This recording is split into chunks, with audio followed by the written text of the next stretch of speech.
We've got Zerg here. U.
Hello, ladies and gentlemen. Acropolis number 4's Throneroom Stage continues today into the elimination matches, and our first one on the schedule is ArbuzBudesh, Selective Random Protoss and Zerg against Sosij, who is, of course, Protoss. We've got a lot of ground to cover, and we actually have a pretty fast schedule. Today, we are going to be playing our next elimination match in an hour from now. So we gotta move with some pace, but that doesn't mean we can't hear a little bit from the Arbuz himself. Hello, ArbuzBudesh. It is time to hear from our competitors, or at the very least for you. Not sure Sosij will be joining us for a quick word. We've just completed the map veto, and I can't help but note that you have selected Monazite as the decider. Do you actually think this series could go 5 games, or are you thinking this will be over quicker? Way quicker, but like, if it goes to the 5 games, I think it would be very fitting to end on Monazite. I don't expect it, but you know, at least would be really funny ending then. Oh, it certainly would be a very funny ending, and you won't hear me complaining about seeing Monazite as a decider. I think even, if that pushes our next series, a little bit further back, they'd be all right. They'd be watching it with us, so not really a big deal. You've got to play against Sosij's Protoss. If you roll Zerg, I'm sure you're fairly confident. And you even said yesterday that after you being defeated by Aud, you had some PvP practice against him. You view him as a higher level competitor than Sosij. Sosij does play his own style. Do you have any considerations about that before the series? I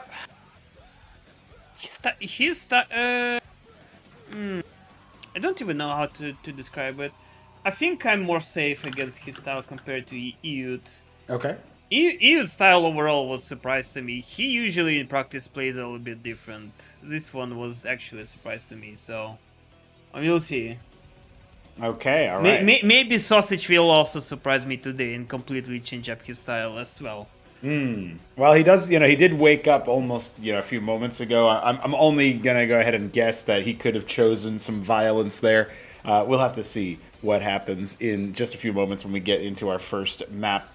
Just talking quickly about the veto, our first map is Frozen Sylphid. I was eagerly watching the bans to see where Monazite was, and when I saw that it wasn't there, and he used the randomizer to decide his second pick there, wound up on Macroglia, so nothing too crazy, but I mean, that was a little bold. That could have been a Monazite decider, or not decider, but game 4 instead from the random. Any reactions to the veto for the maps that are selected? Sylphid, Knife's Edge, Quasar Quartet, Macroglia, and Monazite?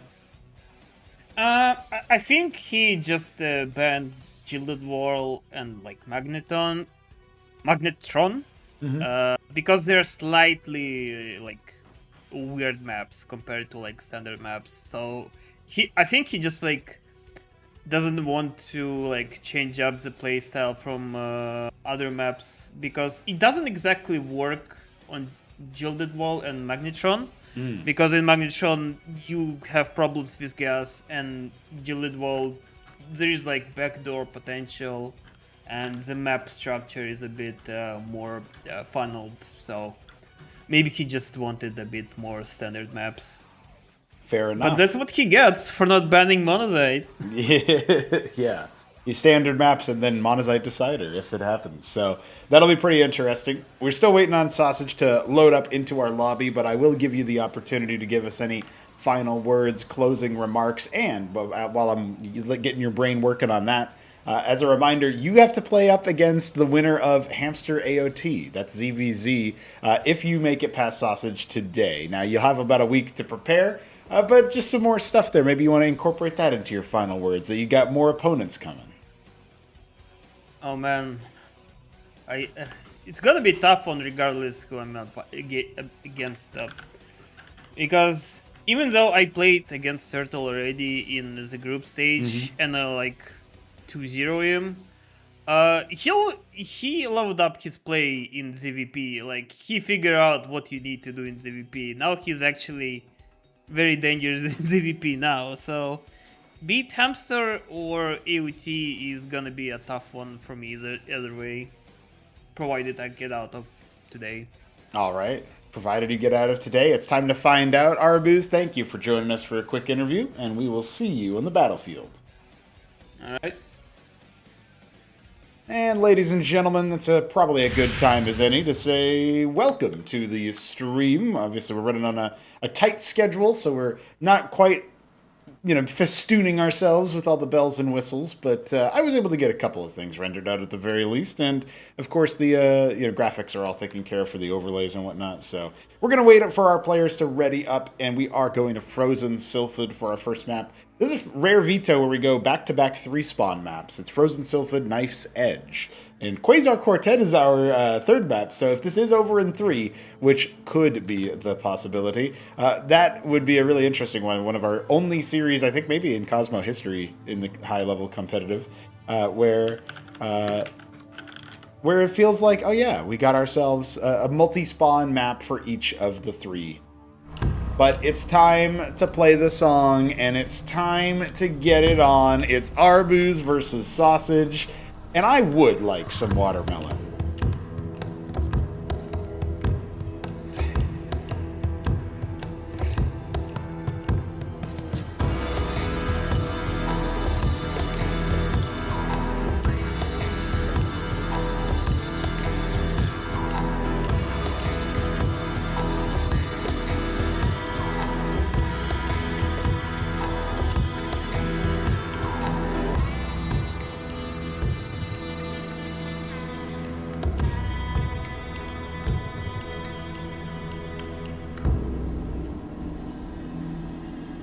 We have Sosij's Wine Protoss in the bottom right of Frozen Sylphid, going up against Arbuz's Zerg. Already a nice little rematch of the Game 2 that we all remember from his match against Ayud yesterday. This was the map, and these were the spawns, but it's not quite the same colors, and of course it's not the same Protoss opponent. Lattice opener for Sosij, but I gotta guess this man's color. Tyrian purple? There it is. Larvosk first for Arbuz while the Lattice comes online. You would like some watermelon, but not some sausage. Yeah, well, I mean, I'm just thinking watermelon's nice and light, and I just woke up a little bit ago, and sausage, I mean, that's a big commitment. You know what I mean? That's kind of a big commitment. So let's see if we bother with something like that. Guys, Cosmonarchy's pretty cool and epic, and people have been doing all kinds of testing of our new pre-release, but I will go ahead and announce it here. Every now and then, we run into a 1v1 desync. All the time, if it was team games or free-for-alls, we would run into those. There were 3 or 4, maybe more than that, 2v2s played, many of which were pretty on the long side. We had a 32-minute one with no desyncs on pre-release, and that's because we're testing the new pre-release code. We haven't eliminated all of them, but we're getting in the right direction, so if you want to go ahead and chip in your testing, let us know. If you see any issues in the process of that, we would be much obliged. While also playing more team games and FFAs. Those are what Cosmonarchy was originally intended for, so it would be really cool to get back into the swing of things. So I just wanted to announce that here publicly as we start things off for our competitive 1v1 side. This is not the same update, so no changes in the hash rate, shall we say. But that's quite all right. Sosij's Scribe is going to pull the Quas away from attacking, so they will not be joining the Zets on the push-out, but the Scout will be made short work of. And we are going to get some idols out pretty early here. Interesting choice from Sosij to go straight into like heavy idol play. He did, of course, scout top left, and most of the Zets went up there with only one of them posturing towards the bottom right. I wonder if that was the trajectory of the Scribe scout or something else entirely. A Grand Library follow-up. This is motley indeed. I wonder what Sosij is really thinking here. Also, I do love that a lot of Protosses are starting to warp in more Simulacrum. I feel like it's a unit that's slowly getting a bit more value, and maybe it's, stylistically it might be really good against like Vulture openers from Terran or things like that, where you might already want a Lattice anyway for the Vassal. But I don't know, there's something about the Sims where if you get like 3 or 4 of them and you're reasonably good at the micro side, you could conceivably get many more split on the front line, and I just think that would be really cool if that is what happened.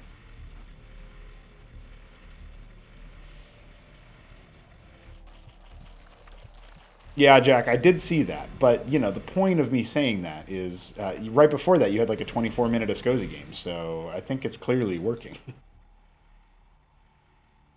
Scribe trying to go for an expansion. Sosij needs to actually clear that out. I mean, it's only a couple of Zets, but he's being a little bit cautious. Amaranth has begun in the Grand Library, so that's good. Very useful infantry unit for the Protoss. That's for sure. Expansion for Arbuz now.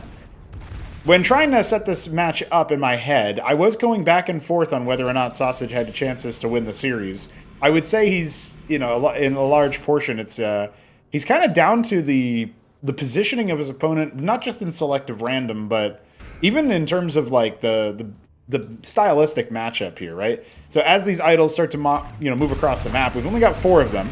He is clearing some of those Zeths. These are pretty cheap units, so in theory it's not really a huge issue. And there's a lot more Zerg where that came from on the attack. We got Manifolds coming as well. Try to add those in for the anti-armor on the Vorvs. But the idols are going to get totally surrounded, and the Manifolds are a little bit late to the party. No Ecclesias or anything like that for the speed boost on Death, no Vassals either. But that was a really good position for that Atreus, or that Amaranth rather, to buy some time. The idols still trying to do what they can as the heavy hitters, but eventually they will be overwhelmed. And now the Manifolds need to back up. Maybe they could kill like one of the wounded Vorvs or something like that, but I guess they're just going to start falling back. Maybe, if, you know, that's a tight hold from the Zerg. That really was close to being an overwhelming push there in favor of Sosij. The larva count's really low right now, so, well, not anymore, but it was kind of, everything was all hands on deck. Arbuz behind this is not going for mass unit. He's got a bunch of Zeths coming, and that can be deadly, that can be dangerous, but I mean, unless he wants to dive all the way into the main base, which stylistically is not a move that Arbuz does very often, even though I think it would be really, really good here. This is where if I'm casting a Siki game, and he's in this kind of situation, he just dives right in. There's 7 Vorvs coming though, and that's going to be the real deadly one. Matrix not quite complete yet. That could actually add a lot of value to the army. This one idle kind of stretching outside, that might even be a better move than you think, even though it was just an autopath situation here. Idle's trying to get their splash damage felt. Matrix not quite being attacked yet, not Vorved or anything. Scribes get pulled off the line to help out, and that's a really good move as well from Sosij, but I don't know if the hold is going to be good enough. He's got that one Amaranth just going to town on the quads, refusing to die, and it looks like he might have only lost like 1 or 2 workers, if any. So yeah, his army gets reset, and that can be deadly. But again, Arbuz behind this went for workers himself. He's got a slight worker edge right now, but he's not in a position to just straight up kill his opponent. And the more that we wait, the closer it's going to be to that Ardent coming up for positrons. The potential drop there is really big. And are we going to get that one Cantavis? He doesn't have the gas for it right now. Ayud spoke highly of the Cantavis, but also said that it can be a bit of a gamble. And hey, it definitely worked out for him in this map earlier. It was really funny that he wanted to save the Anthelian build, but I don't know. I don't think Sosij was necessarily taking notes on that. I could be wrong. Maybe we'll find that out. First step is getting a little bit more beef to his army, and the 3 Amaranths, this is the difference, right? He only had the 1 on the move out earlier. Definitely a nice situation. I like what Arbuz is doing, though. He's tried a few attacks now. Hasn't been successful. Okay, I'm going to jump over here to get my extra expansion going. Already got the anti-drop defense, Circuith and Spraith, so kind of forcing a committal from the transport. Can't just get right on top. I like this. I actually think this is very smart play. He's already tightening up his play compared to where we were at prior. I didn't comment on it, but the Calcure Lake is coming. This allows Lyralisks and Calcs, which I don't actually see very often versus Protoss, so that'll be a little bit of an interesting option. I wouldn't hate loading up, an Amaranth with the units here with the drop. It's going to be a triple idol drop, which we have seen have value versus workers. They're stacked up and all that.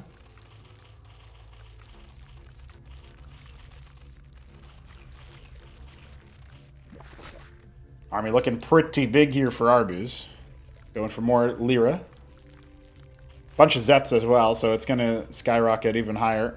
Envoy's taking its time to figure things out. Adding more matrices, third base right here next to the rest of the map. You notice that the Zerg doesn't bother with that one. It could easily be drop harassed and stuff, so right about now, not really something Arbuz feels like going for. And the Shroud is being made, so he wants to add tech. He's going to do that in the natural here. Cute little positioning. Yeah, so the Witness has spied where all the defenses are, and I think he's just going to kind of shark around. He's going to need to cancel that Nexus. He does not cancel that Nexus, so that's going to be 400 lost minerals. But that's definitely an early warning system announced for his attack, and I hope that he can quickly rally his situation. Engram in the main base, is that really what he needs right now? A couple Positrons will definitely shellac all the Zeths, but there's a lot of deadly force here. And Sosij moving away from his static defense feels like it could be a pretty big error. The Witness kind of spotting where the army actually is. We don't have any Vorvs with this army, which is an interesting choice. He's making a dozen of them up here.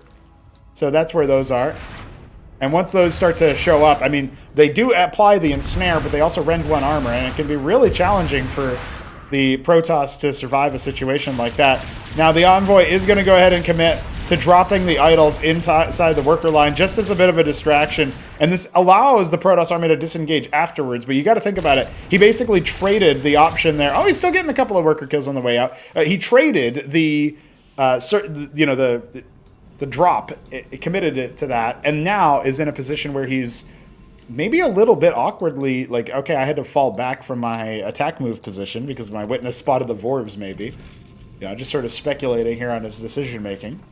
The Engram coming inside the natural now to try to defend against the air stack. That's not really the angle that we see Arbuz taking.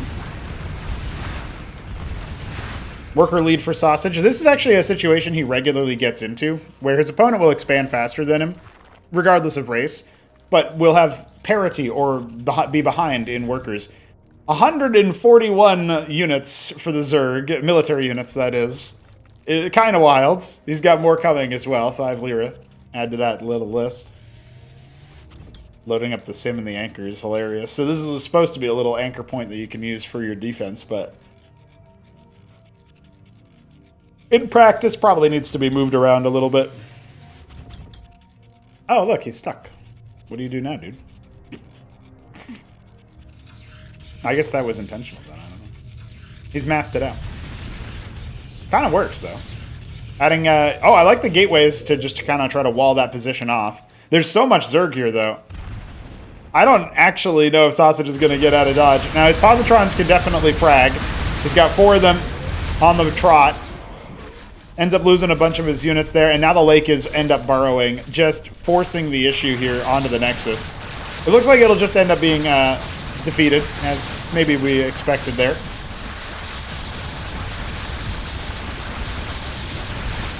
Gonna use the opportunity while he's busy trying to kill those gateways. Step on top of the army, but he doesn't have anything that actually outranges the Lake is. A Unitary Union is finishing up. We've got 3 Heralds in production, a 2nd Ardent as well. Positrons are really, really good units versus these kinds of compositions, and so you kind of saw that even there. Okay, a Vibrance is on the way. We see the base has really started to develop here for Sosij.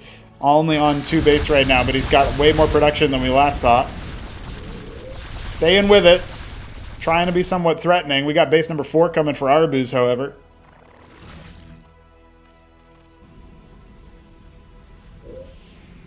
Okay, the positron count has been allowed to continue spiking up. We actually have not lost any, as far as I know. Ulgorg is on the way, so this upgrade for the Zorka Shroud is going to be really important. It means that you can get access to flying units, Gorgor cores, that deal splash damage against ground. More importantly, though, yeah, the Zoryus here can turn into Ultra cores, which have lifesteal. It's a Ultralisk.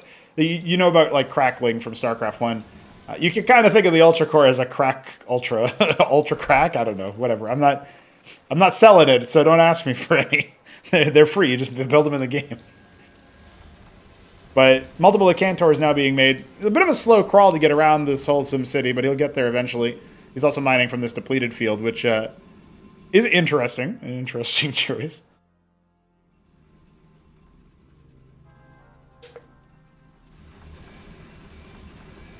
Initially facing more resistance than maybe Arbuz was anticipating as we get to the 13-minute mark here. He's going to want to go for a pretty big attack, and Tier 2 begins as well. Arbuz gets to go into the mid-game, which he does enjoy, but I don't know. I don't know what his mindset is. Maybe he's just vibing out, having fun, because right now he's looking around for any little heckling he can do. The Engram is going to cancel this attack very quickly, though, as you can tell. He'll kill the pylon and just be a nuisance there. Bulwark is here to help. No flying units available to actually really do anything about this. This is actually a huge problem right now. Oh, dear. Okay, the idols are going to go ahead and allow mineral mining again, but that is a catastrophe. And he didn't temp group them either. So we are running out of minerals for our Protoss. He's depleted his main base, which means they mine out. They're providing way less efficiency. They take less workers to saturate. Arbuz has taken the worker lead, denied the third multiple times. Yeah, getting out onto the map in this one can be difficult, right? If he was able to maybe try to wall this off over here and then take 6 o'clock instead, that would maybe be something. The Vibrance has arrived.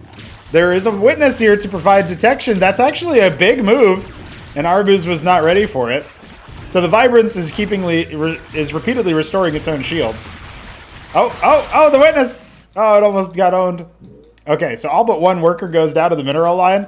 Dude, Sosij is such a... Sosij is such a guy, man. His witness will end up going down here, unfortunately for him, so he won't be able to repeat the play, but... Yeah, it's going to take a little bit more effort to actually clear this thing. Oh, never mind. It'll go down. It's fine. Avaleth here for detection as well, but...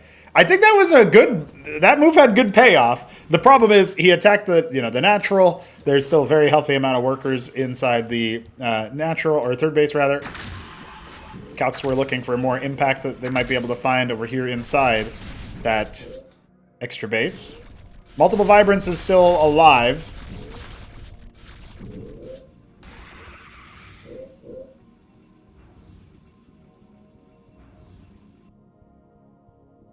A lot of Hydras have been added. 6 pairs of Mutas on the way. Looking for that harassment angle, I guess. I think he just attacked his own unit. Not quite sure what was going on there. But now he can let his Cantors do the talking and force this Lake is contained to unburrow and reposition. Yeah. Slow-moving projectiles, but they'll still hit you. Good witness coverage to see what's going on here. He's got to make sure he's immediately in the area to sort of jump on top of these units, if need be. Yeah, this is going to be a problem here for Arbuz. Losing out on his crowd control, his dedicated crowd control. I could see a world where this composition for Sosij breaks through. And what does Arbuz have behind it? Not a lot of gas to spend on any power units. Here we go. The committal comes in. The Cantors are going to be a big target because those Ultra Cores kind of get countered by them, but the Vibrance is going to try to keep everything alive. First a Cantor is popped, and the Ultra Cores are everywhere, all over the place. The Positron's trying to splash down everything they can, but they're busy dealing with the range units on the right-hand side, and Sosij realizes target selection left something to be desired. It's GG in favor of Arbuz. All right, the next 3 spawn map up for us. Knife's Edge. Going to be loaded up here in a moment. That one was a very committed attack, right? Sosij got up to his composition that he wanted, and then he said, okay, now I need to go. And, he went swiftly into that good night, apparently. And that is a wrap on that one. So, ladies and gentlemen, it's time to get into our next round of play. Knife's Edge coming at you here in just a moment. Sosij versus Arbuz continues.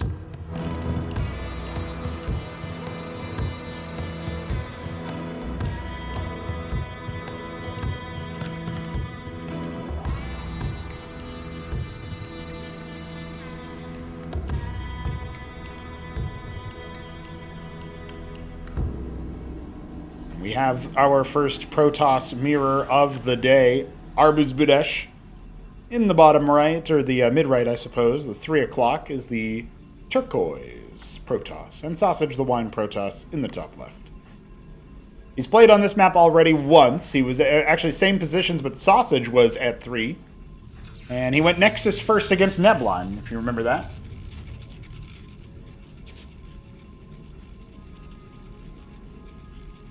Gateway for everybody. We're going to get some Legionnaires out here, I'm sure. Arbuz lacked some of the target selection that Aud displayed in his matches. And I feel like Sosij is a little bit better at that early game micro. Overall, I think his APM is going to be trending higher than Arbuz.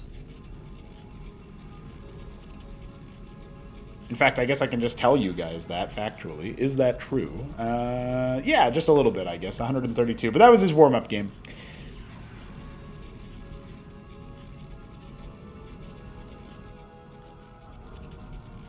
Here comes the Sosij Scribe, seeing a gateway. Aghast! How could you?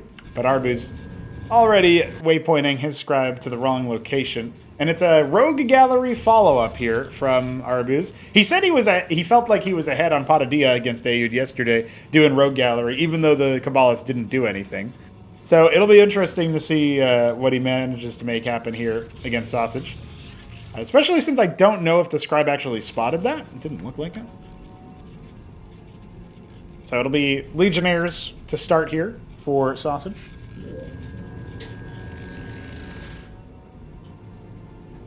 As a reminder, guys, we have an accelerated schedule today. So, in about a half an hour, if everything goes to schedule, we'll be moving on to our next elimination match. There will not be a long break or anything in between those. And we will briefly speak with our players like we could, if we can, if they are available. And we'll get right into the match there, because I know that there's a whole lot of stuff to do on a Sunday, and graciously, these players have elected to spend some of that time playing Cosmonarchy. So that will be HonMonO versus IAMtheWHEATofGOD, and after we get through that, it's returning to a more normal cadence, a 2-hour gap between that and the next series, so that there is usually like a half an hour, 15-minute, half-an-hour break between. And that one will be Hamster versus Art of Turtle, ZVZ, at 11:30 Eastern. 2 hours after that, HitEmUp versus George will finish us off here for our proceedings today. And that is our schedule. Arbuz's Kabbalist leaving the base, looking for an expansion here.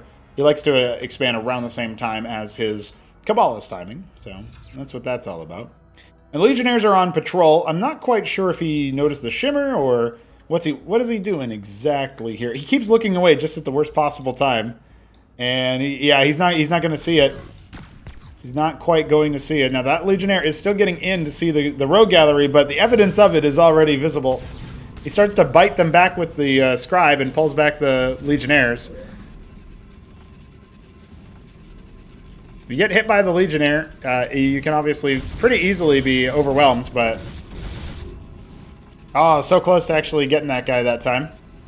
Fast Ardent is interesting. Already up to a 4-worker lead, and I mean, is it any surprise the Kabbalist has 4 kills? So, of course, expanding with it as well is very brutal, economically speaking. But double Ardent here for Sosij. Clearly he's planning something. Kind of raging against the Kabbalist's positioning. Yeah, but that'll be the last scribe kill. So, the 5th worker is claimed. Cute little dynamic. Arbuz should feel very comfortable from here.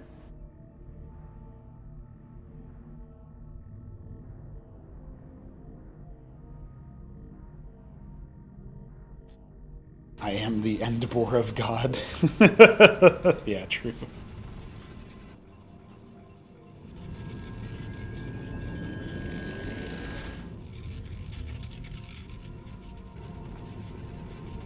Well, we've got those... oh, that's an interesting one.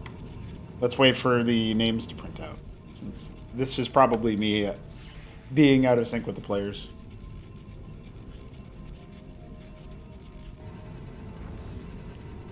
Or not. We had this happen like one time. I can't remember what map it was. I think it was Brainstorm. We had it happen at the very beginning, like within the first couple minutes. Okay, never mind. It printed out. The printout didn't. The follow-up printout never came, and so that was really weird.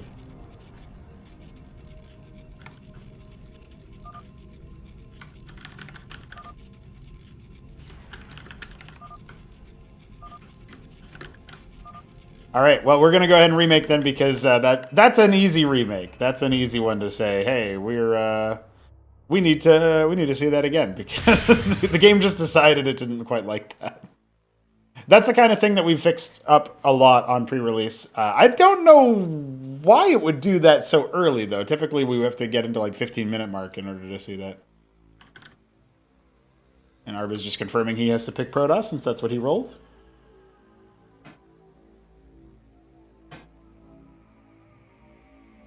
Yeah. That's it is, as people in the chat are mentioning, Arbuz not having Kabbalist damage in the early game there. That's a little unfortunate for him. He was obviously ahead, but I can't, adjudicate a game like that. And there's no way that they would have killed each other. Sosij had some stuff going for him as well, because you got to remember that he was working with some, double Ardent play that I think is also pretty tricky. So let's get back into it. Let's do it once more with feeling. It's Gonna be Arbuz versus Sosij, Protoss versus Protoss, Knife's Edge.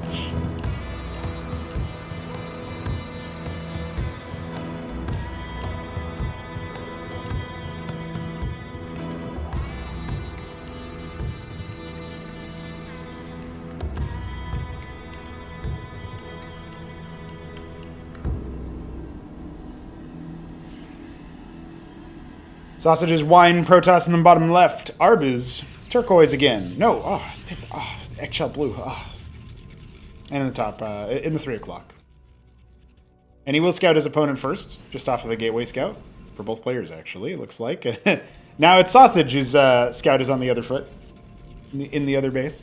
Maybe scouting your opponent a little bit later is actually kind of sleeper good, though. I never really thought about that, but it is a possibility.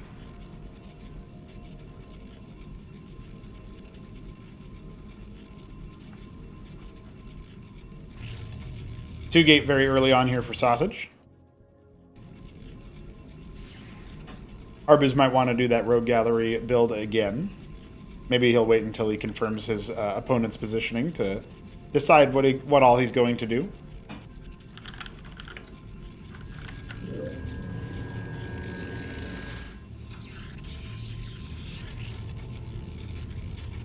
It is indeed going to be that rogue gallery, and that's why I said maybe Sosij scouting second is actually good. Or scouting later, either one.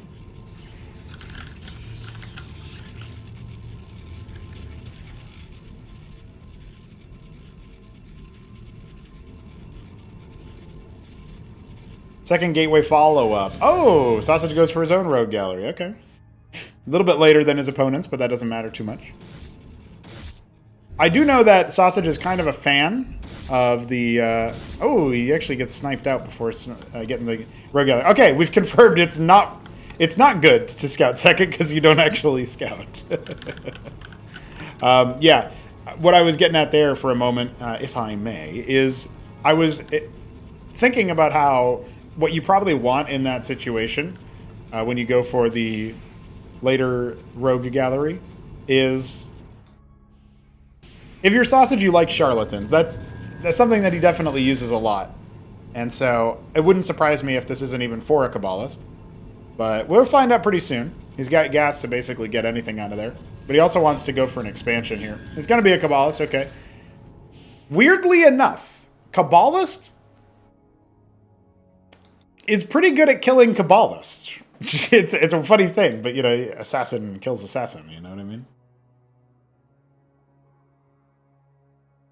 Yeah, my typing there, I apologize for it being on the broadcast, was me. I'm also rendering the videos in the background, and I had to replace some graphics in Premiere. So we're rendering our stingers live, boys. That's what we're doing. Nexus for both players. Okay, now Arbuz's Kabbalist should have been visible to Sosij. He didn't see the shimmer. Oh, dear. Well, it's already hitting him again. It is kind of funny to be like, oh man, he's not going to do it to me again, right? Hierophant already here, so as soon as that tag hits. Unfortunately, I said as soon as that tag hits, but that is not what happened. You're supposed to be able to see it when the Hierophant is tagging it, but then the pathing of the units did not quite work out for him. That's 4 dead workers already. Could be a 5th here in just a moment. Yeah, and that should be the last round. Only 1 for Sosij. Oh, he was almost blocked in there, which would have been a really neat move. Arbuz is not a fan of this, of having to go on the receiving end of this, that's for sure. Nice pick at the extremities. Sniping the geyser miner as well is really good. Arbuz's own Hierophant has arrived on the scene, though. Surely not. Yeah, that's the problem. I don't think very many players have realized yet that the Hierophant on hit reveals cloak. Maybe Arbuz does, right? That would make sense for me, but Sosij played like he didn't realize that was going to happen. Even though he brought his own Hierophant there for this one, you know what I mean? He probably just did it because he wanted to slow him, you know, something like that. But anyway, it's fine. It works out. But still definitely an advantage for Arbuz. Sosij only building workers off of 1 Nexus right now. Needs to get that activated in his main base again.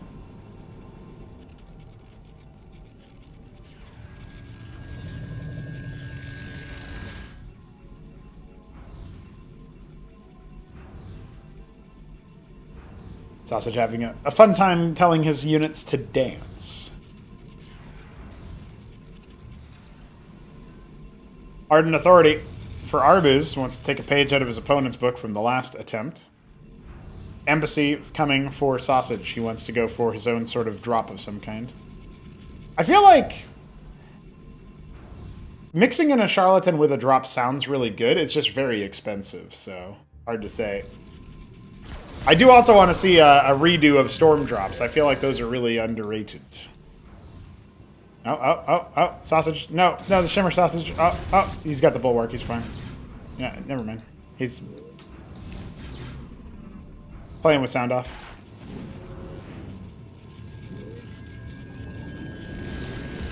Well, that's going to be 3 less workers yet again. He's down by 10 workers right now, all told.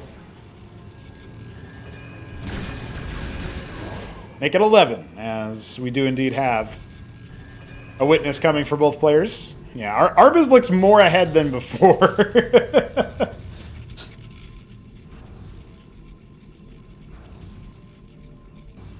Sosij waking up on the wrong side of the bed right now. Wrong side of the crown, if we want to keep it in the Cosmonarchy lingo. Grand Library for him. He made that work really nicely earlier.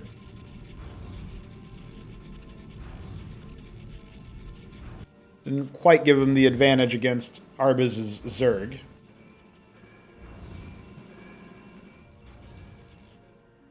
Alright, witness coming across. Sosij is thinking about moving out for an attack. I don't know that it's too good. He's got the military unit count advantage, but this is kind of an awkward fight. So the Ecclesiasts give you that shield sustain, but you want to engage on them. Zealot count's really good for Sosij. That's something he's got, you know, in general frontliner count. It's very good. But I do think he lacks like an explosive amount of damage from anything. Oh. Witness narrowly avoiding death. The Dracodon count here from Arbuz is going to add more damage over time, and there's an Acantor coming as well. So it's going to be Atreus is sort of like the backbone for Arbuz's opponent. Sosij wants that damage. I don't think this third Nexus was discovered just yet. The Witness now kind of hovering inside the main base. Obviously saw the Ardent. Knows that Acantors will be available. One thing that I do really like that Arbuz has done here is he's gotten 1 Barghest. Now, Barghests, when they're decloaked, provide armor pen, and they only decloak when they're attacking, so that's the trick. But while decloaked, they provide armor pen to nearby allies. And obviously, that is going to add up quite a bit versus Protoss in general.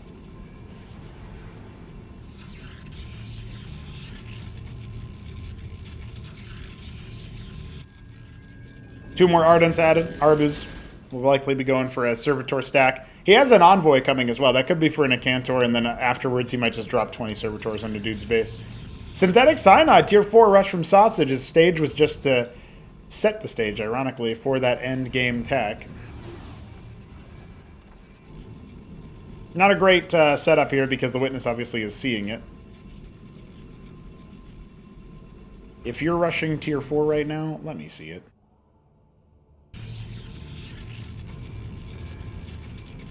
21 workers in here, 41 total. Let's see how many we can drop. This Acantor adding to the worker harassment woes. That's 5 kills immediately. Oh no. Thought it was safe to resume. Need to get those workers back to mining, of course, but this is a problem. Ground Army trying to fiddle its way down, but look, there's a Witness in the enemy base scouting the timing of it, so the Acantor escapes easily. Definitely not a very active game right about now. Oh, snap! The Legionnaire wasn't able to stop the Nexus going down for base number 4. Artisan going to start harvesting the gas here in what might be the 5th base. All this time, Arbuz has been on a 3rd base. Very well saturated. But there's a Mine Tyrant coming. Sosij is special. He hasn't been able to use it yet in one of these kinds of games. Empress. Okay, this is pretty cute. I thought maybe... I was wondering what he would go for here. Like Analog? No, probably not.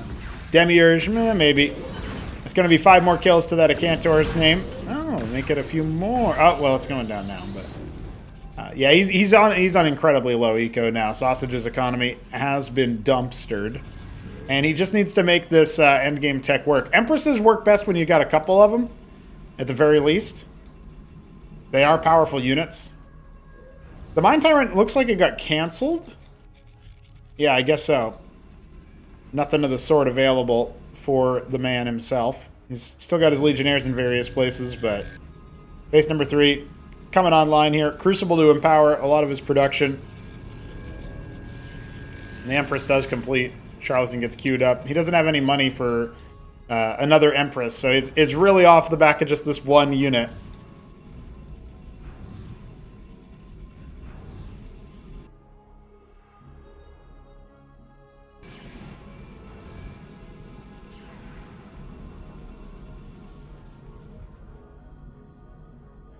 Starting to mine that Vespene. Second Empress coming. Arbuz just slamming out the macro. A lot of static defense being erected at that 4th base. Probably surplus to requirements here. Sosage's Witness even getting harangued there on the move out. Servitors flock over to the 9 o'clock. But he needs to respond to the army movement, right? He can't just, you know... Well, he definitely can't fight this with scribes, I can tell you that much. Having a moment here, Sosij, of indecision.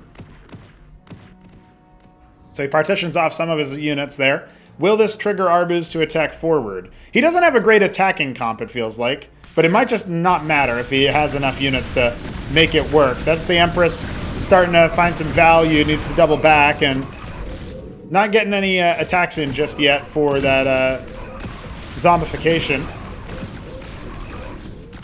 Gonna double back to the Bulwark. That's definitely a good move. The Empress's range is going to be a key asset here. And can he try to grind through a lot of these? The Acantor shells are going to be going haywire on that particular front. 3rd Empress joins the fray. A 4th has begun in production. He's got combat units over here that can help out the workers. Instead, the workers are the ones mining. He's lost track of the combat group that he sent over there. Thinks he needs to use the Empress's foret. Sosij could maybe try to pounce on that. Oh, the body block with the pylon was a cute move.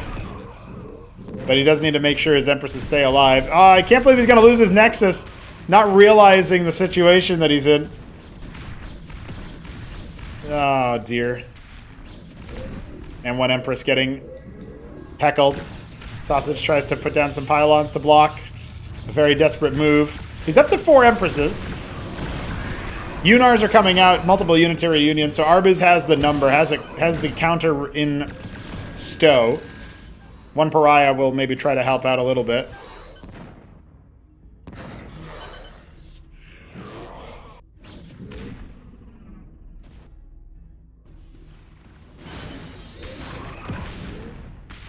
The last of the Acantors has been defeated.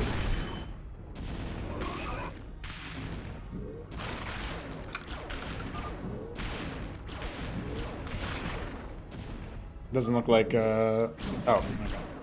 I got Sosij immediately, but that could be me.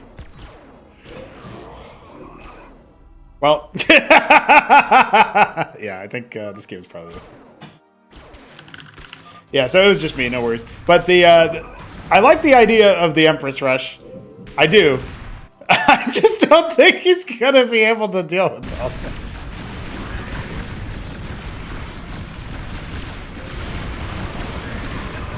Pariah was killed.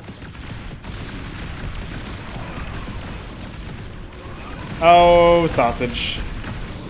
You are so roasted. Actually, you know, the Servitors aren't even really fighting the units that you would think that they would be. Kind of ignoring it. And the Unar is also all by its lonesome here. Arbuz is finding the only way to make this less competitive than it really ought to be. But he's going to just keep pushing his stat sticks forward. And getting on top of all the units that aren't the Empresses, apparently. And Acantor finishes crawling across as well.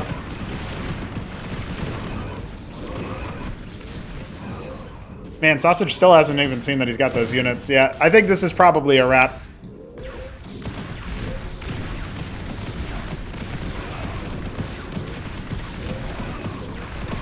Another Empress has arrived, but how much of value is that truly going to offer? Desperately trying to hold with Pariah and Empress. I don't think it's quite going to work out. The Pariah comes out, but it almost immediately gets destroyed. And just on rally, I think it wasn't even on attack move. GG! Arbuz has cracked on, and that will be another one for the favorite of the series. Sosij is on the precipice of being 3-0'd back-to-back to get dumped out of the round here, and that would be pretty heartbreaking for him. We're going to a familiar map for him, though. Quasar Quartet is going to be our next round.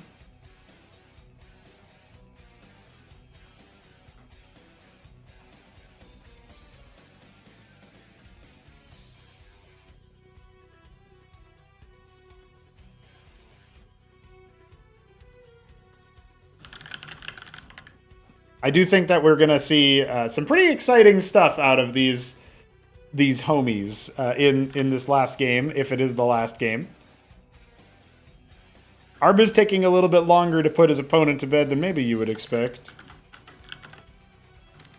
But we're going to get there nonetheless. Ladies and gentlemen, it is time to see what happens. Behind this door, we've got another Arbuz victory, or Sosij claiming another game.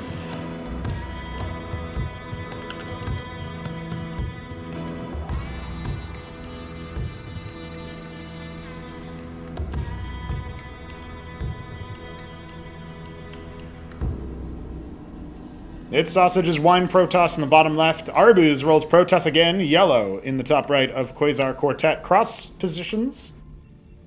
I think this map is actually pretty fun for PvP. If you get cross or vertical positions, I think horizontal ones are a little bit wonky from what I've seen. But overall, it's a fun and thematic PvP map.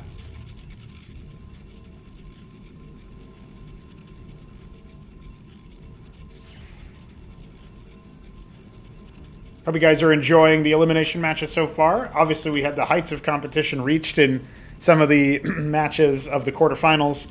The semis are looking incredibly hype off the back of that. I'll remind you guys of the bracket. Siki versus Neblime, ZVP. Ayud versus Shopkeeper Dog, PVA. That one is going to be a pretty exciting set.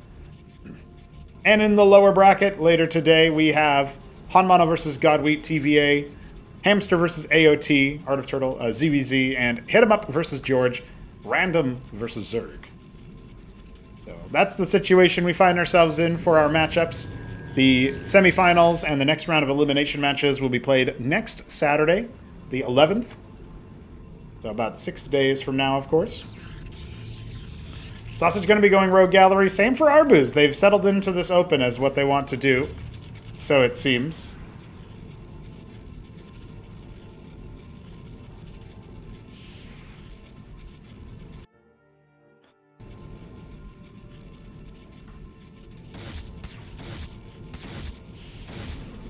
One of the interesting aspects and intricacies of the format that we have for the Throneroom Stage this time around is that because we're able to play all the games live and get them all scheduled for the same day, and praise be to the scheduling powers, because that was not a foregone conclusion.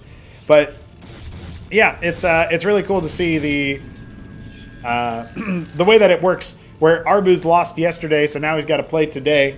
It kind of evens the odds where, you know, the underdog, in this case Sosij, he was already here. He knew he was here from a week ago.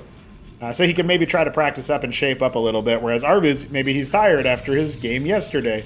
Maybe he hasn't had a lot of time to prep for that potential outcome, that kind of thing. Though in this particular case, Arbuz had to play against a Protoss and Ayud and then a Protoss and Sosij, so it's not that different.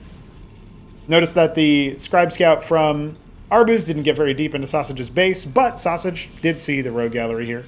It's actually a... Okay, never mind. There's a Kabbalist for both players. For a second, I thought he was going right into Vagrant. Warden in the mineral line. One Hierophant will be ready to make it so that the Kabbalist can really only get one kill if Sosij is on the ball. And, of course, the same can be said for over here, but the Witness is out. So there's a possibility that the Kabbalist actually ends up getting routed with nothing. But that's not that big of a deal. One worker lead or, you know, gap is not really a huge deal. All right, the witness is already out. Kabbalist can kind of wrap around here and not get attacked by the Legionnaire. That's the one. Well, he got the kill. He got his token kill. It's fine. It's all good. Bulwark out here. The Hierophant can go after him as well. Is he going to be aware of it? No, I guess not. Oh, Sosij. That's going to be... I thought maybe they'd be, you know, have parity, but instead he's going to lose multiple workers here. He's just not reacting. He's those units joined the ones at the 9 o'clock base in Knife's Edge, where he just didn't see them. 5 worker kills. Kind of outrageous. A Legionnaire was waypointed in here to see what was going on, but I don't think Sosij really tracked it. Artisans have already started to come out. That's going to catapult Arbuz even further ahead economically. His Nexus about halfway complete as well. So, Sosij might be triggering an all-in off the back of this. I don't think he can expand his way out and play his way out that way.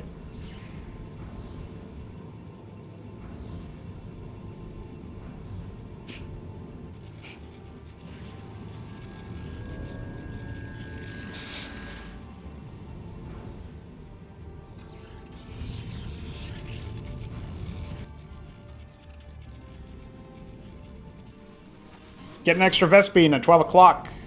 Arbuz finding some value with the Artisans. For sure. Ardent Authority coming. The Arbuz Authority. Can somebody remind me, is Arbuz the one? Is Arbuz the word that means watermelon? Or is that Budesh?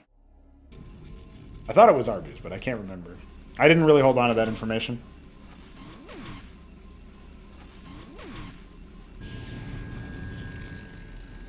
Barghest arrives for Sosij to strengthen his attack. However, he is going for a Nexus. His Nexus is all the way after this one is done and already starting to pay out dividends. Legionnaire tries to make it past and will, seeing the Arbuz Authority.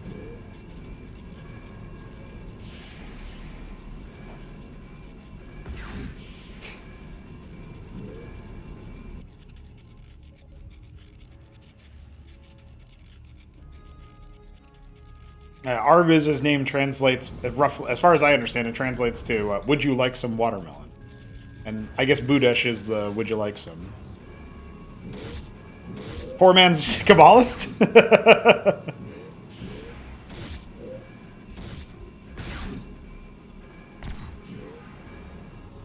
Impressive work.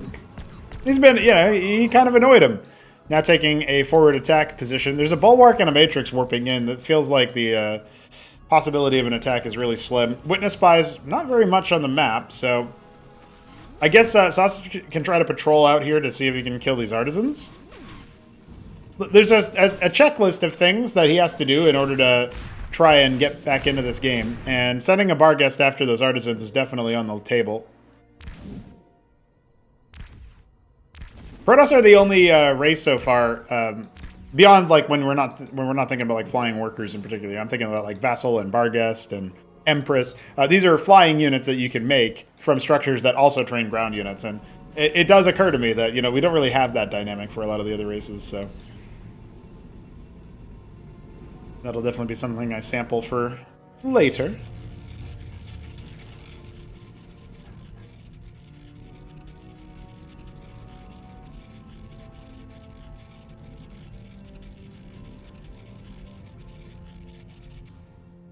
Sosij Authority coming. Rogue Gallery number 2. But it's an Argosy for Arbuz. Arbuz C. No, I can't say that. That's too close to what all you fucking weirdos call it.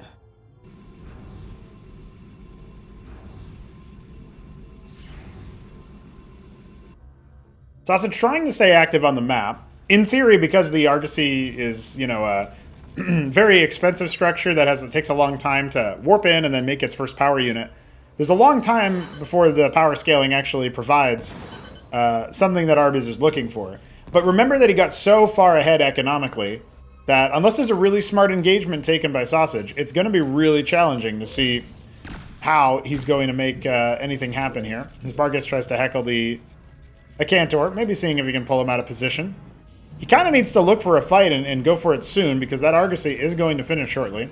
Crucible to empower it and the Ardent.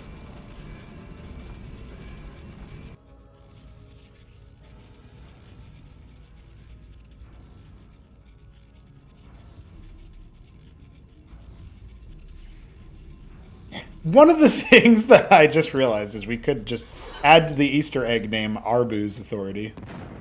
But does he use it that much? I guess he does use it a lot, so I think it would be a fitting one. We've given other people names for less stuff, you know what I mean?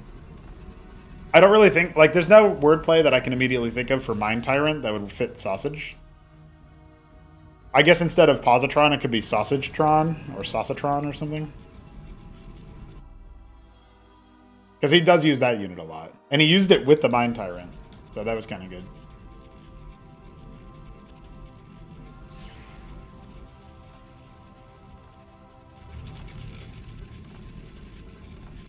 I gotta, hold on guys, I gotta...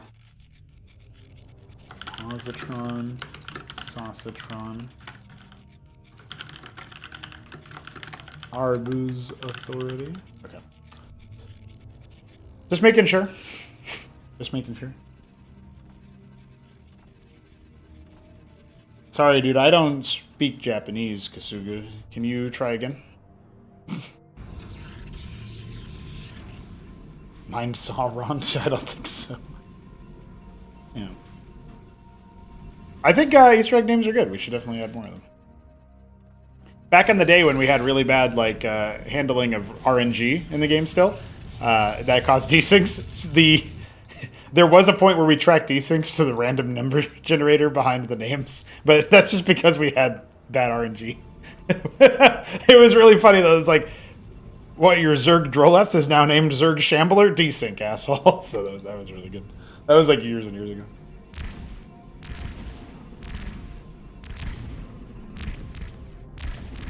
Oh dear. There's a 5 Barghest raid on the natural. Actually, Sosij has kind of come back into the game economically speaking, right? Arbuz stopped scaling up as much. So, unfortunately, his artisans are not likely to survive the encounter. There is a drop, a Cantor Charlatan. Dude, that's awesome! We could see a lot of cloning of that attack here. We gotta wait to see, but that's a legit thing. I was even speculating that like a Charlatan drop would be really legit. But it's expensive.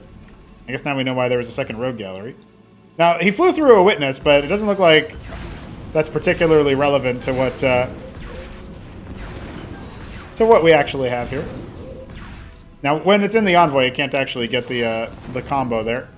Needs to unload the Charlatan as well. And, of course, he needs to try to get the proper frags. Honestly, that's a really deadly drop, though.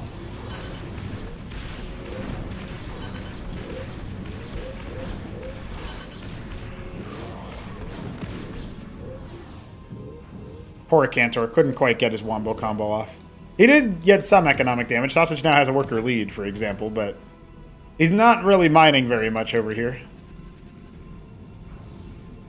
Yeah, he's oversaturated in the main base.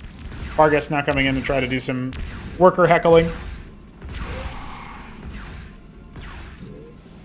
Satisfying spread of damage from the Wardens, but you would have rather that they focused individual ones down. 4th base now at 12 o'clock for Arbuz.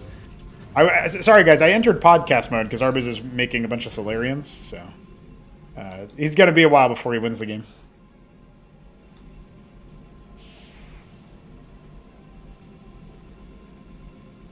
Yeah, I guess, you know, thinking about... Oh, wow. Sosij. Sosij, my friend, you have workers for sale. A Frenchman has given them to you. Hell yeah, brother. So he's moving his ground army out across the map. Obviously, Arbuz also animating forward. He's got Barghest flying around to see what's going on. He's going to use his witness to kill these artisans, which is pretty nifty, adding 2 more Barghests to the pile.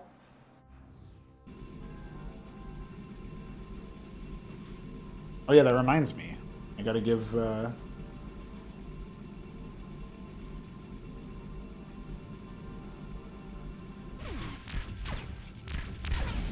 gotta give the other players their link.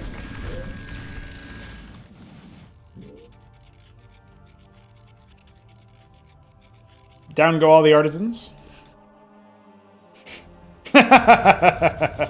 Triple Argosy from Sosij. I mean, he has been allowed to get back into the game. For a brief moment, he had a worker lead. You all may be wondering what's going on. I guess it's this. I don't know. That's what's going on. Not really anything that Sosij has that can deal with that right now. He's got a lot of Dracodons, sure. What we saw HonMonO do to counter this as Terran was to build a lot of Blackjacks against the Stewards, Goliaths against the Solarians themselves, and he just kind of tried to kill all the Stewards so that he reset the count, but while he does have some Vagrants, and he's got some Dracodons, this is the big reveal that we've been waiting for. It's quite literally a golden armada here from Arbuz.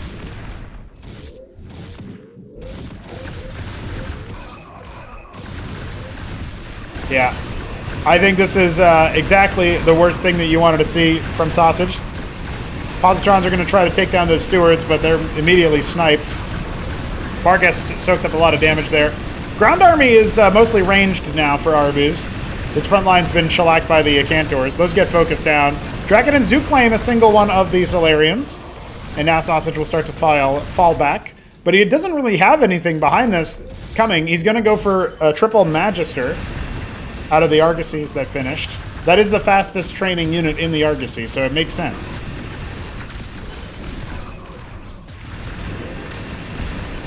Can he possibly try to make a hold happen? The Charlatan's trying to provide that damage multiplication. The Engram working on the Steward count. It's the Nexus focused down by the Solarians while the rest of the army tries its best to just square up. Obviously, the Cantor Ball is huge here for Arbuz. And he sent off a couple of units to kill 6 o'clock at the same time, denying multiple bases as the workers try to get back to the natural. Magisters have arrived, but all the Dracodons are shellacked, and I don't think there's anywhere close to enough here. Arbuz has taken the game and the series. That is the end of the road. Sosij has been defeated. Arbuz remains in the tournament, and he will move forward.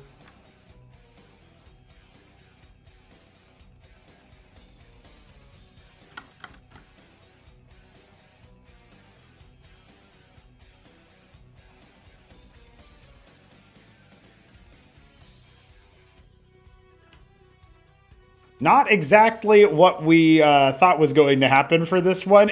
I did think Sosij would get a couple of games on the board, but Arbuz ended up being a cut above in his matches. I think the prep from the yesterday's games against Ayud probably favored him a little bit more, and Sosij is a busy guy. He doesn't always have a lot of time to make things, make the magic happen, make the practice go.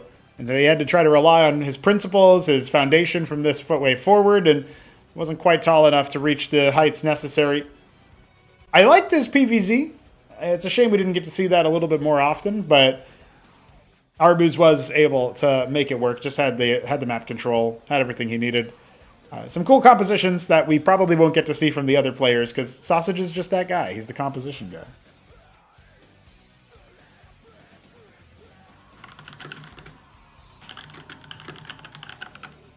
I'll ask the players if they want to talk to us for a little bit here with a quick exit interview. And it looks like we already have one winner, one taker. Hey Arbuz, I don't even have to change the stream. You're already on the screen. You've managed to 3-0 Sosij and push deeper into the tournament. As of yet, we don't know if he'll speak with us, but you are now for sure going to be facing off against a Zerg. Last time around, of course, you had to face off against Ayud, Protoss, and then Sosij Protoss if you ended up losing. That ended up happening, and so you knew your opponent's race no matter what. This time around, it's Zerg no matter what. But how are you feeling after these games in particular? Any reflection after your defeat of Sosij? It kind of went the way I expected. I expected to start opening every game Rogue Gallery and him just copying it, because I don't think there is a good counterplay besides just mirroring it. And the third game, I expected to win sooner, but I see his turtling, so I just okay, I'll just be ahead on eco and I'll just crush you when you walk out. Because, sure, you can say, why wouldn't you, be afraid of something like what you did with Amphibian, but for Amphibian to work on two bases, I had to be very crippled. And so I just defended drops a little bit better this time, but they kind of were much simpler drops, just free idols, so damage couldn't be that big. But just Sprafe would deny endless micro. I did notice the Circuit and Spraith combo in both main and Nat very early on there as anti-drop, and clearly you had dialed in your play from the day before.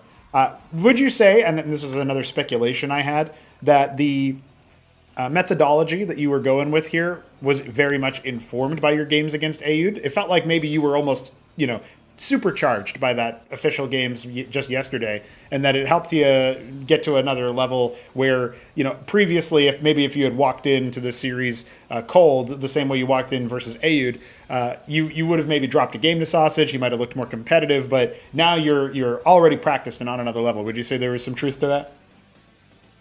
In some way, yes. I know I'm a bit vulnerable to like those micro battles early on, especially with the drops.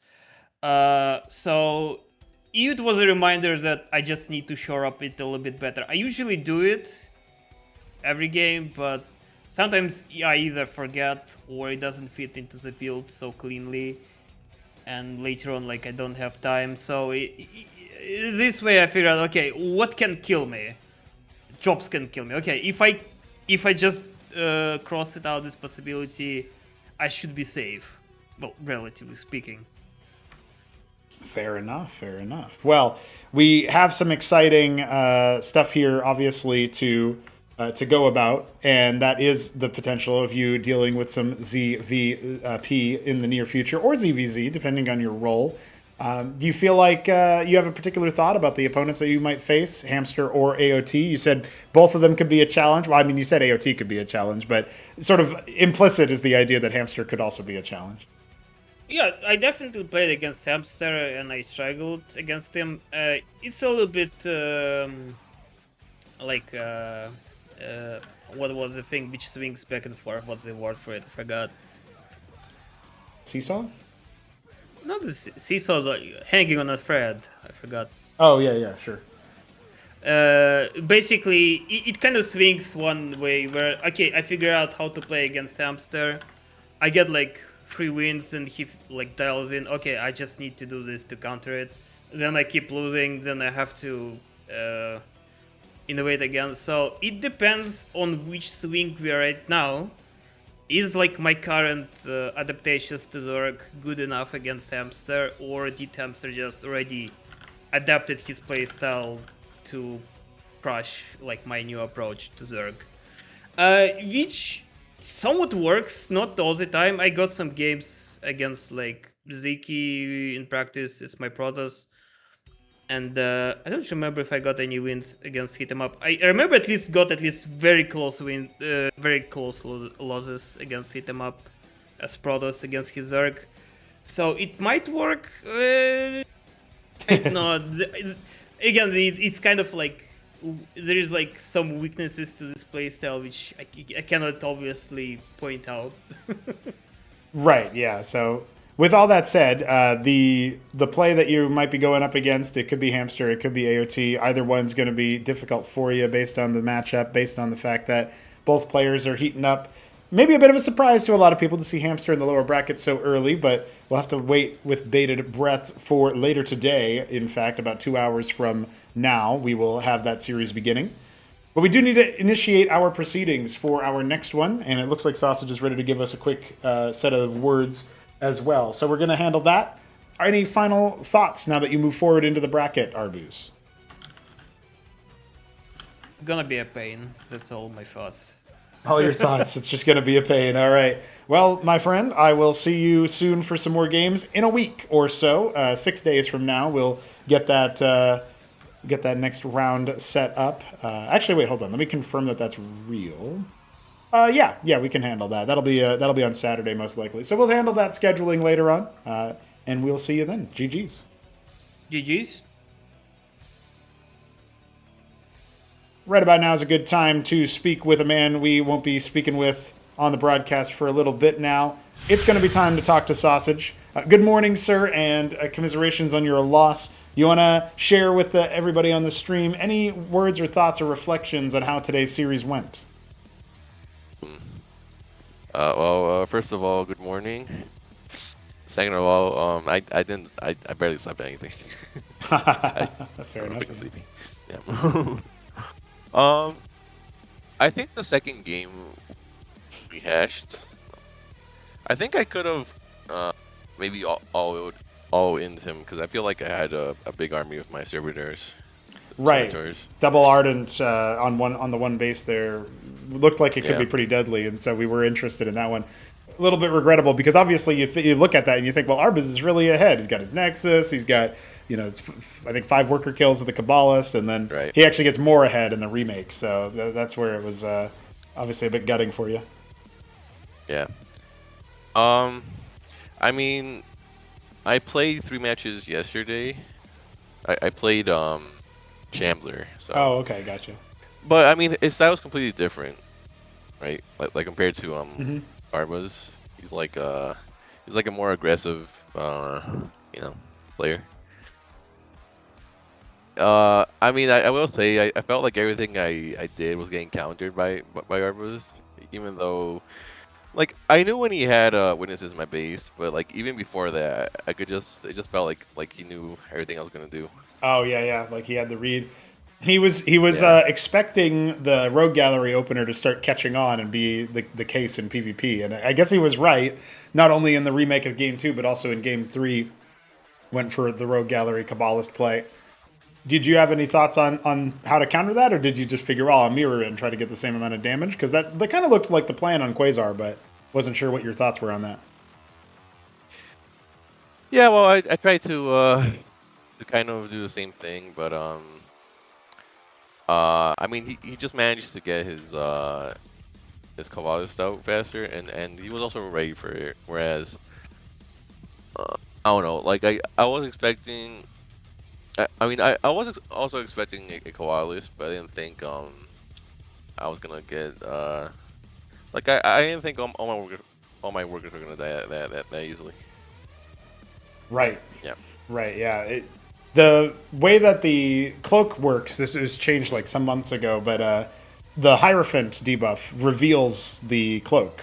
So when you hit that, when you get that stick on it, then it's like, oh man, it doesn't even matter if I got the recloak then, unless I teleport out with it or something. But yeah, there's stuff like that.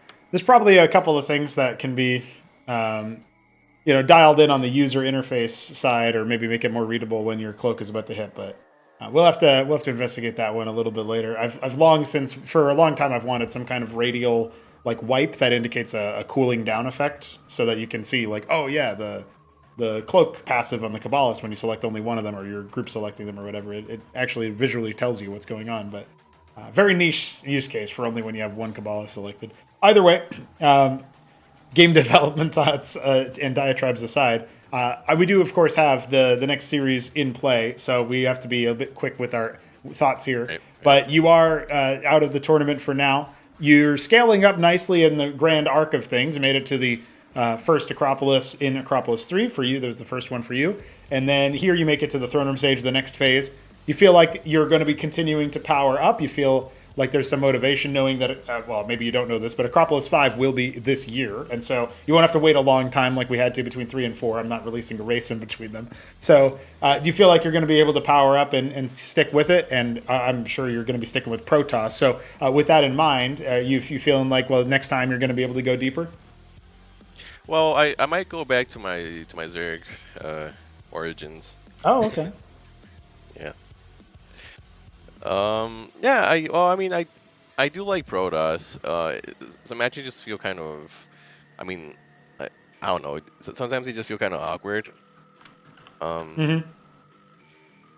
Yeah, so we'll see. But I might even just play random at this point. Oh, okay. Just try out a couple of different things.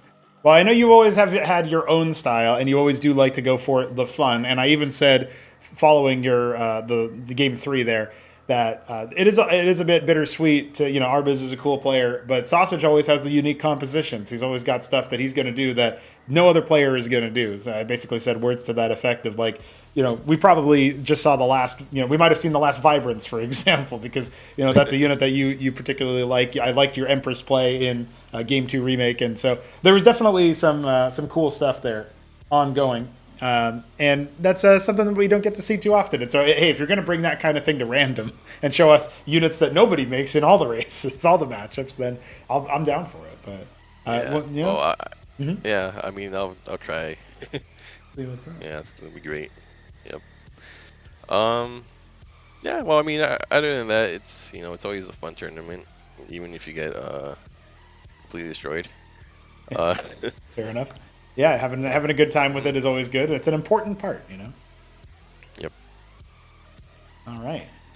Well, thank you, Sosij. I appreciate you sharing your thoughts and interesting preview into what might come down the pike. Of course, with Protoss changes and the balance adjustments after this tournament concludes, you might be like, oh wait, hold on, maybe there's some cool stuff for Protoss still, or maybe you'll be like, actually, I'm switching to Zerg even more now, or something. Who knows what's happening? But either way, interested to see what the future holds for you, and we'll be checking in with you. I'm sure. Maybe see you in chat or something for some of the other tournament matches. And until then, GLHF, man, thank you. All right, thank you. Take care.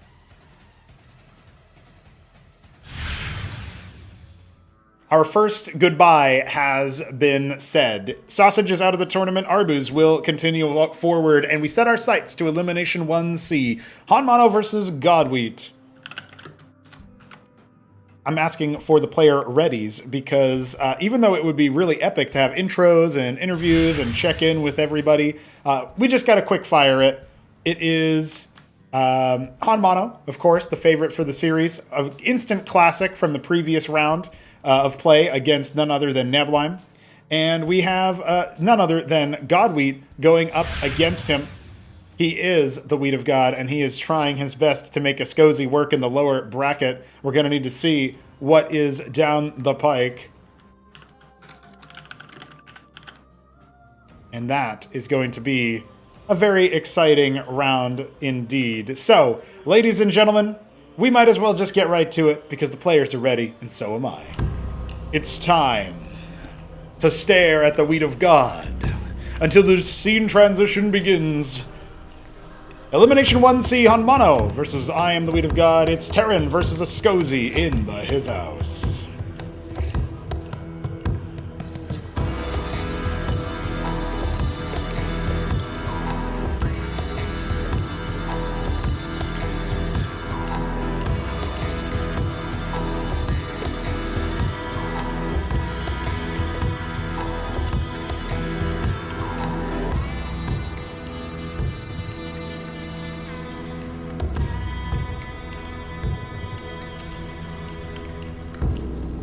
I Am the Wheat of God in the top right. The Mahogany, a Sosij.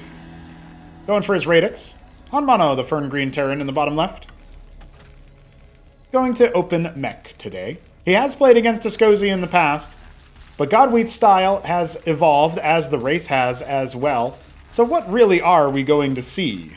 That's my question for you all.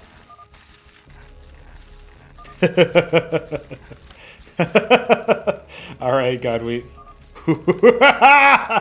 We get the... I wish we had the player cam. Godwheat was unable to provide it for today, and we didn't end up setting it up for... But that's okay. It's all good. We're just running it because of the... mostly the scheduling and time constraints. Godwheat has other ambitions in the next hour and a half or so, so we're going to go ahead and make sure that he gets his series in when we can. Of course, it's dinner time, or past dinner time here for HonMonO. He's already eaten. Going for his double Folk. Could end up seeing a lot of Cyclops play out of him, but right now we can clearly tell he's going to go Vulture. Okay, it's the one Radix Gauntlet build here for HonMonO. I think he's done this style versus Protoss, and so he might be thinking about it versus Terran as well for a similar reason.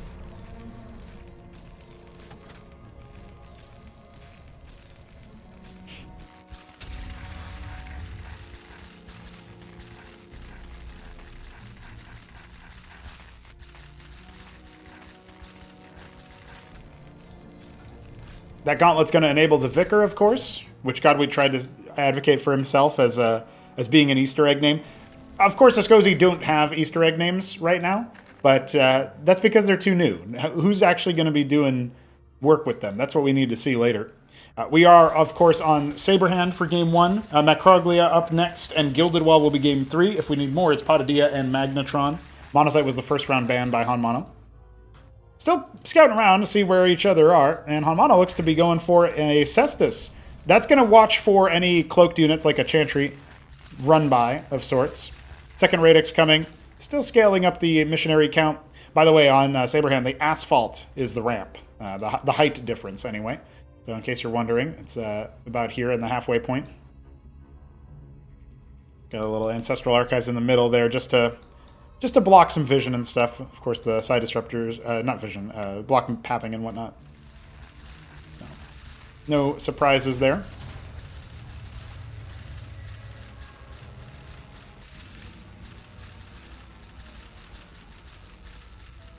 Vicars are indeed on the way. Chantry sighted as the missionary will be attacked by a single vulture. He's really trying to go after the Mason, but I don't really think he's going to be too successful there. Almost was, I guess. So the vulture run by here is what HonMonO is all about. Going after some workers. He ends up sniping one pilgrim and then falling back. He's obviously going to force a cancel on the landlock. Is Godwit even going to cancel it? Ooh, he doesn't. That's brutal. Not at all what you were hoping for there. 250 minerals to the better now, HonMonO is. He's got plenty of cash. He can go for more Fulcrum. He can go for that Ministry. I think he might have forgotten about his Mason. He's blending in. Camouflage, guys. Trying to blend in with the Basilica. Up to 8 vultures. Diving onto those units in the back there. Snipes another Pilgrim. Vicar's definitely pulling their weight now. Making this composition a lot more deadly. But expansion coming, and HonMonO has a Goliath out on the field. A couple of them, in fact. So, yeah, we put down the anchor. That makes some sense. Lay some mines. Of course, if a Chantry is in play, then the mines do not proc on detected or undetected units, and so you have to factor that in. I was debating whether or not to re-enable that feature, because mines obviously were anti-detection tool before, and I don't necessarily hate the idea of them being that way, but they're also pretty good, so I don't know.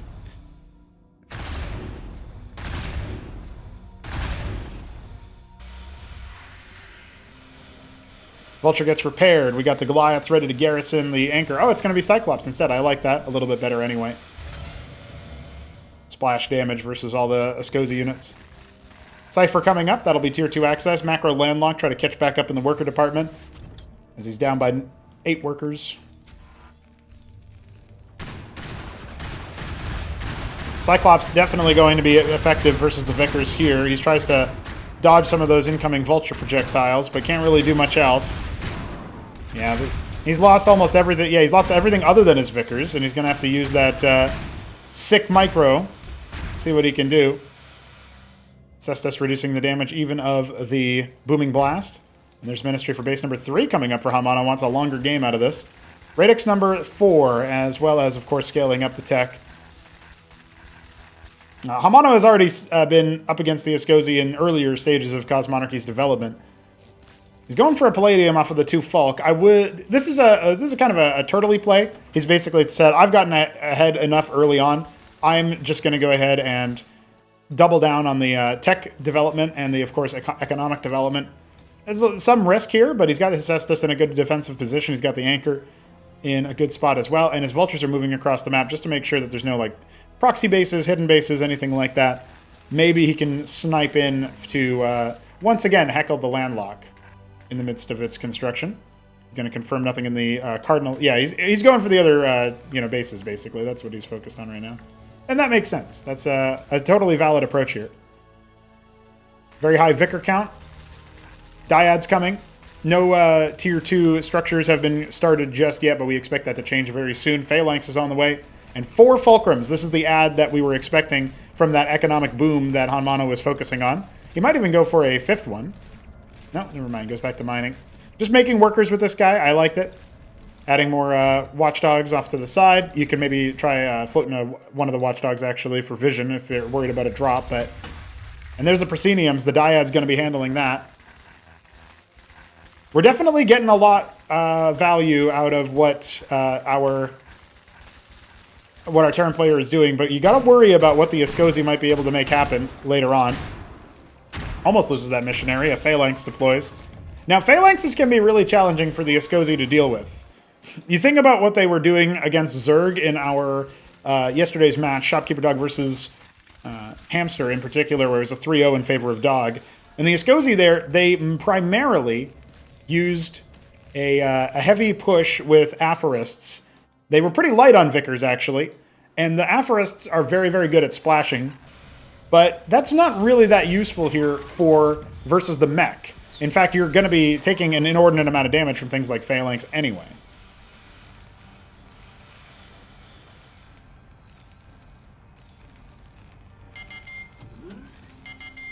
All right, Anchor and Cestus going to go ahead and lift off. The protective field there not quite provided when the Cestus is airborne.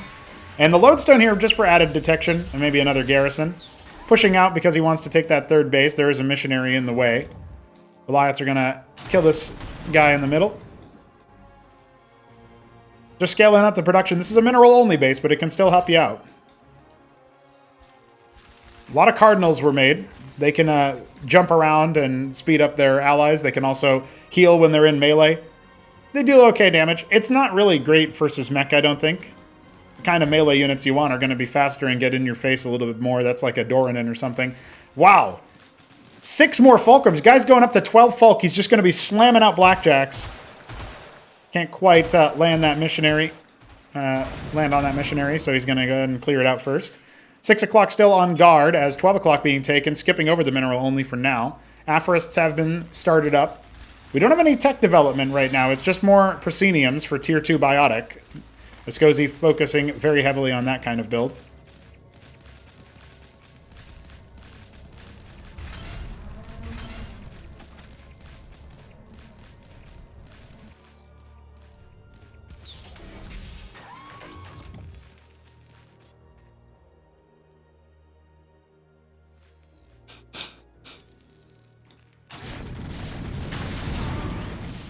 A little bit of friendly damage courtesy of that the Phalanx there. Lodestone for the mineral only as well. That makes a lot of sense. He's actually doing it for all the bases, which is maybe a little overkill, but he's making sure that, you know, cloaking units can't run amok inside his base without him noticing. Obviously nothing in the garrison just yet, but that's all right. Multiple star pads being made. Is it going to be for an Anseal flock? Is that what he wants to do? He's slamming out a lot of Blackjacks here.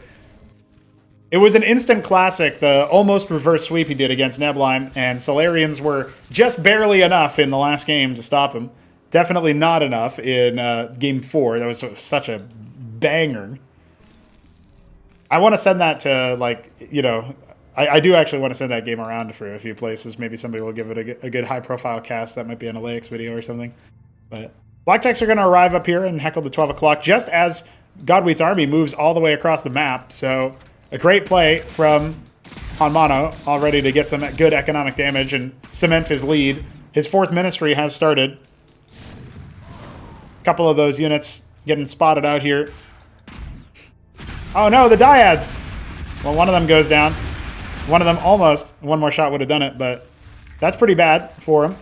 The Styrian Conduit, so tier 2 is not going to be where Godwheat leaves this game. He's going to ascend up to tier 3. And 12 vultures being made, by the way. HonMonO looking to get a little bit more map control, it seems. He definitely wants to think about how he's going to move out. He can destroy these side disruptors. These are just destructible rocks. You can think of them as from StarCraft 2. So if he needs more vision that way.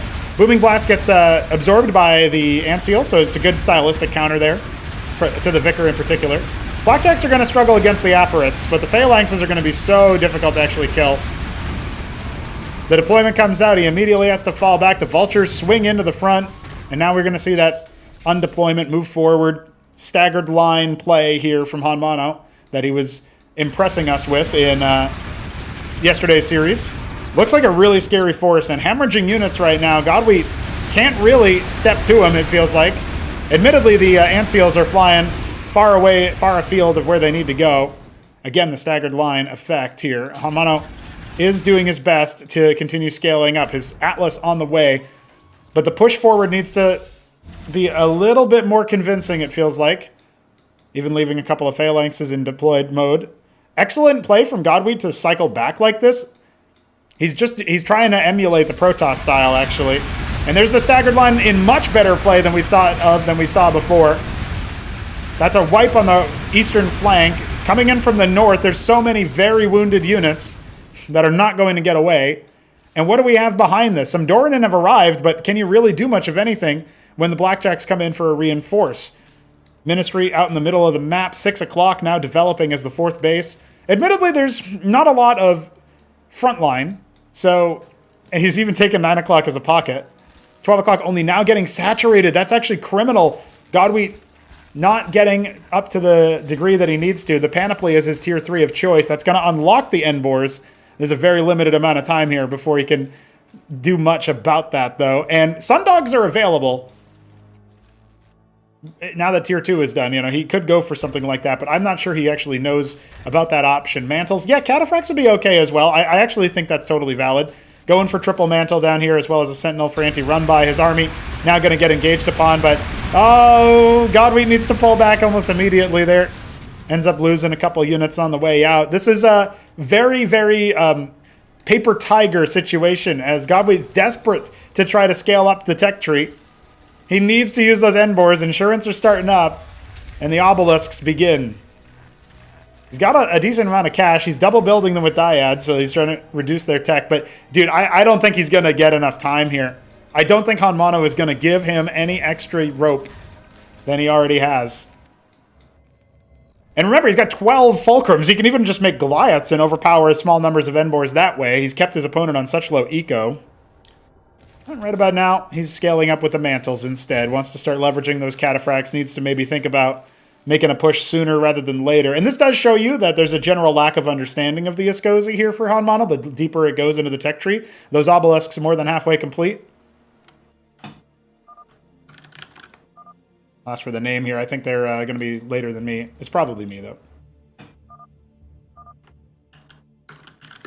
All right, we'll let them play on for a little bit, and I'll get the stream if there's no consequence here. It's a slower game, so it very well could be the case that...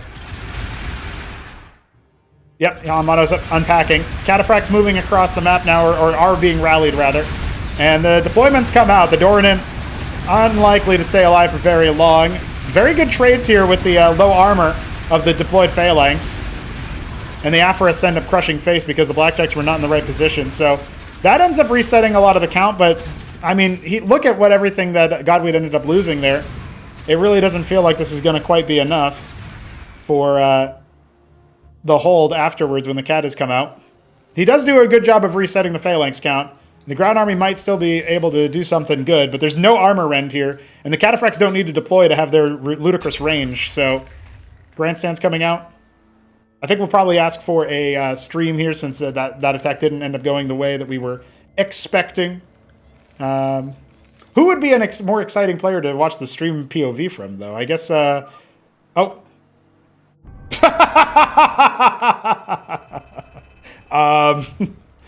Question mark?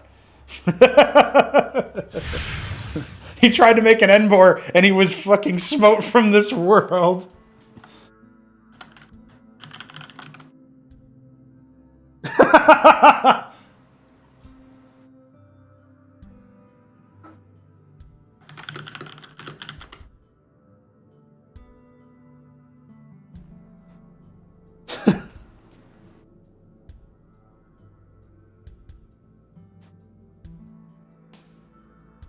All right, well, I guess we have to remake. I mean, I don't think there was a way for Wheat to actually win that one very easily, but the Endbore reveal was not quite done. So we're going to go ahead and reset that one. HonMonO was very far ahead economically in many respects, but that last fight didn't go his way, the way that we really were expecting it to. He didn't have any front line. The Aphorist Splash cleared so many phalanxes, so yeah, that's... Yeah, he didn't say sorry before building the Endbore. That's right. Yeah, I mean, people are even... Yeah, some people in the chat are recognizing that actually wasn't a bad Escozi position, even though maybe it ought to be. I don't think it was really good the way Shambler was putting it in chat, but it wasn't unplayable. It was just... Conventionally, you would look at that and say, yeah, HonMonO was very far ahead.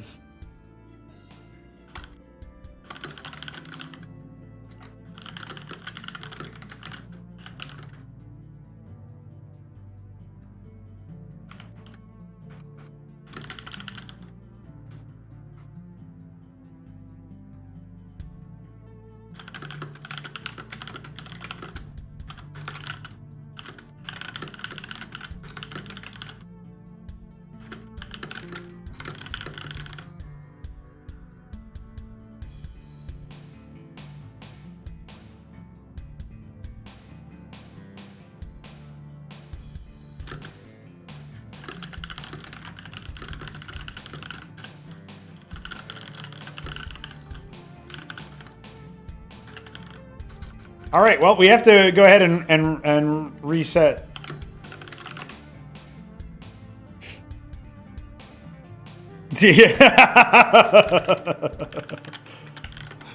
Yeah, basically we said the same thing. Although I know he's putting some sauce on the hot dog, some sizzle on the steak. Guys, we gotta go one more time on game 1 for the series. It was a cool start, but we had an internet issue. Per our policy, we remake one time. After that, it's a wrap. It's just gonna be a map loss for him. So let's make this not Canada.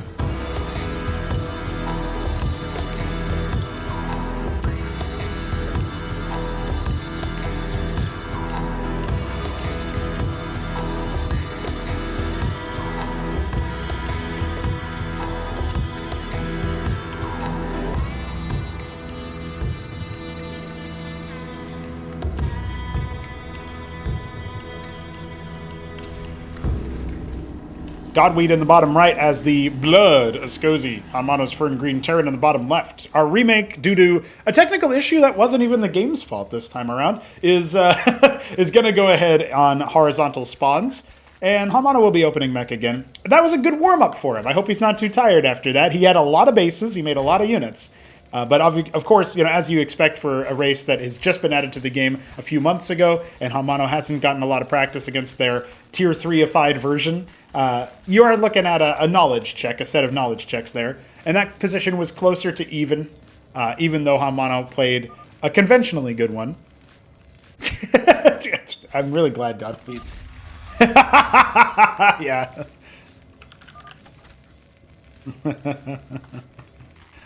You should have typed Sosij again. Come on, dude. I love Korean.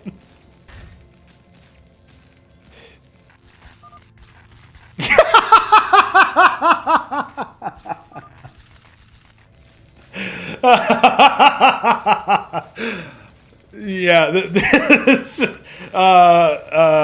I'm trying, guys. I'm trying to compose myself. Hold on. Give me 1 second.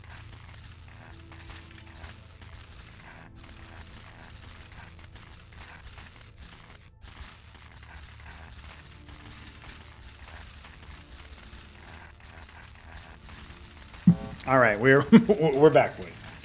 Radix and the in-base landlock here for Godweed doesn't want to try to go for the early expand when the Vulture threat is looming. And the first Vulture is already moving across the map, will scout the opponent correctly. Second Vulture will be out in time to join, so he doesn't have to go like halfway across the map or whatever and then turn around. It's going to be the second Radix. This looks like it's actually going to be a little bit more of a combat-oriented build from Godweed, some kind of early action. I saw them make a bunch of Cardinals in the mid-game, not really mid-game, I guess, but, you know, earlier, like later than you would normally make Cardinals. And so my point is basically, if he wants to use the Cardinal versus Terran, he probably needs to consider it at a time like that. So he confirms the position of his opponent. HonMonO now going to add that Cestus so that he's got that detection. And continuing to move around with the Vultures. The Pilgrim could end up popping the Mine here, and it looks like it will. Which is a little unfortunate, right? That's not really how you wanted it to go. Immediately into the Anchor, however, and HonMonO is going to run that Pilgrim down with a Vulture. At the very least, you know, it's information for Godweed. Trading a Vulture for a couple of these combat units could spiral into an Sosij victory. At least it's going to be more threatening now. He has lost it. And you can just run by this, you know what I mean? You don't really need strictly to respect the Anchor positioning as a Sosij. Their units are pretty nimble. Proselyte in play. He's got 3 of them. Landlocks can make those and are making 2 more. They can also make, of course, the Workers, which is what we see here, the Pilgrims. Pilgrim, Proselyte, Dyad, all made by the Landlocked once you have certain situations taken care of. Certain tech requirements achieved. And there's the expansion for our Terran player. At the same time as, not the expansion, but the tech, the Gauntlet, comes up for Godweed. Now, the mines are going to confirm, I think, just barely this position. Yeah, the army is leaving the base. And so we've got 3 Vultures going to come down here and kill that missionary immediately. And he's just going to go ahead and sabotage the landlock once again, forcing a turnaround.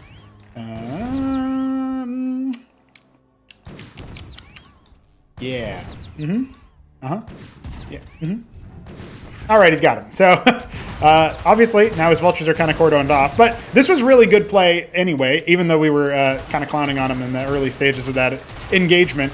He still gets a bit of a scout off, doesn't quite see the gauntlet for whatever it's worth for HonMonO, who may or may not know much about the situation. Adding a third Fulcrum, going into a more Cyclops-heavy style this time around, which I don't hate, honestly. I think you can make that work against a Sosij. People would maybe be doubters because of all of the impact dissipation. But honestly, when you build this many units, you're going to get clumped up and take splash damage. It's just a fact. So base ends up finishing up much faster here for HonMonO. You can see the progress bar here.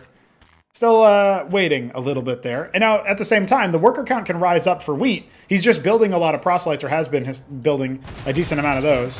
Vulture hiding behind the side disruptor. Even HonMonO didn't see it, but Godwheat's units did. Cyclops are going to go ahead and force the issue, yet immediately losing out on a few of those units. Going to have to try his best to... try his best to deal with something. He's trying to be a little fancy with it, but this looks like it's going to go up in smoke almost immediately. Yeah, that's kind of what I was expecting to happen there. Compositionally speaking, the Cyclops spam is definitely going to work out a little bit better. Some repairs now going to come out from HonMonO's Masons at the natural. Vicars are going to be a little bit better at dealing with the Cyclops just because they have some splash damage of their own and reasonable range.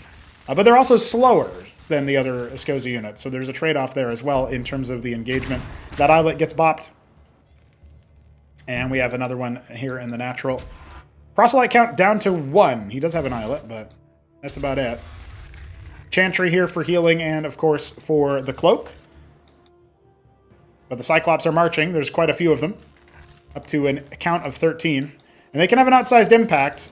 Obviously, the Sosij army not really set up in a good position. One of the Vicars could go down immediately. Both of them dangerously low right now, and HonMonO will continue. In fact, one of the Vicars just fully went down, it looks like. 2 more arrive. Down goes the eyelet. The micro tricks are not going to work out here for the Sosij player as well as he would like. But there was no stutter step from HonMonO, so he is going to end up losing quite a few units at the end here. And it ends up being a trade that you can argue was cost-efficient for the Sosij player. But you got to be honest. The economy obviously favoring HonMonO. Prosceniums are already starting, however. The cipher was made. We're scaling up the tech tree faster this time. Godwheat may be going to throw caution to the wind. HonMonO does realize, however, he did not attack fast enough in that last game. I think that's what we're seeing here. You know, he's pressuring with the Vultures a bit more. Now he's pressuring with the Cyclops. And adding more Fulcrums earlier, right? Going up to... Wow. So he's going to go up to 8 Fulcrum, maybe more than that. His third Ministry just here to make more workers to saturate the base, get further ahead. I like the style. I think that's a good play. Terran should probably be doing that in general. Dyad's now going to come up here and add more tech relays. And there's the Bestiary. Maybe we won't be seeing the... we might actually not see the Bestiary work as the tech rush, right? This could actually be a Doradin play. Try to deal with the Cyclops threat by getting right in their face. And it is kind of a monocomp right now. HonMonO comp. We'll see if that ends up being a through line in the series.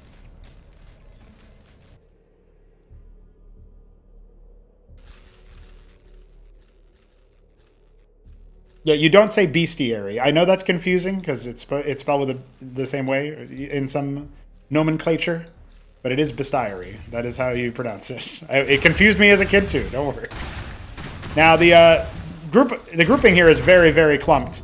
HonMonO has a lot of juicy targets, but now needs to put a star pad together so that he can get detection. He could just still keep fighting, obviously, but he doesn't want to chance it. Third base coming at the mineral only.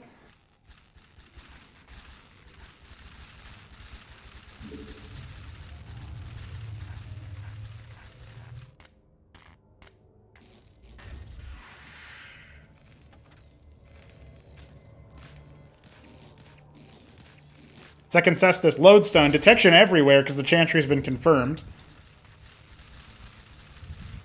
Once he gets that Anseal going, he'll probably be going for a push. Some Doranin are coming.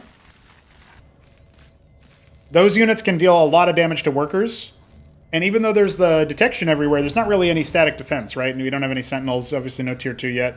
Phalanxes are on the way with the Palladium coming. Blackjacks are likely to be queued up after the fact. Indeed. spending down the minerals from this mineral-only base. 6 o'clock now being poked into, but there's a Cestus for advance warning, and, well, they were on attack move anyway. The Cyclops in a great position to repost this. It's going to go ahead and try to repair the Cestus. This is high ground down here. That's what the asphalt signifies.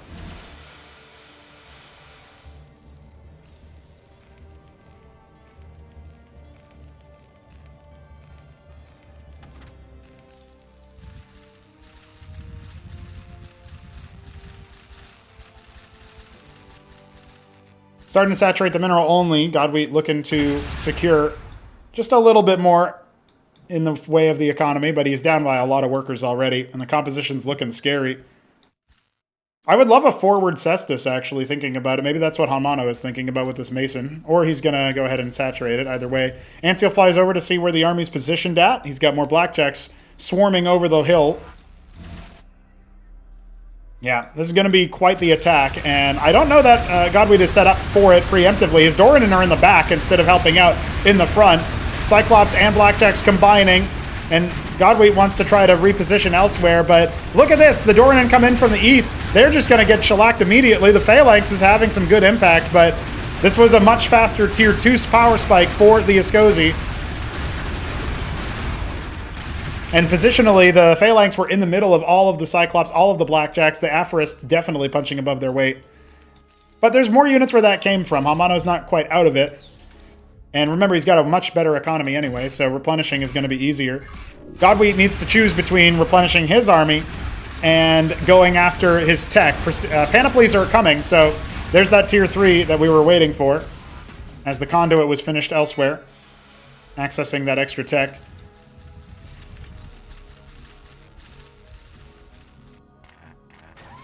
HonMonO is trying to solve this with this more precision strike set in the mid-game here.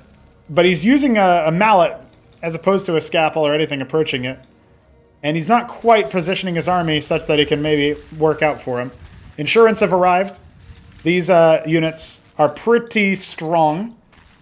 They deal splash damage themselves, but one of the major hallmarks of the Escosi, the calling card there, is their ability to scrap corpses for money, and the Insurant has that passive, so a very potent unit in that respect. Doesn't take long for it to pay for itself. Cestus repositioned forward. This is now high ground, so you can see over the asphalt line. He's very far buried behind his third base. I don't like his army's positioning. I think he needs more. He needs to be more on the map. Atlas coming for Tier 2 access, and yeah, he's going to go ahead and blow these suckers to smithereens. He can get out of his general quadrant here a little bit easier. That fourth base coming for the Escosi. He's got a smaller army for sure, but it can punch above its weight if it's positioned properly. At this point, HonMonO has waited long enough that he's scaled very nicely, and again, Godwheat did not scale up the army size very highly, right? He's now trying to bank on the idea that HonMonO will be a little bit too scared to attack forward. And that just isn't the case. In fact, you don't even need to deploy these phalanxes, it feels like, but he's going to go for it. Let's see what he's targeting down. The first salvo just goes live on the Doranin.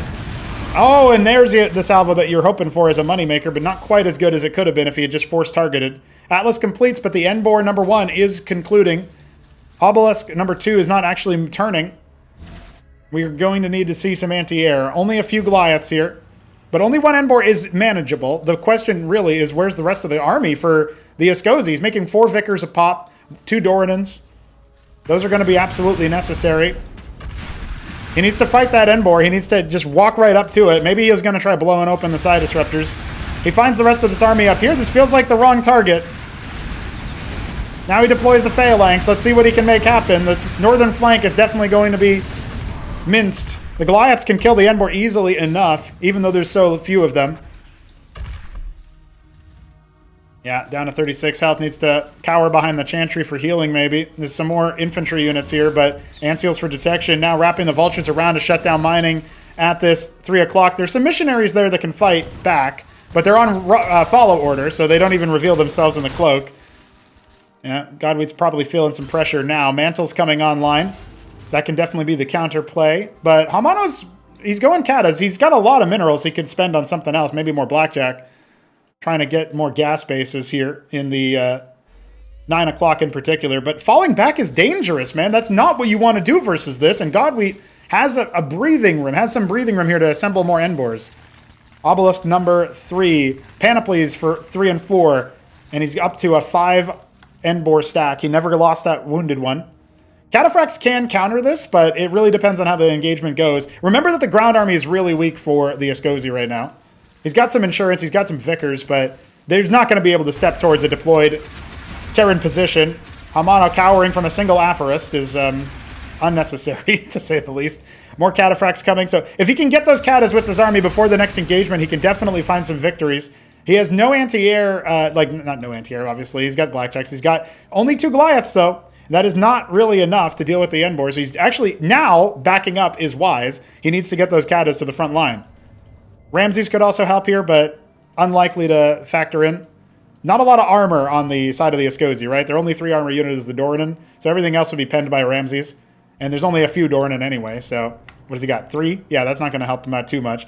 Ancestral Archive splitting the army up a little bit. That's sometimes why you go for stuff like this. A mine reveals top right. He's going to try to go for the engagement on that base, but this is going to spur Godwheat on to attack something. More Endbors being made. He goes for a 4th obelisk as his top right base is going to need to be destroyed. The deployed phalanxes, though, call out the position. Let's see those Catas. Yeah, the anti-air is in a position to deal with this in theory. You got to watch out as the Catas do have equivalent range. Down to 3 Endbors from that engagement alone, but needs more anti-air for sure. Blackjacks and Catas are all that Godwheat is going to be up against here from the rally, so any phalanxes that are reduced is pretty efficient, pretty good at the process. Now he sets up for the response from Godwheat. More Blackjacks screaming across the map. Another Cata as well, stomping his way forward. The landlock will go down. Some Pilgrims just on rally are going to be cleaned up, but it might be good target selection there for the phalanx, and the landlock is not canceled. Now the Endbors realize they can't actually fight the army. They've got to move it down here. There's no anti-air here. Those are all anti-surface turrets. The Catas might have to go ahead and turn for a response, but without the Endbors to defend, Godwheat is in a lot of trouble. His ground army is next to nothing right now compared to HonMonO's might. But the Sentinels are getting minced. We've got Blackjacks now storming back to see what they can do to defend. There's only 1 Cata here. He needs to send some more Goliaths out. He's starting to produce those instead. And look, the Endbors are going down. Pathing in the proper way. Not what he needs at all as the Terran mech army moves forward, crushing the Endbors. Some very wounded ones are still left standing, but the insurance are going down. And there's no ground army left. Godwheat, he probably can't believe that his Endbors have been crushed. That was his hidden ticket. That was his secret weapon, and all he's got is 1 remaining. There's not enough production for the Sosij. He's going to lose his mineral only. Nerf Endbors. Does he really feel like the game is over, though? Is he going to let it be done that way? I feel like the answer surely is, is not. He's going to give it a go because he's got more in production, but he's losing so many bases. The position over here is untenable. GG! The Endbor menace has been stopped. You can't stop HonMonO with air units, dude. It's not possible. All right, now that that excitement is out, we're going to go to more standard games shortly. Macroglia up next for our next round of play. It's going to be a good one. Godwheat's map pick, but he probably wants something a little bit more aggro. Maybe send HonMonO into a stunned point. Nice opening match, though. It was pretty cool before Godwheat disconnected due to his internet, but now HonMonO is more than warmed up. He's got a map on the board, and that's with the Endbors, man. That is with the Endbors attempting to knowledge check him. So let's see what's behind this next round of play, because I really want to see where this one goes, guys. It's time. Can HonMonO repeat his success, or will Godwheat have another leg in him?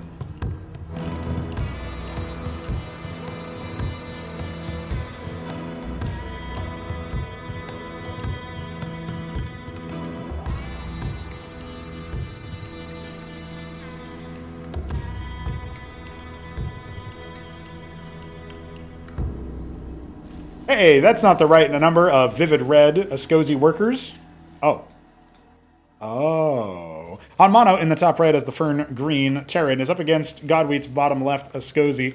Yeah, so this one's going to be a quick game, one way or the other. And let's try to track where these fellas are moving to. Looks like inside the base. Wow, so is this timed out, do you guys think? Because he's going to have a fulcrum down, and I feel like it's just going to get caught immediately, right? Right, guys? I don't understand. Yeah, he's going to have vision, surely. I mean, what do you do in this spot? This is... Godwheat, no! No, Godwheat. No, Godwheat.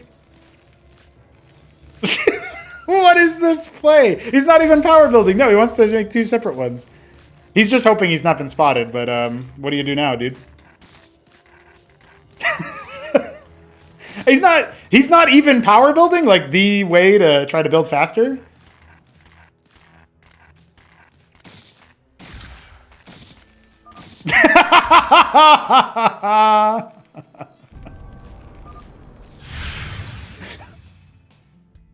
Okay.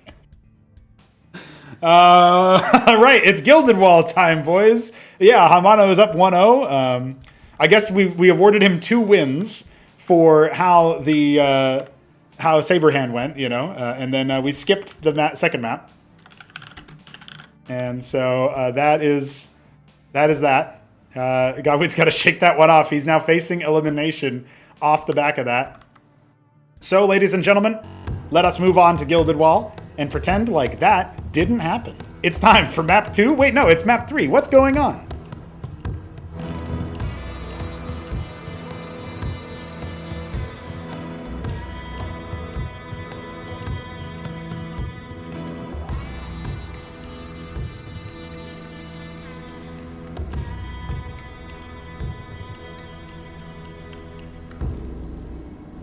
HonMonO's Fern Green Terran in the bottom left of Gilded Wall. He's up against Godwheat in the bottom right, who is... What is this color? Auburn? Cordovan. I was thinking it was Cordovan, but the recolor really messes with that. That's okay. Sosij are a hard race to color guess anyway. Keep the secret.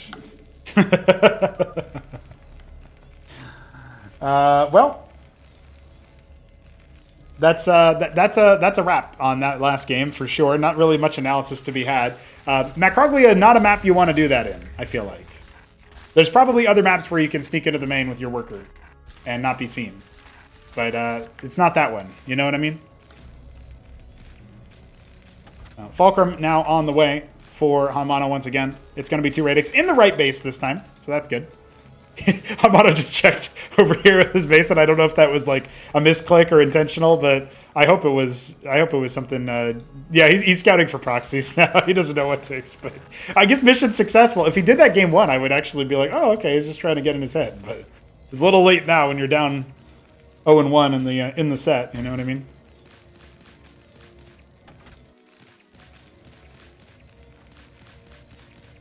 With all that said, of course, we have to extend a warm welcome and to HonMonO here in the set. And so I appreciate him playing against a new race in a mod that he's found only recently-ish. And yeah, he's getting into a Starcraft 2 habit of scouting for proxies, and I dig that. Knows where his opponent is, so it's not like he needs to confirm. Not like on Saberhand.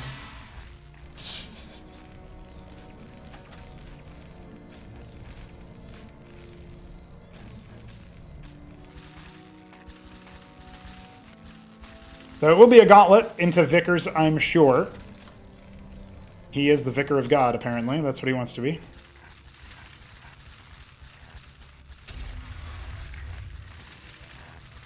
Function coming on. Honestly, since wheat is monosyllabic as a word, you'd probably want wheat to play a lot of roves, so he could say, I am the rove of God. Like, that's a monosyllabic Sosij name, so... Just thinking about that, if he wants to name, a Sosij Rove. Sosij Wheat. I don't know.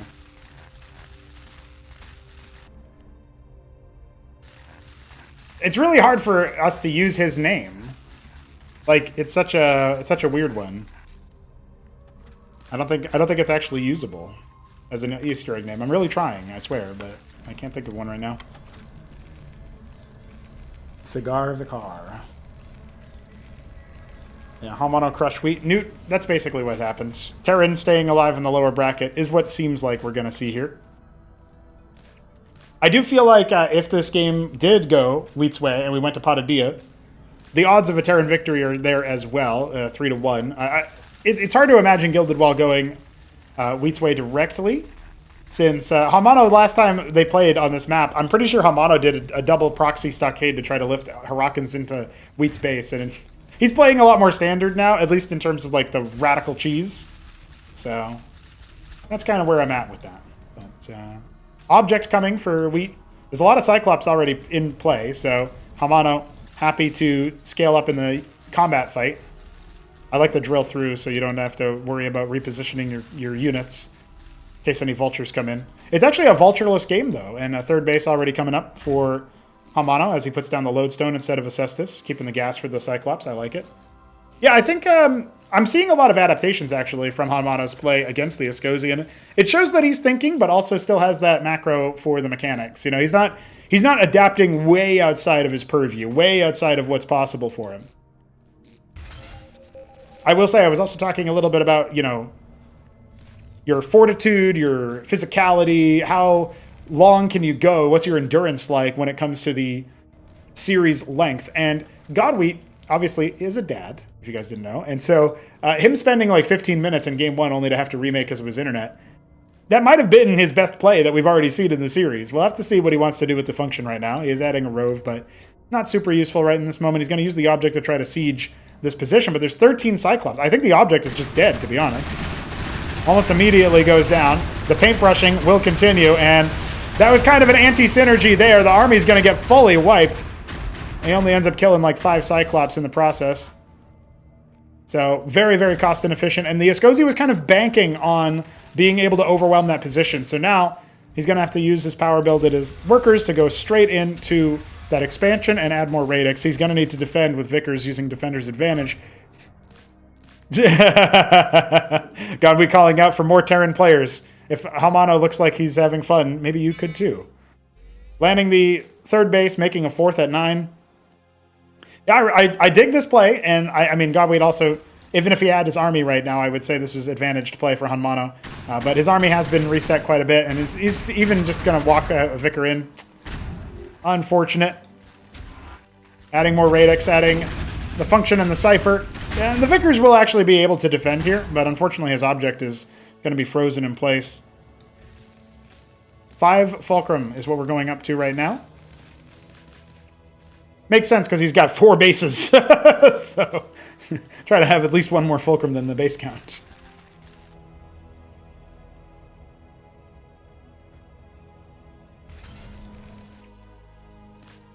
Man, game 2 really took me back. Sometimes Godwheat will play like a really high-level match, and I feel like he gave it a really, really good attempt in game 1, and definitely was navigating the matchup in a way that was favorable for his race against a player who didn't really necessarily know, right? He was using the knowledge to sort of check back against his opponent and say like, oh, okay, my opponent doesn't really know this. I'm going to knowledge check him. I'm going to do things that are going to be perplexing for him. And we're going to see how that one goes. And I dig that. I think that play makes a lot of sense. Adding more Fulcrums here. The Palladium going to finish up soon, so we're going to get those Phalanxes out. Yeah, going up to 9 Fulc. There's a Mason loose inside the back rooms, apparently. Yeah, I feel like looking at the way that Godwheat tried to play in game 1, he was definitely playing to his strength as a player compared to his opponent, who's macro and who's APM in general. And, you know, even just like competitive integrity, or not integrity, history is way higher than Godwheat's. I guess you can say his integrity too, because Godwheat keeps typing, but whatever. HonMonO likes to type as well. Even though his typing is, we can't talk. Pretty funny. Intendants are out to try to maybe deal with those Phalanx when they show up. The Cyclops are the problem right now. Masons are going to be under attack at the 9 o'clock base, or 10 o'clock base as it were. Not a large army right now for HonMonO. He's actually going to go down to almost no military units. So Godwheat could threaten. He could do something here. But right now he's waiting for that push, and he's just going to attack with a few units. Ministry's just going to evacuate to top left, and we're going to get 2 star pads here. Phalanxes are coming out in a big number. That's where all the money is going towards right now for HonMonO, as Goliath and Phalanx. Mason's on a... Rove on a wild goose chase. Yeah. Yeah, get him. Yeah. Get him. Distract him. Punch him. Full surround. Yeah! Worker Uprising complete. Only lost to a Mason to that. Hi. Yeah, it works a little differently when you have a Vicar there. Phalanxes are a little forward. This does feel risky for HonMonO to do, but Godwe is not microing his units. Oh, he loses both Intendants on the bottom, too. That's a bit crushing. HonMonO, just build a Ministry. I know you don't have the money right now, but you can definitely do that. Yeah, so it's struggling a little bit here right now to try to actually siege that position. HonMonO is likely stabilized, and his greed was such that he's got this base, which of course wasn't attacked, wasn't even thought of, but has been giving a steady little injection of income. Very good saturation in the natural. You could even argue you could pinch some off. And he's even returning the 6 workers up here to the 10 o'clock base and just rallying them forward. Anseal could get jumped on here if he's not careful. Indeed, absorbing a lot of damage there. But there's not much to absorb left. Vicar moving to the top left, but there's no base there. Godwe wants to keep on pressing, but for a moment his production was idle. And his own third base is narrowly defended against Phalanx comp. That doesn't really do anything, of course, so the one static defense structure.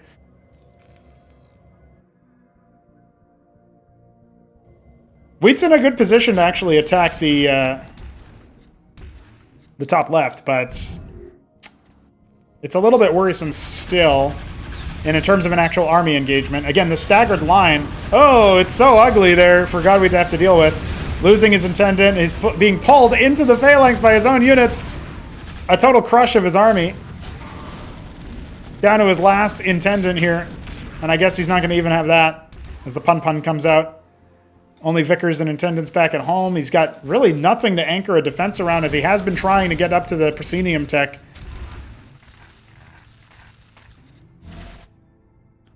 Looking dire right now. Godwe could be eliminated in just a few moments. HonMonO on the precipice of victory. Just needs to keep on pushing. The mech units have served him well against the Ascozi, and we could be seeing our first casualty of the new race. Godwe gave it a good look. He certainly looked good in the first match, but now he's met his match. He has met Korea. GG. HonMonO into the lower bracket. One more match.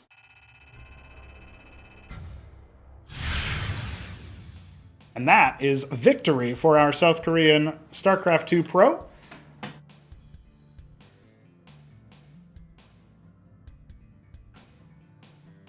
A pretty good showing, all things considered, and certainly a faster series than I anticipated.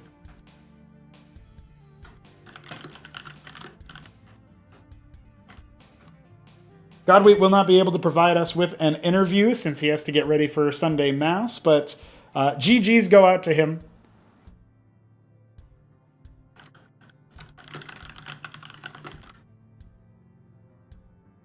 I'll ask if HonMonO wants to give us a few words.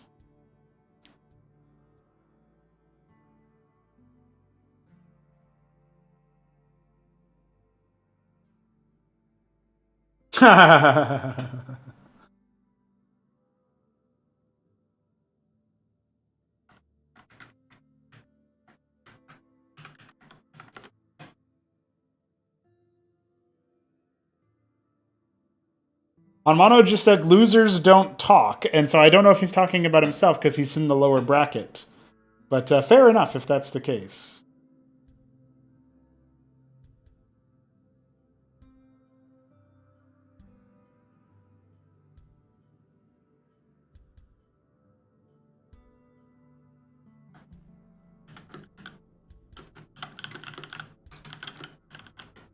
All right, HonMonO moves forward but declines the interview. He won't interview until he wins the next match, he says. Interesting, he has to win the series. He has to win the series in then he can talk. He's got to get talking privileges back, apparently. So his next opponent will be the winner of HitEmUp versus George, and so that does feel like it'll be a HitEmUp HonMonO match. Another pro, right? I mean, if HitEmUp loses only to pro players, that would be pretty interesting. He did say that he would lose to HonMonO if he met him. And he also keeps talking about losing to George. I don't think that's going to happen. But George he's had a lot of time to prep. Maybe there's something I don't know. Hamster versus Art of Turtle is going to be our next series, and the winner of that will face against Arbuz, and those matches will be next week. The Arbuz and HonMonO matches will be next week, along with our semifinals, Siki Neblime, Aoud Shopkeeper. That will be interesting. We'll derive our matches a little bit later on. Go ahead and show you guys the results of this particular match. Of course, everybody is already somewhat familiar with them, since we did just see it happen before our very eyes. And Godwheat will go home winless against HonMonO. He won one map against Arbuz in their series in the upper bracket. Was not able to hack it versus the Terran. A lot goes down to style. A lot comes down to matchup. And it did not match up here in favor of our Ascozi player. Poor went out for him. Commiserations. We're going to be eliminating one more player in just I guess about an hour, I guess 50 minutes, something like that. A bit of a longer break than normal, but that's okay. We did also have a very accelerated first two series, so I'm not too unhappy about the longer break myself. But in case you guys are curious, we'll be pivoting over to our, canonically, our first match here, Elimination 1A, but that's just in terms of the bracket, not in terms of the schedule. Hamster versus Art of Turtle. Hamster is not, in fact, random, and Art of Turtle is not, in fact, Protoss. So let me fix that real quick. I had the wrong configuration there earlier. But yeah, the Zerg versus Zerg match that we're going to be seeing here is going to be pretty exciting, just based on the fact that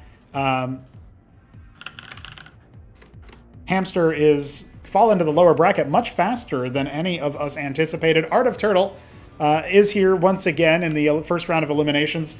In the last tournament, he was able to defeat Jack Yalangsky's EVZ to make it deeper into the lower bracket before he was taken out by Top Ramen's Terran. This time, if he makes it past Hamster, he would rematch against Arbuz from his group, while Hamster is looking to not just make it past AOT, but to go far beyond that. A favorable matchup against Arbuz. His ZVZ also just is really, really good. He beats Ziki very frequently, and Siki right now the winningest Zerg in the bracket so far. But yeah, Hamster versus Turtle should be a banger. Turtle obviously leveling up his ZVZ enough to take Siki to 5 games. Is he going to be able to take some off of Hamster? He preferred Hamster as an opponent in his interview after losing to Siki. He was hoping it would be Hamster, and so he gets to. But either way, one of those Zergs will move on to face Arbuz. We'll eliminate a Zerg today, and either HitEmUp or George will be bowing out. It would be very shocking if it was HitEmUp, not just because he's the reigning champ, but because George is one of the lower-seeded players who should just be happy to be here and be part of the top 12 in this Acropolis. Winner of that faces HonMonO, and maybe, that's just something we can pick back up on after the broadcast has come to a close with regards to the games. Guys, we're going to go to that break that I mentioned, and I'm going to make sure to rest and recharge. It'll be a 45-minute countdown until the next match, and we will see you there.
Ladies and gentlemen, I welcome you back to the Throneroom Stage's first elimination round. Acropolis number 4 will be seeing 2 more members of our community, of our game, of our tournament off in joint last place of the Throneroom Stage, which is still top 12 in our Cosmonarchy community, which is pretty damn banging.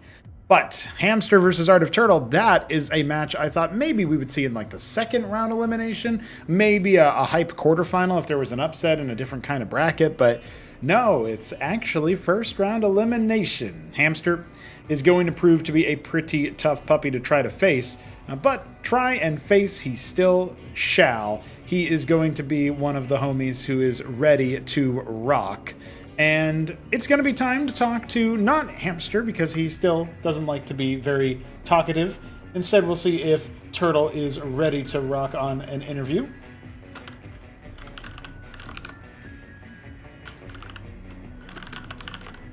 And if he is, we will bring him in here momentarily.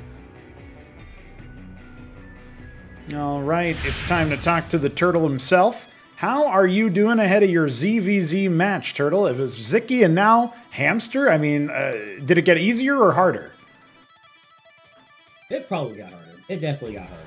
Yeah, this is the guy with that kind of experience in this game.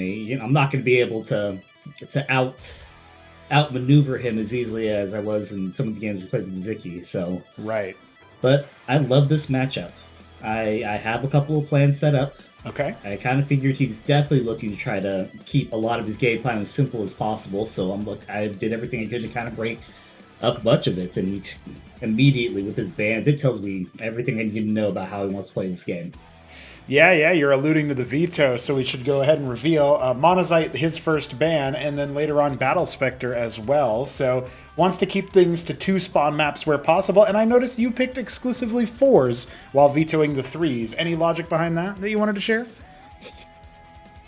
Yeah, the 3-player maps are a little bit quicker on the army movements. I'm looking to try to keep as much distance as I possibly can, extend out games yet again, because when it comes to Hamster, his unpredictability makes it a little bit easier to manage when it's further and further away. Yeah, fair points there. Obviously, your matches are starting off on Gilded Wall. This is the map that seems to have the most aggression, and I feel like that probably tells you a thing or two about what he might be planning as well. But even regardless of that, you feel comfortable on the 4 spawn maps. Yeah, I feel a lot better on these 4 spawn maps now, especially knowing that Hamster is a guy that's not gonna. He doesn't scout as well. He uses his army to do a lot of the scouting. I think that's the whole Zerg meta as well too. Where I'm not going to see him get a Drolith out there. It's going to be army first, and with what I've seen overall with the results, I'm kind of expecting more and more of the army scouting style. Yeah, fair enough. And also, of course, he's just fresh off a pretty quick defeat from Shopkeeper Dog's Sosij just yesterday. But of course, you did allude to it. Hamster ZVZ, he's the guy who really, I wouldn't say he necessarily pioneers new moves in the matchup, although I'm sure he's responsible for some of that. It's more so just that he lives in chaos, and this is a matchup with a lot of chaos. It's maybe a little bit more free-form chaos than the Starcraft 1 ZVZ, where everything's kind of been boiled down to the Muta and the Zergling. But you think about Cosmonarchy ZVZ, it's a lot different than that, and it might still boil down to a couple of units at the end of the day, but the how you get there is an interesting pivot. So tell me why you like ZVZ so much then. I'm just curious.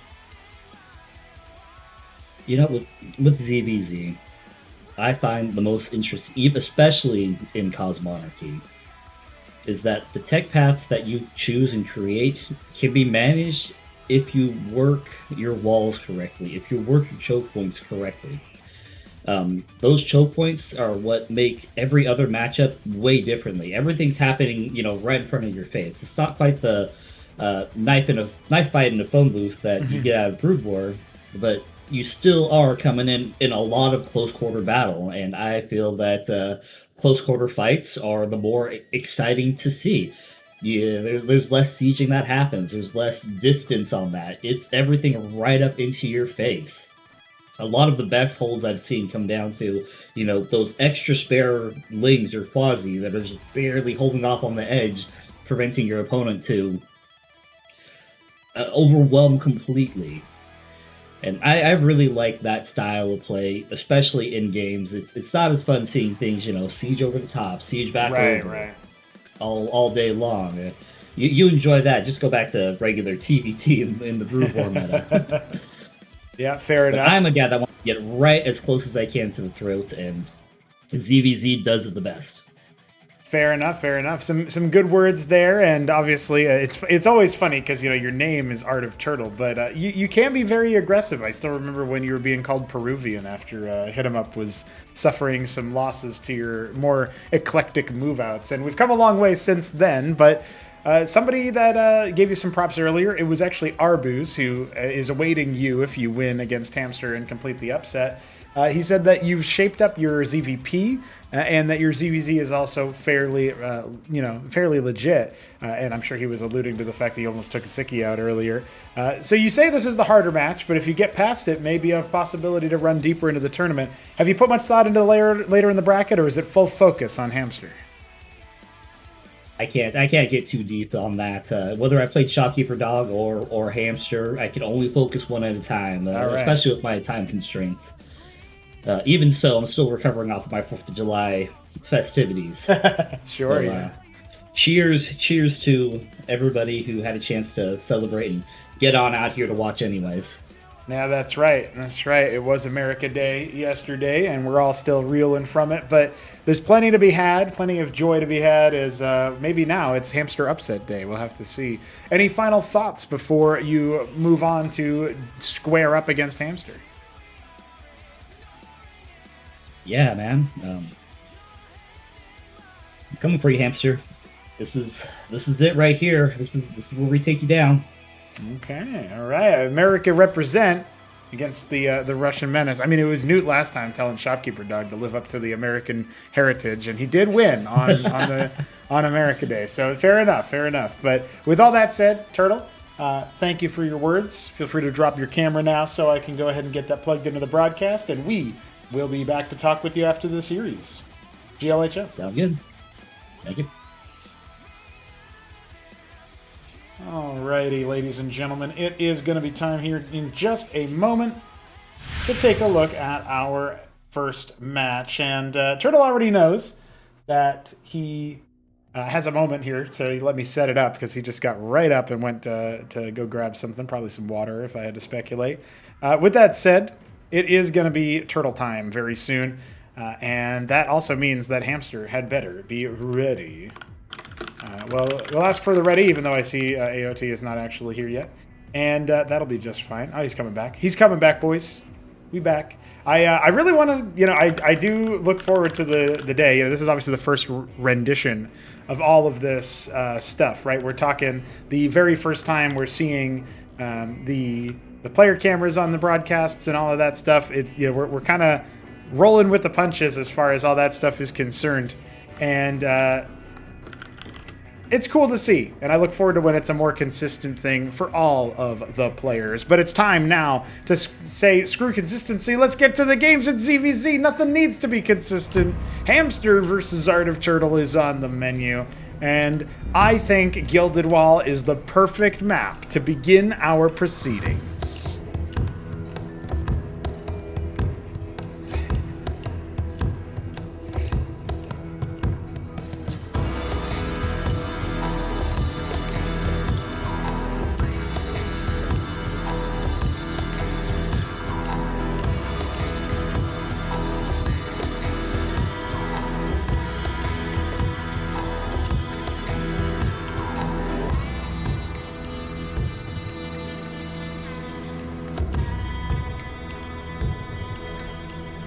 Hamster in the bottom right. Of course it's a 6 pool. It's Gilded Wall, damn it.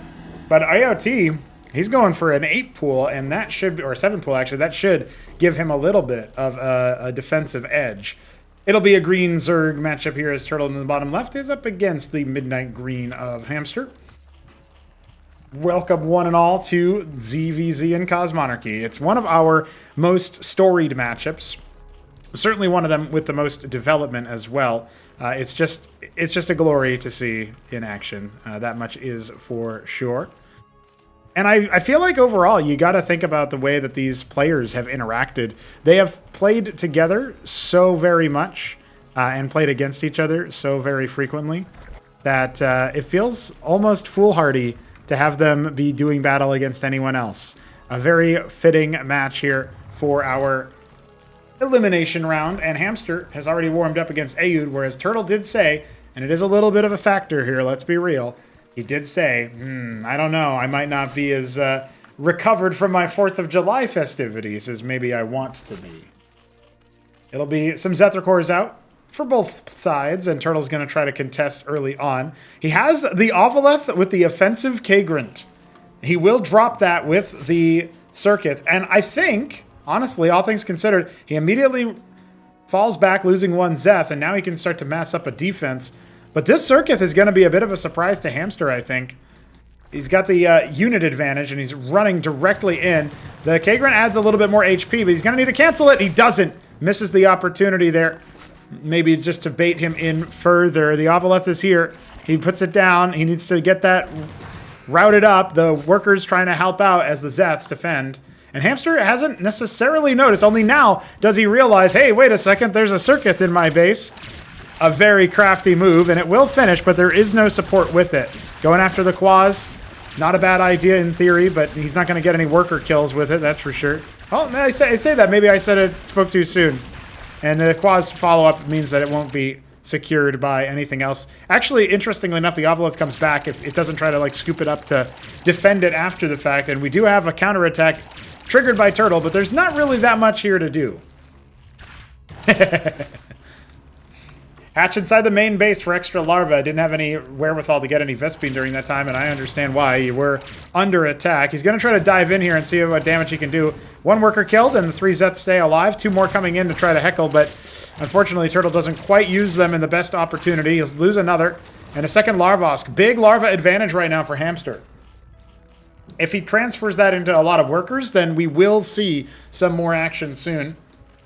Ovaleth is still available if he wants to go for a drop, but Turtle is down a little bit. Definitely brought some spice to the matchup. Knew that it was likely a 6 pool. Couldn't go with the move there as best as he wanted to, you know. Couldn't quite join the Circuit with some units. Zeth still on the forefront. Reaction time a little bit lacking. Loses a Zeth in the process, and Hamster's going to push him away. But the Ovaleth is coming. For both players, actually. This one empty right now, but could load up the Zeth. The Droleth, that's a mistake. Double Kagrant here. Well, is it actually a mistake? I guess. He can scoop it up into the Ovaleth. A second Droleth. Is it on purpose, then? I mean, this guy's going to get scouted by a Zeth. Well, Hamster doesn't actually see it. Doesn't pay attention to it. Yeah, it's a 4 Zeth to 5 Zeth drop, and... well, I just don't really see the Zeths doing much versus all the Quaz, you know? Well, actually, Hamster not really paying too much attention. That Larvosk is dead, and he is going to go for a Kagrant as well. This is a missed opportunity for sure from Hamster. He should have just full defended this, but it's a full kill, and he scoops everything back up afterwards. Testing the reaction time, testing the units. His own workers all the way in the main base. It's so confusing.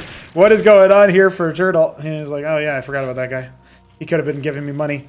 8 worker lead. 9 worker lead for Hamster, doubling the workers of his opponent. Turtle is going to need to come back into the larva game here. And again, that Larvosk snipe does help, but there is already a hatch coming. Hamster nominally, not just nominally, he's massively ahead in terms of workers. And his own drop has arrived to snipe this Larvosk. No, Turtle is in a lot of trouble as he falls prey to his own strat. He can remorph the Larvosk, and he probably ought to, but he is very, very down right now. Drops his own little set of units. The 2 Zeths heckling the hatch. Not really that much here to do. Hamster going for the Calcure Lake. Maybe Turtle will scout that out.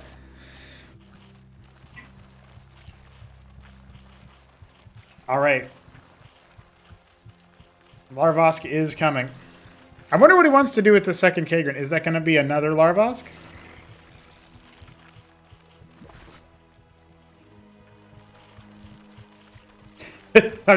I can't get my smile off of my face, guys. The sheer audacity of some of the plays here. And this is only game 1. Avaleth with the worker. Still looking around to see what he can do.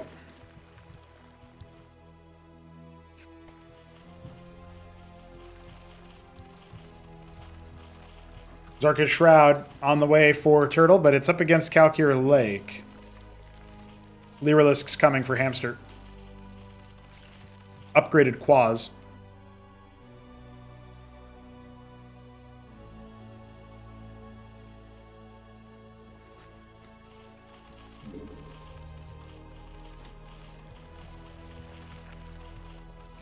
Still looking around for any damage he can do with the Zets. Still only the one base, but this is a very hidden one in the bottom right. I don't think Hamster's gonna find that anytime soon. The Avaleth, funnily enough, could have scouted out for it in his own territory, like in Turtle Zone. So, ironically, expanding into his enemy's location is actually pretty legit.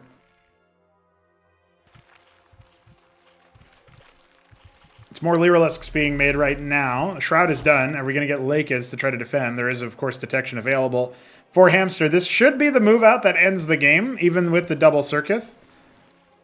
There's no advance warning for this attack, but Turtle might be able to sense that the walls are closing in around him. A pair of Naths here for anti-Avaleth. And here come the Lyras, trying to surge forward. Only one lake has started. The choke point definitely helping out here, this ramp, making it hard for Hamster to push forward and get a lot of surface area on the bounce attacks, for example. Starting to add a little bit of extra Vespene, but the economy is just so much better. Hamster going for his third base. Avaleth now coming in to see what he can find. But there's no Zets there. He's actually, I guess he's unloaded them out here, and he's just going to come in as a feint. The Quaz are thinking about reacting, but there is nothing to actually attack them. Capping the ridge over here, his own Avaleth with 6 workers. Going to go ahead and unload in this position. Okay.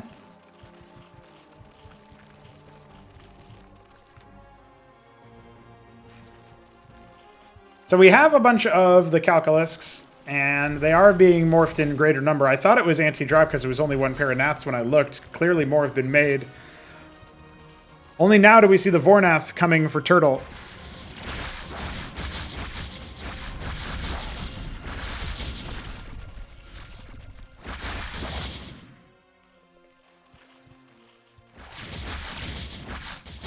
That Avaleth rotating up to the attack so that he can see the lake is, scout out the positioning, and detect those hidden units.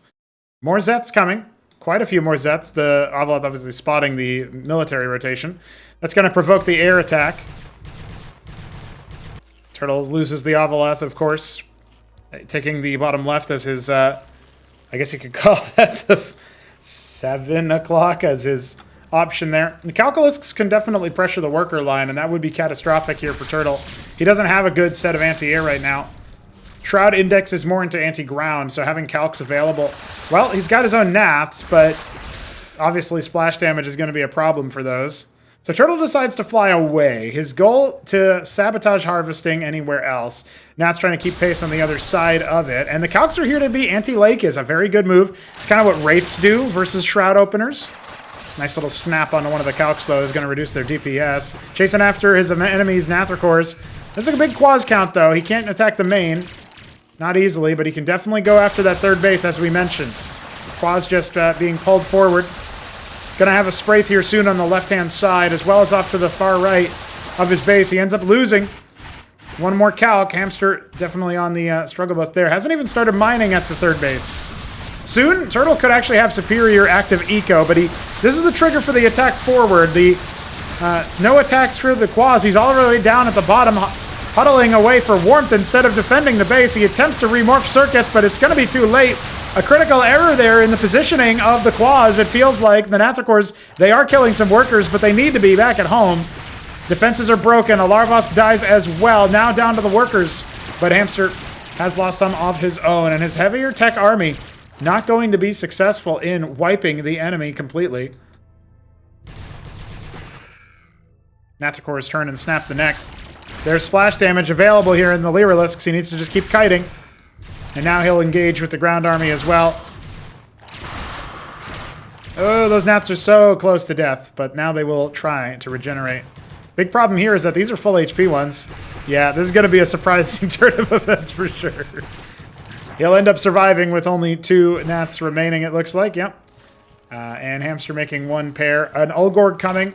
A lot more Lyralisks and a lot more Quas available, but no splash damage at all. Tier 2 pocketed in the bottom left.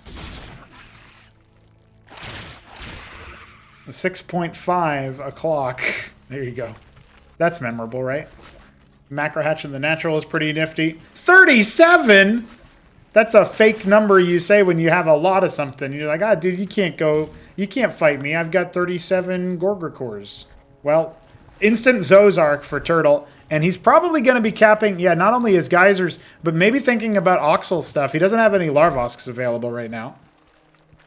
But he's got such a limited time before the hordes of Apex Strain Tier 1 Zerg start barreling down against him.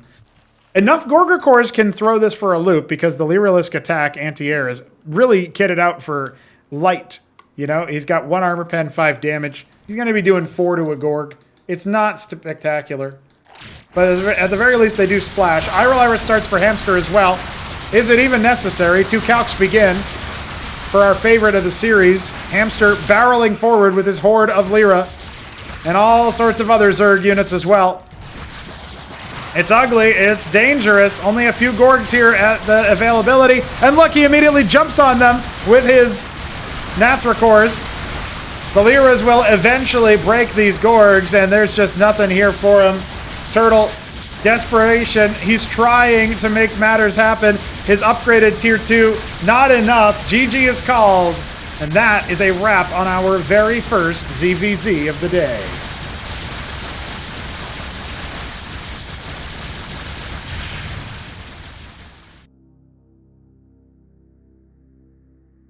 Oh, Hamster is having a good time on Gilded Wall, but that didn't go to his plan exactly. He had to battle back into it after the fact of his 6-pool not quite working out.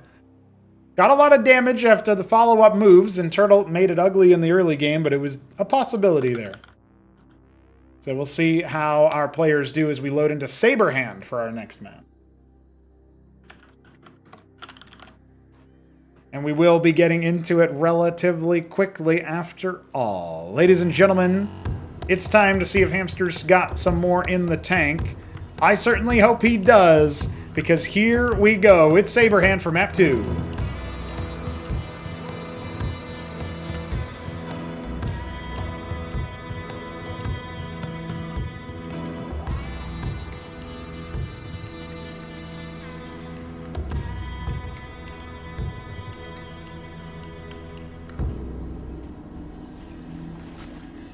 Turtle's green Zerg in the bottom left, flanked by Hamster in the bottom right, sharing the spawns along the bottom. We've seen this before, haven't we?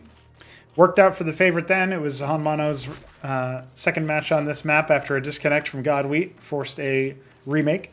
And yeah, Hamster is in the bottom right as our Cyan. No, it was Turquoise. Damn it.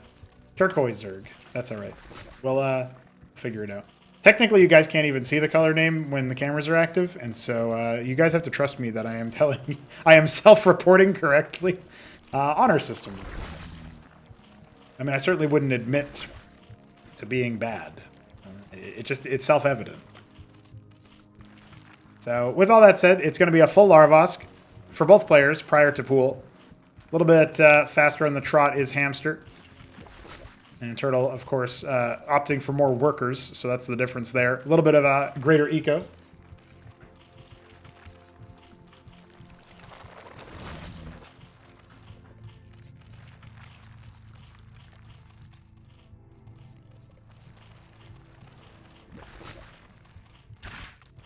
So he ends up finding his opponent first, which is very good. The pool now begins. We start to see Turtle's game plan take shape. As he's adding a second Larvosk, and then... Oh, yeah, he needs one more gas return for that. I guess this is going to be a Circuit, then? Oh, this is a Circuit, and this is going to be the Larvosk. Okay. I wonder why the Circuit is so far out. Also, I don't know if... this SimCity definitely isn't Zeth type, but it might be, like, you know, you're trying to move forward here with Quas, you might get bumbled or something. I'm not entirely sure what the game plan is there. Zerg structures are oddly airtight sometimes. 5 pairs of Rills to defend against early aggression. Not really something that Hamster is leveraging right now. And normally you would say, oh, the larva here, you're spending larva on Rills, but he didn't really have the cash to make too much there, so... Yeah, if workers can fit their Quas can as well, so yeah, I'm really curious about the SimCity choice here. But certainly will truncate the path, and maybe in some ways that's better than not being able to path there at all, because then the units are going to get real confused. Agroleth early on here. The Zeth will appear, and the Rills will be on standby to heckle. Excellent work there. All right, Hamster knows what he's up against. He has a second Larvosk himself, so he's not exactly behind anything here, and he's caught back up in workers and superseded as well.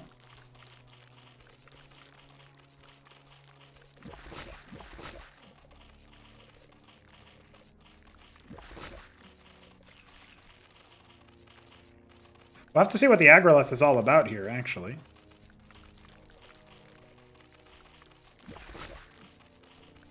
My guess is he's just going to be using it for expanding, and the turtle does enjoy doing that. Could bring a worker here and then burrow it to spread the Kagra, but he's just looking around.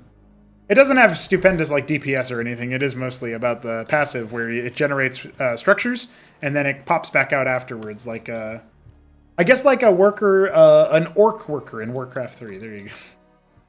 If the Terran worker was inside the structure during construction, that's basically what the Agrolith is.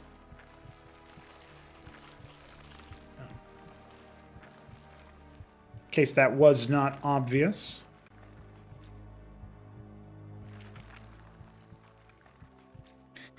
On the side of Hamster, we have a Hydrathen on the way.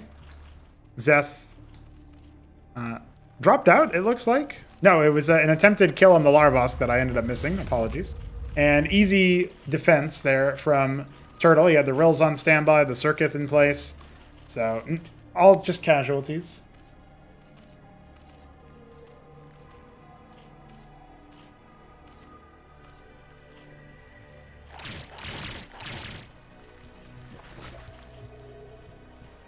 Avaleth is empty for Turtle. Hamster doesn't know that. Going for the ski-back tells me he might be thinking Skith Record. This is a common little flip for ZVZ. You can try to go for something like that. What we'll be telling is if he starts capping gas anytime soon, as they are Vespine expensive. Going after Hamster's Avaleth. Almost pops it. Definitely going to bruise it in a way that's going to be pretty difficult to deal with. Turtle's Shroud indicates he wants to win on the ground. What's his answer going to be to a bunch of pesky Skiths? You know, in theory, if you go for like 3 Spraith in each base, you're fine, but it really depends on how many Skiths Hamster's allowed to make. 4 of them are the initial proceedings. More larvae where that came from. And he's unlikely to show them until way later on, right? And so the Avaleth is going to have to scout them out. I'm not even sure that the ski-back tech was scouted. A lot of Quas are made. So that does make some sense. Looks like maybe Hamster's going to be up against a fast 3 base, but the aggro actually turns back around. So perhaps not. He's not adding too many Skiths here, right? Just 5 total so far, it looks like. No, it's going to be 8. Okay, so that, you know, we're getting up to more respectable numbers for sure. Nats pop the Avaleth, trade 1 for 1. That's a fair trade for the Zerg. Well, sorry, for the Turtle. Yeah, it's a great trade for Zerg. Khaz'Trith is here to help defend. Circuits are definitely coming up here. And Nathrakors in some numbers can deal with Skiths, but it's an interesting trade. He chooses to use the Zeths against him. And he misclicks there. He wanted to go the long way, but ended up clicking into the middle of the map, and most of his Zeths get popped. So now his Quas trying to be hecklers on the other side just to distract. And the Zeds are going to come in to see the Skiths with some advance warning in theory. Zorius comes out. This will force the Quas back. It was kind of a prolonged engagement there, but it's definitely helping things out for Hamster. Because the Skiths can now start to pivot out, and the Quas are going to be further away from... Turtle finishes the Ulgorg, but he really doesn't have that many tech options here to try to counter. He's just trying to use his pure quads count to defend, but he's not mining from this space. He needs to unburrow and get back to it. As his quads struggling to deal with all of those skits.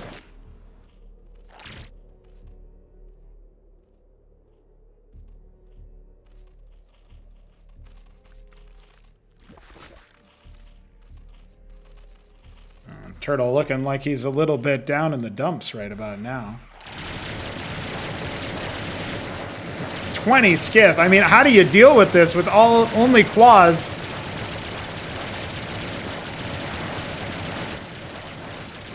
Doesn't look possible. He's got an Ultra Core and a couple of quads in production, and he comes in with a cheeky drop, but realistically, what can he do here? He'll pop the Larvosk. I don't think the skits are going to be provoked to go back home. The hatch is now being focused down. All the quads have been killed just about.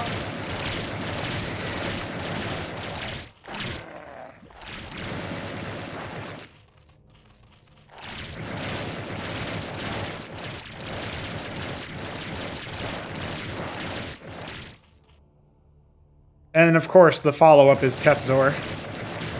Down the hatch will go in the main base. He's trying to reset in top left, but he can't quite get his units in that direction. Zorius just wandering in. He has the one Ultra Core, but there's plenty here to try to deal with it. Zorius just walked its way in, by the way. There's been some chaotic moments in this series. This Ultra Core, it's staying healthy for now. The circuits with the Khazitra helping out as well. Honestly, can you even break the Ultra Core, though? The skits are going to have to right-click it, and that should be enough to Pepper to bring it down for good. He definitely did his job to try to stay alive in the game for Hamster's opponent, but it looks like the favorite's going to go up 2-0. GG as Turtle taps out, and that, my friends, is another round in favor of our Zerg here, Hamster. All right.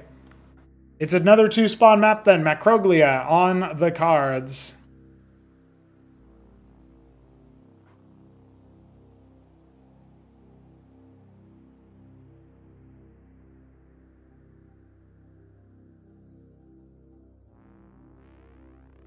This could be our final game for Turtle in the Throneroom Stage. We're sitting here wondering when it's going to be that ZVZ reversal.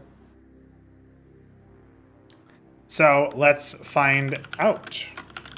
Players are ready. Macroglia on the way. I've gone ahead and let them know that we are beginning proceedings yet again. Macroglia for map 3, but do we get to see anything else?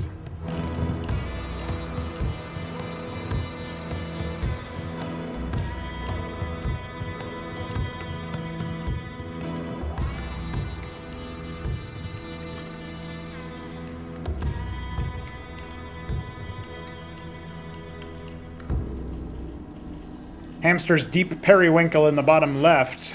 Turtle's green Zerg in the top right. It's going to be another showdown of Zerg versus Zerg. Turtle's got to lock in and see if he can't get up in the series, get on the board. It was a hard-fought battle against none other than Siki. We really thought maybe he could do it, the unthinkable, and send him to the lower bracket. HitEmUp certainly wished he had. Instead, Siki rallied and defeated him in the following games. At one point, a 2-1 scoreline in favor of Turtle. If it was a best of 3, he would have had him. Hamster, though, has yet to show a weakness in the matchup exploitable by our Turtle, our green Zerg. What does he want to do in this situation? He's tried something fanciful on Gilded Wall. He tried something a bit more on the greedy side on Saberhand, but he didn't scout out and didn't count on the Skith switch, and so his anti-air was lacking, itemizing for the wrong thing.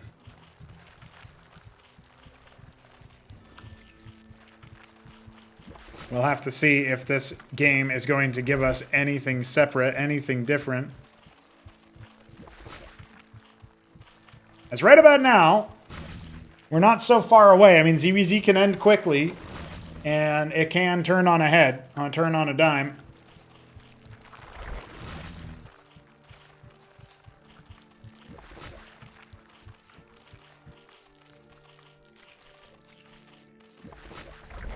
Another Kagrant being placed here by Hamster. He'll extend the modified Zerg terrain towards the ramp. Sort of happening for Hamster as well, but only just nominally.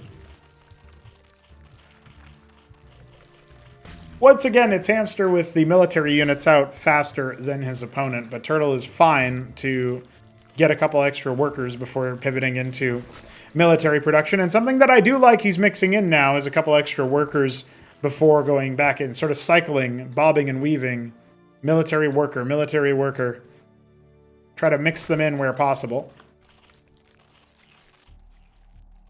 Avaleth on the way for Hamster. That's the second Larvosk for him. His opponent already has his done. Quaz able to easily send the Zeth packing.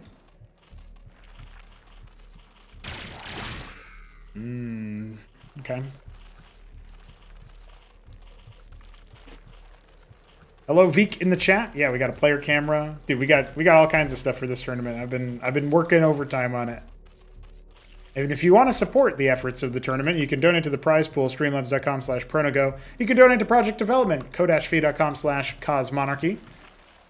If you subscribe monthly, or you just donate in general, not particularly for the tournament, or, you know, for the game overall, 50% of the shares are mine. The other half is for Veek7, who just sent me up some code for desync resolution. Yeah, it's not fully done. We still got some work to do, but very nice, positive trend so far. So if you want to support stuff like that, we can get our team games and team tournaments going soon. Off the back of changes like that, well, I think you know where to send your money. I already told you.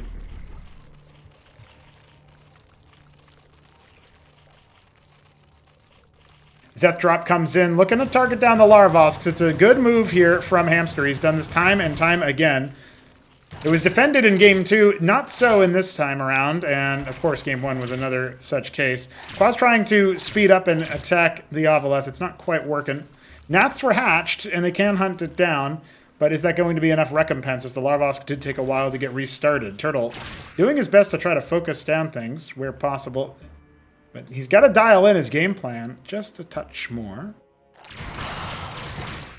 Zeth scouts the units on the move out. Counterattack triggered here. Hamster doesn't have a lot of units that can handle the Zorius. There's, what, 2 Zorius coming. Some Vorvs as well. In theory, the Quaz will be able to hold this with just the sheer number that they are facing. Only 4 Nathracors, or 6 Nathracors, so he doesn't have a huge number that he can actually use for much else. Now, trying to use his own Zeth to defend the Larvosk. Oh, it's another snipe! Hamster refusing to abate. The Nats should have been after that Avaleth, and Turtle shaking his head. This doesn't go his way. It's a wrap for our underdog Zerg. He dives forward here. 40 Quaz on the defense. I feel like this should be enough to hold back the tide of the Zorius.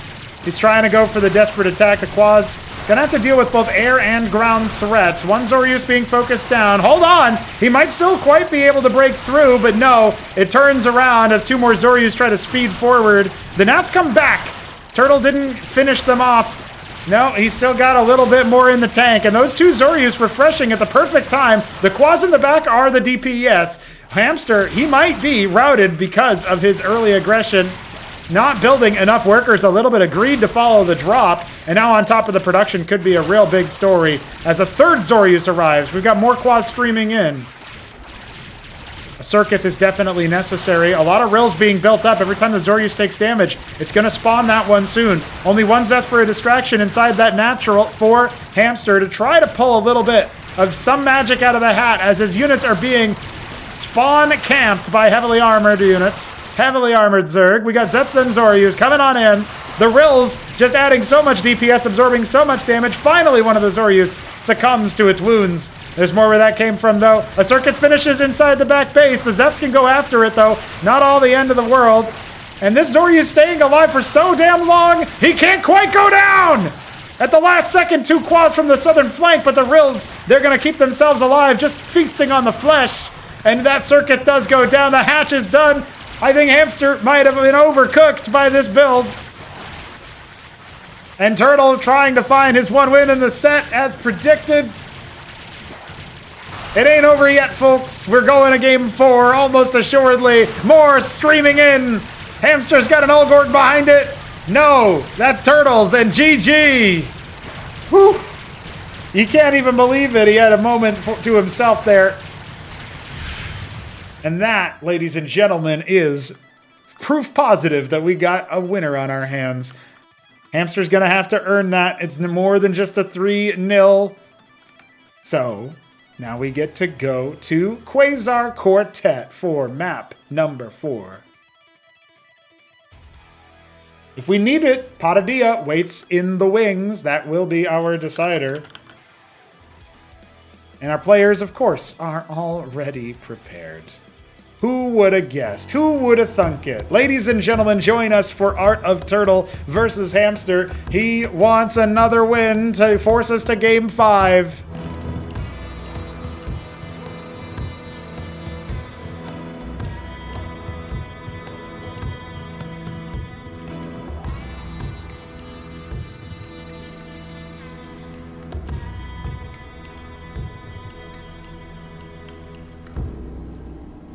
Hamster in the bottom right, our midnight green Zerg player. Cross spawns again on a 4-spawn map. We like that. Saberhand was horizontal along the bottom.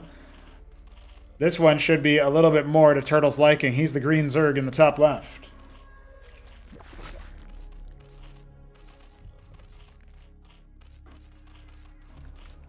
Thank you all for joining us for another very exciting match here. This one is going to be a Larvosk first for both players, so we won't see anything too out of the ordinary, too aggressive. At least not yet. I liked Hamster's drops. They definitely got a lot of value. He was definitely a little too greedy, though. I don't know how often he's played with Zeth Zorius. I'm sure it's been tried a few times. Of course, the Quas were the main line of defense there for Turtle, main line of offense, really, providing him with a lot of fire support, while the Zorius did a lot of the tanking. And of course, that purple overlay, the Acid Spores, the Corrosive Touch, it rends armor for things that actually have armor, but the Quas, the biggest issue that they were facing is that their attack speed was reduced, and they were dealing with Rills to try to deal with the overall attack. It just wasn't working out the way that I think Hamster wanted it to. Tried to focus down a heavily armored target with units that struggle against armor.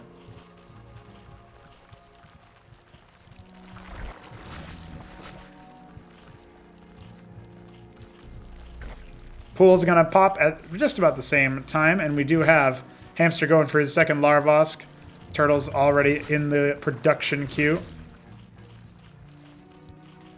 So a little bit of a, higher worker count for one player, faster larva for the other is the way that that one goes.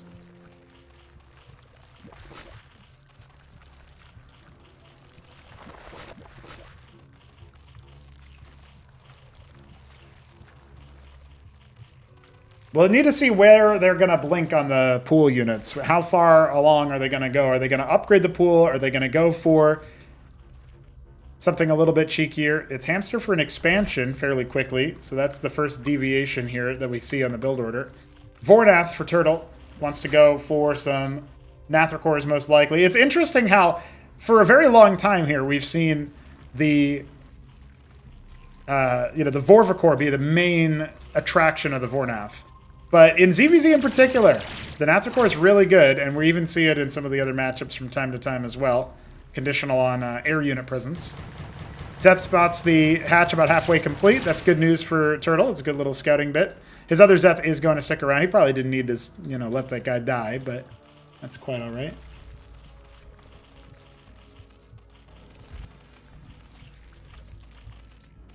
So the Vornath is coming for Hamster as well, but a Paranath's already underway for Turtle. Not really likely to match, any particular worker kill amount or something that you're worried about here. I don't think Hamster's in a lot of danger right now.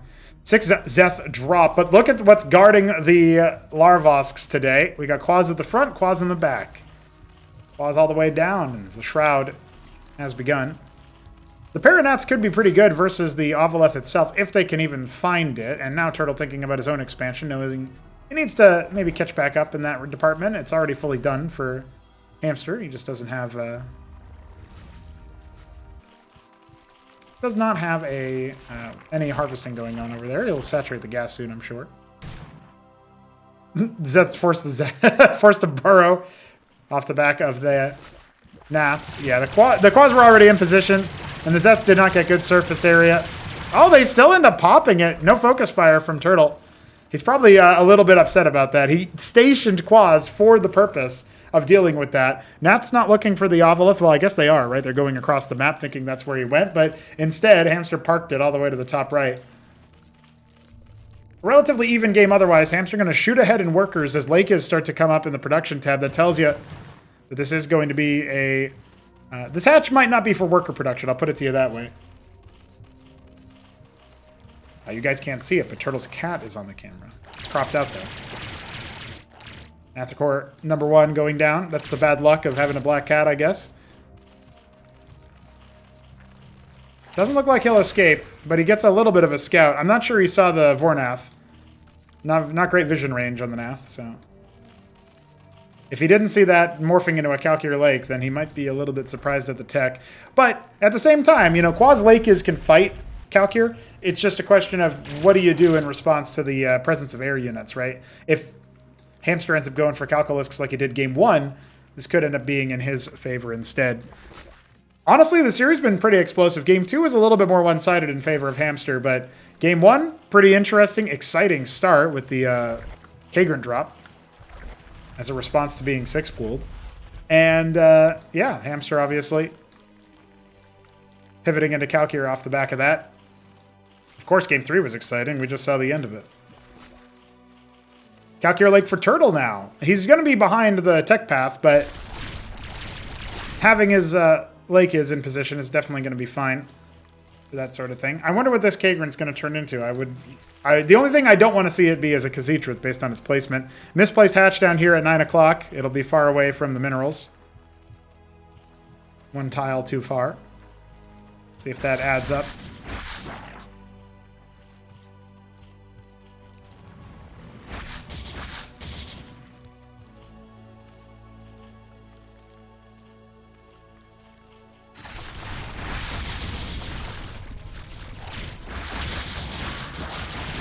Bit of an engagement, bit of a scuffle. Hamster just sort of jousting right now.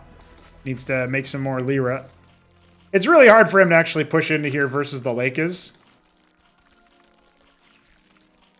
I like the Spraith positioning. I think that's very good versus the Calcure options here.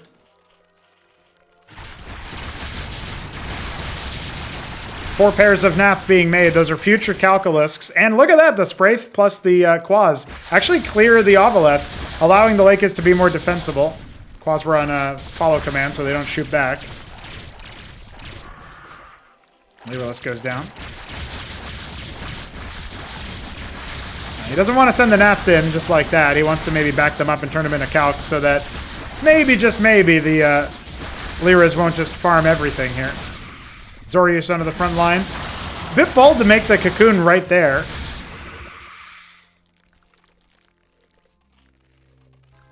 He's got more Quaz coming from where that came from.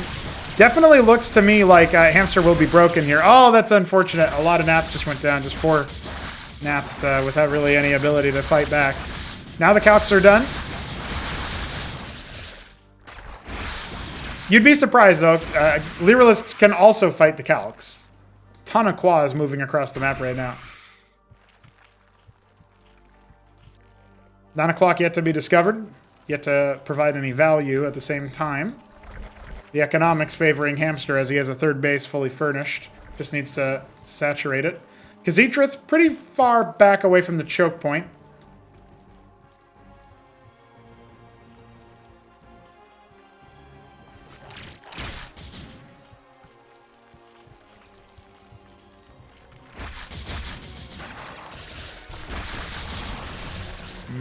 Needs to get those Lakes slightly burrowed further south, I think.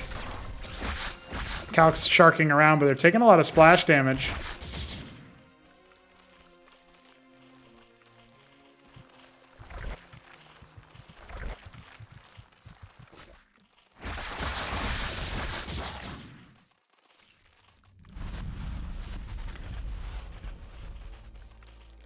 All right. What does Turtle want to do now that he's got himself reinforced with Lake is? More Zoryus coming. He definitely needs them because the Lyras can try to focus down individual targets. Only one Calc fighting with the crowd. Everything else is just there to sacrifice so that the Lakers can move forward. Irolyra starting for Hamster. 6 Zoryus starting for Turtle. Almost has enough gas for tier 2 as well.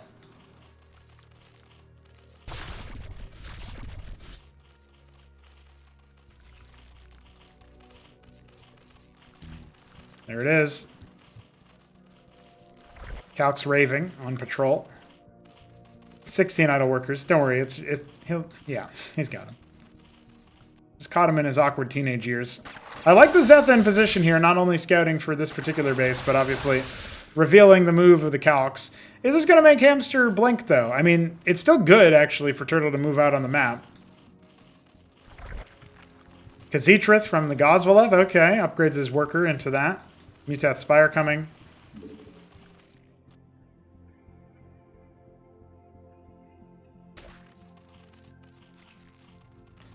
I'm guessing we're going to see a bunch of mutas from this position. Hamster's got so much money. But with the Khazitrith, it could actually be Protathalor. He really likes Kazi Protath. He thinks it's, like, super good. And maybe he just thinks it's super fun. But it could also be Kazi for the Lyra. Hell, you could drop it with your mutas and make it Kazi Muta. Let's be real if you really want to get crazy with it. So, Hamster's own Calcs now returning. Spraiths are here to defend. 6 o'clock will be scouted out. That's base number 4. Droleth's moving to the bottom left.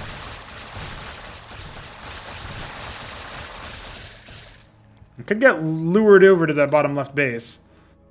Lots of Lyra. There's the Kazi. We got mutas coming. By the dozen. Hamster capping his gas. 7 Ultra Cores, so the ground army's not a huge concern for Turtle in just a moment anyway. As 4 of them finish hatching. 3 more about to pop as well. They start sinking their claws. See if those blades can help out at all. There's no anti-air. Oh, the Lakers, they're not burrowing. The frontline Kazi. Oh, it's eviscerating. And the mutas flow through. He's only got some naps left to his name. Good grief. Yeah, he has to tap out. Elimination. Art of Turtle has been defeated, but Hamster marches on. And that is a wrap on the ZVZ series.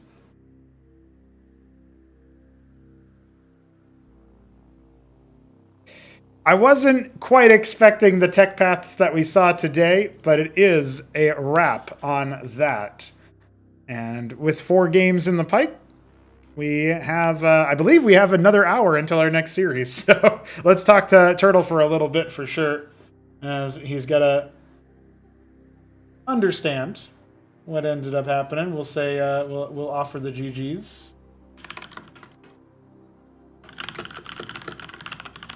Ask for either of them to be down for the interview because it's possible that Hamster will talk to us, but probably not.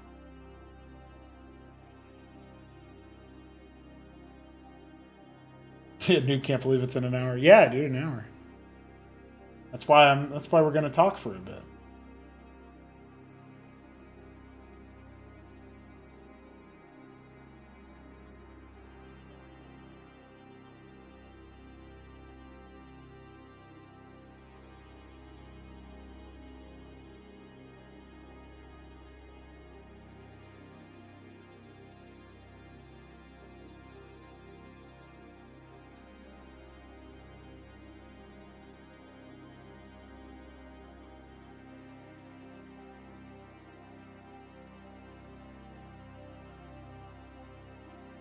Alrighty.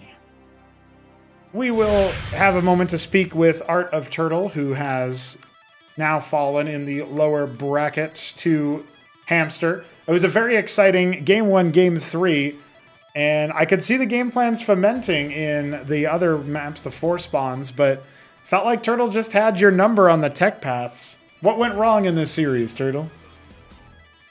You know, that first, when he picked up Gilded Wall, I had that build planned out for the 7 pool Overlord drop, and the Yep. only thing that was going to be able to stop that really was the earlier pull, which it felt like he probably had an 8 or maybe a 6 pull of his own. He definitely came in just hard enough that all of a sudden I had to completely, do whatever I can. I did catch up at one point, I'm pretty sure, because he just never scouted out the bottom bases, Yeah. but he had so much map control at that point. So that's definitely what went wrong in Gilded Wall. As for the second game, man, he was all over the place. The drops just felt like they never stopped. Right. So, no, man, he's out multitasking me, and he was a better multitasker today. A lot of ZVZ seems to come down to that. A lot of Larvosks fall into Zeth drops. Even in the game that you ended up winning on Macroglia, that was another example of that, where he was still finding a lot of outsized value. It's just that he was kind of being greedy behind it, and you punished him with Zeth Zorius, and of course a healthy number of Quas. Is that a composition you think will still be relevant as ZVZ continues in the tournament, or do you have a feeling that it was only applicable here because of the greed that Hamster did? The only reason why that managed to go is because he did take his natural quite early, and so that kind of put him on a larva disadvantage. Even after knocking off one of mine, Right. He only had the Ling Quas to follow up on that, while I still had that extra tech on there, and it's a huge thing when my units get to boost in, move in, take in and out, and also I've got a huge damage soaker, and so. Yeah. The only reason why that wins is that he stays on that one tech. He gets a second tech upward, or even if he gets to, the Vornath Pond, that should tear me up completely. So I don't think that's going to be a composition that's going to work, with the exception of the way that he was doing his drop play, and not teching up. Right, yeah, okay. So it comes down to a lot to the tech then. Now, when you're looking at the capacity for Hamster in this tournament, he's defeated you, and a lot of the times players who defeat you in tournaments, I've noticed, they go on to get pretty close, top 6, top 4, depending on the bracket itself.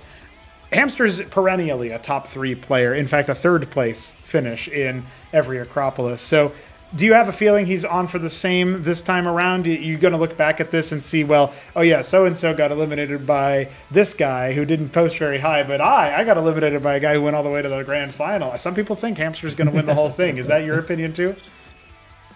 No, actually, I'm pulling for Shopkeeper Dog. I definitely see that his compositions are extremely difficult to manage. Even though I saw HonMonO pull up the huge win against Wheat of God just off of his, fantastic mech macro. At some point, he was close to 12, 13 Fulcrum, working up to his 4th, 5th mantle, and that's going to be something that's going to be a little bit difficult to deal with. But I feel Shopkeeper Dog has a way better answer for the way that mech play is going to work out. And I can definitely see Shopkeeper Dog. If he gets just one game over on HitEmUp, the psyche starts to slowly break down. I hate to say it for HitEmUp, man, but unless he's found a way to kind of come over a lot of his anxieties, he's going to have a hard time against Shopkeeper Dog.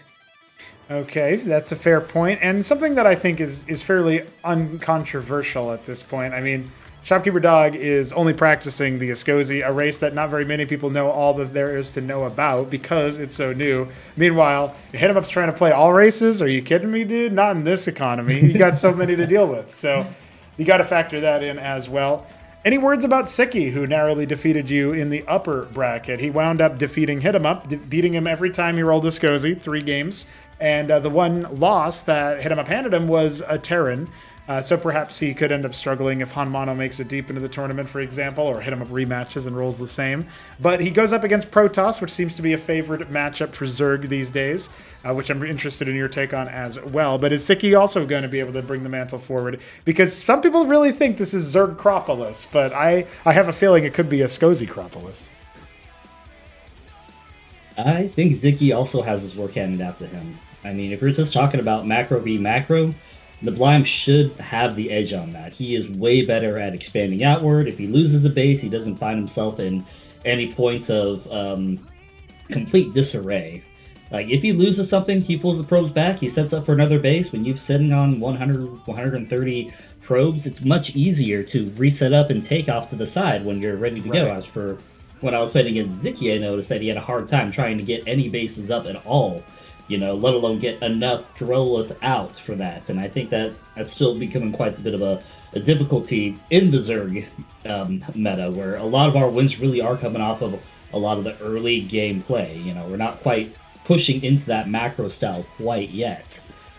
So I think Ziki is going to struggle if he takes us into deeper macro games, but if he's able to keep the blind on his back foot for as long as possible, a good back to list push, being able to deal with the Incantor drop as well as dodging as many of the scarabs as possible, I could see him upsetting the blind. Yeah, it's going to be an interesting set for sure. The other semifinal we have is that Dog versus Ayud, and Protoss seems to be a struggle for, at least for Shopkeeper Dog, what he's telling us. But, he has the Johns, as Nebleim says.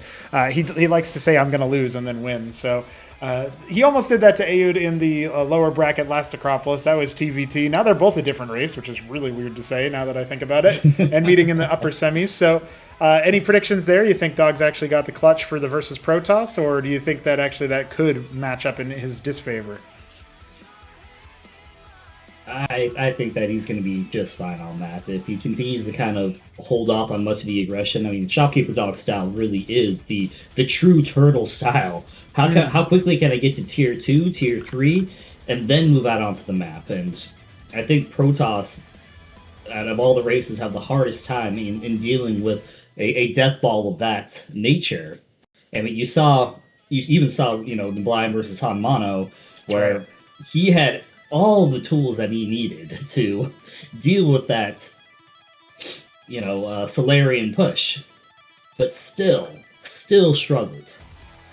Took a very long time for that to work out, because of how long the Magnetron game was. And then, of course, Quasar Quartet, there was just a couple of adjustments Nebleim made, so yeah, that's a fair point. Well, hey, I'm really interested in whether or not we actually do see Escozy get deeper. I feel like this is as deep as they ought to get, but we'll see. The semifinals is a pretty good finish, if that is indeed where it ends. If you think about it, the side of the bracket that Shopkeeper Dog or Ayud will fall to is the same one with HitEmUp and HonMonO in it. And so that's going to be a spicy matchup regardless of who makes it through. On the other side... Yeah, absolutely. Yeah. It's pretty cool. I just have a feeling that the lower bracket run from HonMonO could occur. It could occur. It's possible. And he's got some much-needed Escozy practice today, so even if Ayud does take Dog down... I don't know, man. There's something about that. He really wants to win the tournament. He's pretty far away from that right now, but he really wants to win it. Yeah. I mean, shoot, if I'm not mistaken, he probably played at a better time this time around. You guys started him around, 10 o'clock, 9 o'clock at night? Almost closer to midnight? Oh, for a Korean time? Yeah, it's pretty late on, too. He had dinner and then he played, so whatever it was late for sure. Trust me, that's way better than the 1 o'clock, 2 o'clock setups. I mean, anytime you go into that, you really, really have to dig deep and stay up super late. Right, yeah, and you're familiar with that, or the early wakes, I know you've had to deal with that for fighting against like Jack Yelengsky and stuff for some of the qualification matches. Yeah.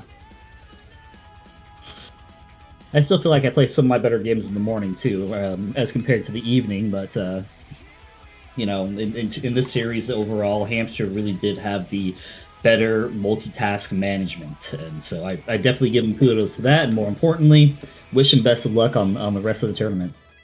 There it is. Words from a respectful competitor, of course. Obviously, this is the end of your run in Acropolis 4. You do end up, once again, having 100% participation rate in the Throneroom stages.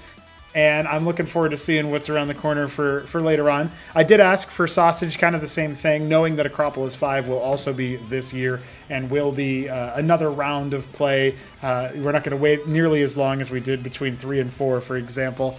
So with that kind of thing in mind, do you have any particular thoughts, I'm blanking on the term that they always ask the Korean players afterwards, but the what your resolutions are, I think is what they say. Are you coming back stronger for Acropolis 5?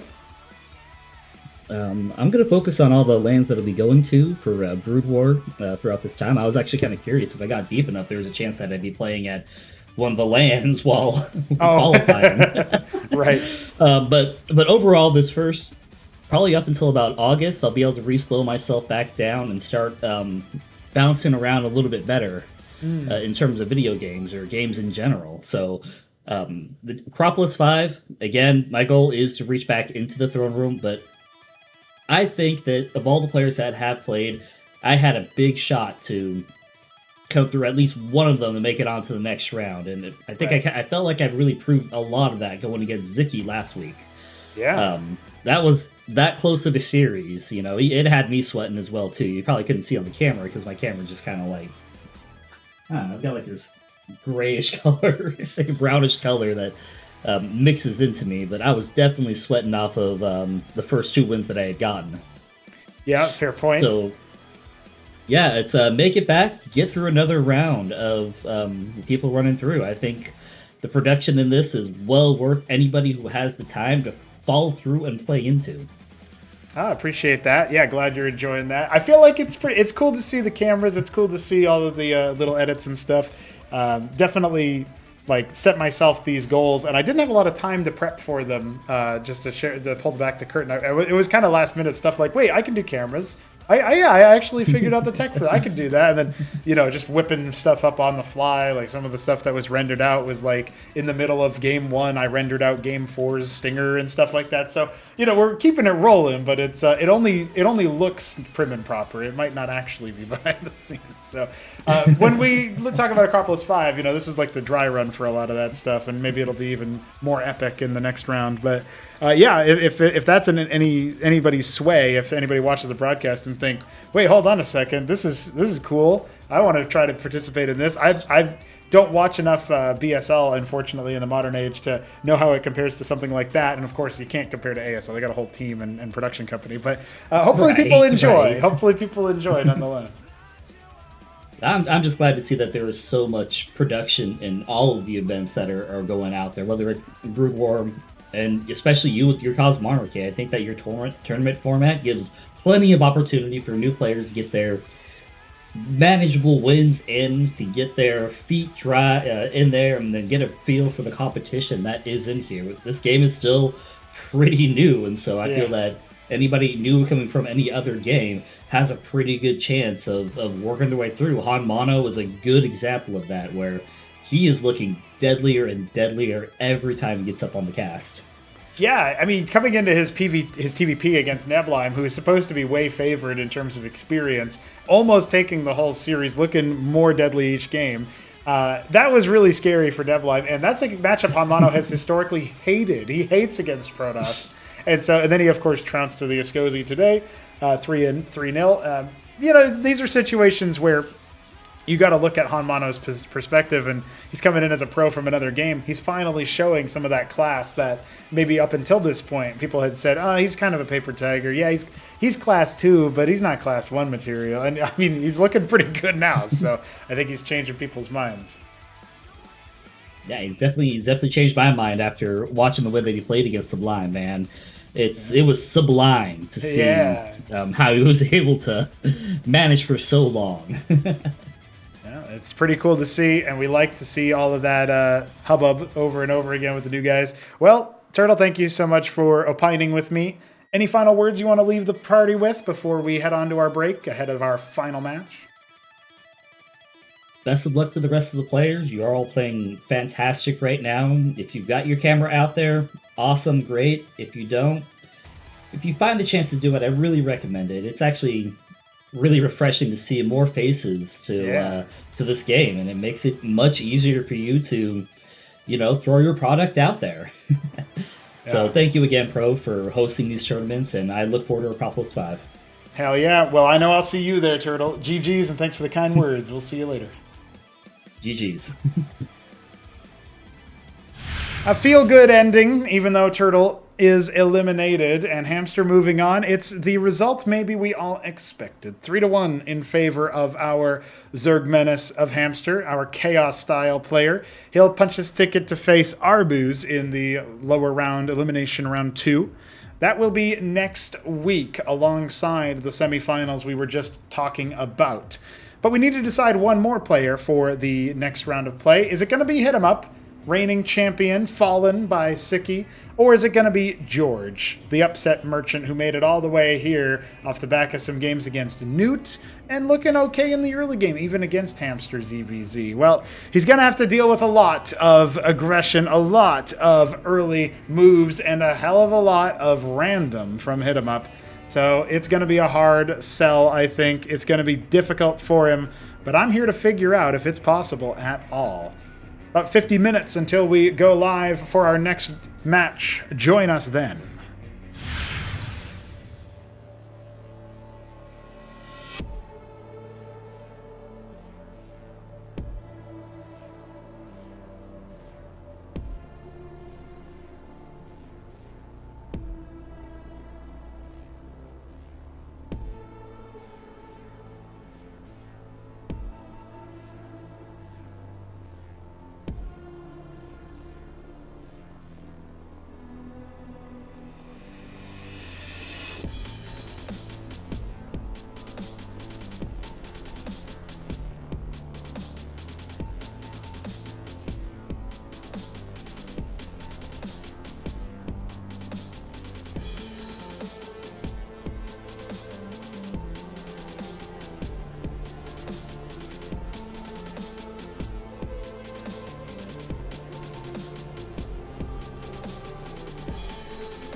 Hello, ladies and gentlemen. It is time for one final elimination series, and just like yesterday, we saved HitEmUp for last. He's up against George in our next matchup. We're going to be checking in with our players, making sure that they're getting their veto underway, and then we'll be asking HitEmUp for an interview. I'm sure George will also pop in there as well. But yeah, it's been a longer day today than. Well, I guess it's a longer weekend, I should say, because we don't typically have back-to-back matches. Just for transparency's sake, the schedule for the rest of the Throneroom Stage, it will actually be just one day next week as opposed to two. Following that, we may decide to go into a double feature the weekend following that, but we'll see. We'll see how it ends up petering off, and it really does depend on what all we end up doing.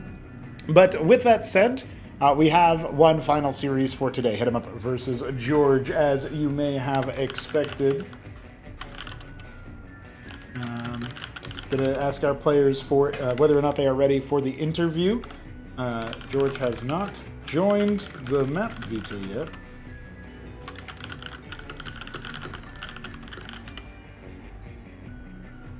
So they'll go ahead and take care of their map veto first. I guess I can live cast the map veto. I don't get to do that usually, so that'll be pretty cool.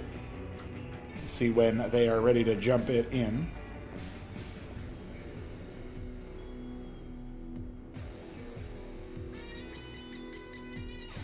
First veto from HitEmUp is Saberhand. George did get a nice win on that against a Newt, so understandable why it might be ninja'd, although I'm sure HitEmUp has his own reasons for it. And George is deciding on his own first ban. I wonder if he's got a plan coming into this one. It's been a little bit since we've seen him. It'll be the island map Monazite, vetoed by George. Anti-Fun Society. AFS. He's a fan of that. AIS, Anti-Island Society. Battle Spectre will be our opening map, selected by HitEmUp. So we get to go ahead and host up on that one. We'll be having Gilded Wall as our second map, a map that HitEmUp is fine to throw down on. A veto comes out for Knife's Edge from Hit. Macroglia will be vetoed by George. So far we've got Battle Spectre and Gilded Wall as our maps. Our third will be Quasar Quartet, 4-spawn map. And our fourth map, if needed, will be Magnetron, followed by Neo-Sylphid in Frozen variety as our decider. Maps again, Battle Spectre, Gilded Wall, Quasar Quartet, Magnetron, Sylphid.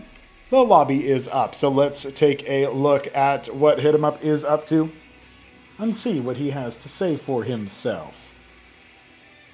Hello, HitEmUp. It is time to take a look at the story so far for the reigning champion and check in with him, how he's doing since yesterday's series. You're up against George, which on paper, a pretty easy opponent for you to match up against. But you had some choice words last time for your odds in the tournament overall. Even still, do you feel like you're going to make it through this one just off the back of your crazy antics and your all-ins and your whatever you're feeling? I really don't know, to be honest. Not much of an awareness of George. You know, he's looked okay in the early game at least, but come on, man, you're HitEmUp. Yeah, but, I mean, you saw how the games went yesterday. I'm already in the mental toilet, so we'll see. I guess so. Maybe you can use him as a punching bag the way you did Kasuga in the last Acropolis, if you remember. That was a fun time. Power you back up. Either way, George is looking like a bit of a breakout talent, if you will. He ends up, surprisingly, superseding Newt in Group A, and finds his way in second place. He didn't win a map against Hamster, but at the very least he had a couple of windows where he might have been able to be scary, and certainly made Hamster work for it in a way that maybe we weren't necessarily predicting. How do you feel about it, your opponent overall? Is he a player that surprised you, or do you actually just you're kind of surprised he's here at all? Like, what's the deal there? I mean, like, watching him play, I see a lot of glaring issues that I think are completely shored up by the race he's playing, so I'll just say Zerg. I'll just say Zerg. Right, okay. That's fair enough. Some observations about the race.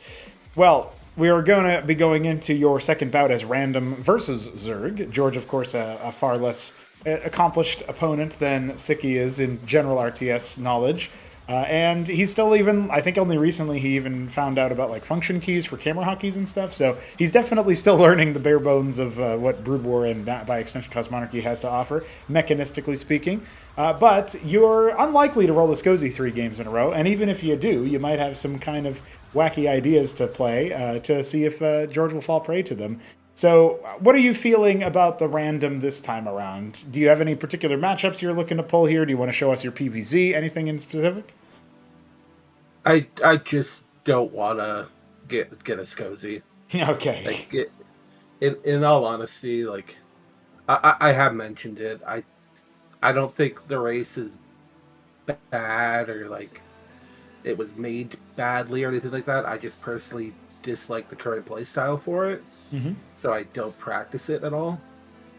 And I see what Dog does, but, like, that goes against everything in my head. Like, I should be moving out, putting pressure on, building a ton of bases and expansions, not just 2 base teching. Right. Yeah. And even then, SimCity.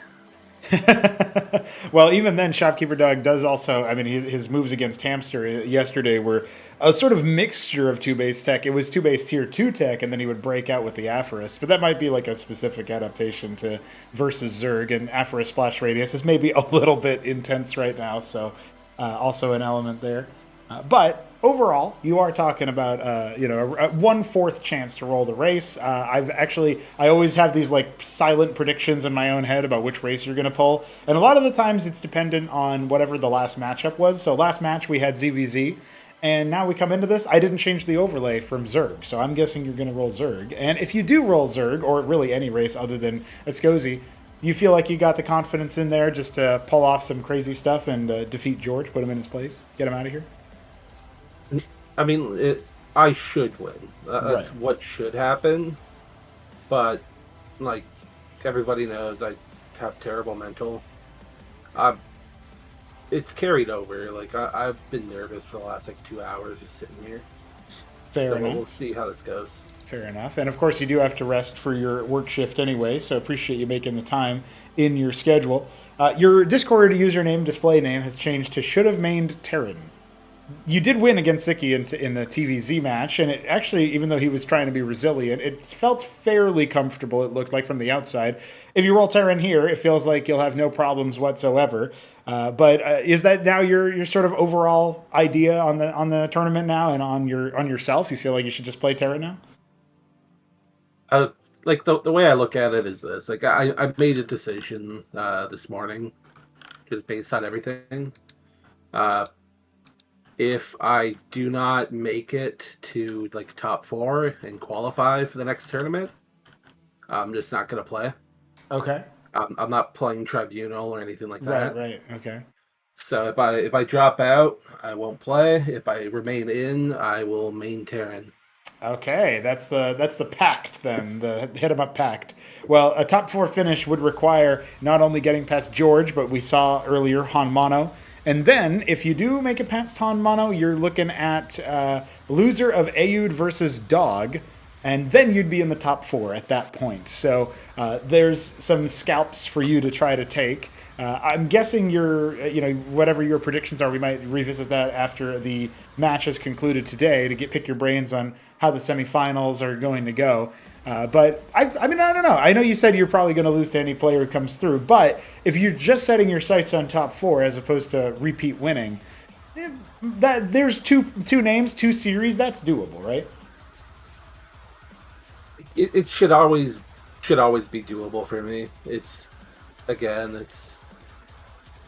I feel honestly like in a lot of the games I play, in tournaments or whatnot, it's more so me losing than the other person winning. Fair, yeah. And it's not to take anything away from how they play, like that they could play great, but I know the level I can hit, and it just hasn't been the same. So we'll see. All right. Well, fair enough. It's definitely something that comes with the territory of the mental battle, and when we're dealing with a player like George, who's an upstart and has got nothing to lose in a way, which I'm sure we'll hear him say something to the effect of when we check in with him after this. So that can be a unique sort of matchup and challenge. But yeah, I'm interested in what the random has in store for you. And even if you do roll a Sosij, I still think that there's ways that you can bamboozle George. I know he's played a little bit against it because he's played against like Alexander and other players. Godweed, who's been obviously playing Scozy for some time now, but I'm interested in that, even that kind of thing, and maybe that is even a proving point. Like, all right, I only have to get to top 4. Well, I also only have to win this one Scozy game, and then I just won't roll them again. Wink. We'll have to see how it goes, of course. Any final words before we interview your opponent? I'm gonna roll a Scozy every game. That's it. That's the promise he's made. Let's see if he gets the Arbuz treatment. GLHF, hit him up. We will talk with you after the series. Peace out. And it's probably a good idea to bring in George. Let's hear from George on the mic. What's up, dude? How are you feeling ahead of your series against Chex Notes, the reigning champion HitEmUp? Hey, hello everyone. I'm excited to be here. Honestly, it's been a week already. Mm-hmm. It kind of passed. It kind of passed too fast, to be honest. Um, I don't know. I don't really feel anything. It's been fun being here. I'm excited. I want to play him. I want to see how he does and what he does, and Okay. hopefully I learn something. I'll be honest. I had a lot of stuff to do, so I didn't practice a lot. But hopefully, I'll do some interesting stuff that nobody expects today. Okay, all right. Well, that's fair enough then. It's definitely something that I feel like you have to think about from the perspective of, HitEmUp's POV. He's dealing with a player who really doesn't have a lot of film, doesn't have a lot of practice, like even as you admitted or said. What even would you have to do in a situation like this to bamboozle the reigning champ? Well, you might have to just do something that you yourself are not expecting.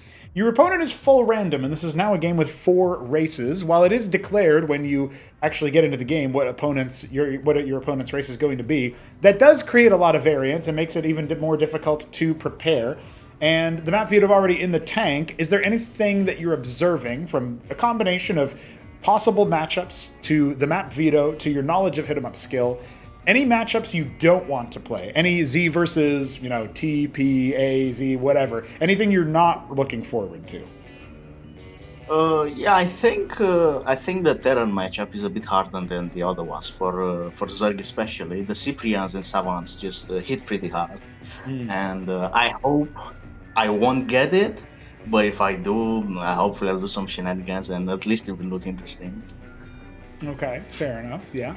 I like the idea of you somehow trying to battle the Terran. Of course, you did defeat Newt in basically what might as well have been a 2-1 best of 3, dragged out over some time in the group stage, as we see in your player card here. But the versus Zerg, it's obviously tough versus Hamster. Art of Turtle just found that out himself, only barely clutching out a single win off the back of Hamster's greed, otherwise getting eliminated. And you're gonna have to play against HitEmUp. He may roll Zerg, and he does know how to play that particular race as well. But I know you've also got a lot of practice versus Zerg, maybe more so than versus Terran, and so I'm sure you're pretty comfortable overall. And people keep saying versus Protoss is easy for Zerg, and so maybe you're favored in some of these matchups after all.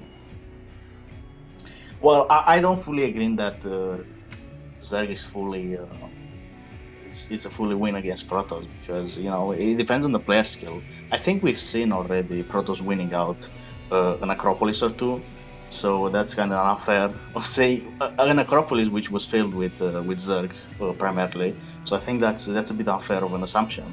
But as I said, I hope I'll surprise everyone today. I have a couple of plans. Hopefully something funny. It might be the first, the second, or the third game. We don't know yet, but I hope everyone will enjoy what I'll do. Well, we're going to have to find out pretty soon, I'm sure, and everybody's wondering if HitEmUp's going to roll a Scozy again, since he wasn't able to post any wins yesterday with them. Do you have much knowledge of ZVA at this point in that matchup? It is the latest race to hit it. I know you got practice partners like Wheat and Alex, so in theory, you've been able to play against a Scozy, at least as far back as when they were initially trickling in. But what is your overall take on them? What is your overall impression on that matchup? I played quite a couple of games against Wheat. Scozy is a pretty interesting race. It's quite a combination between being aggressive and taking up very fast and surprising your enemy. I've got endboard before a couple of times, and it wasn't really fun, to be honest.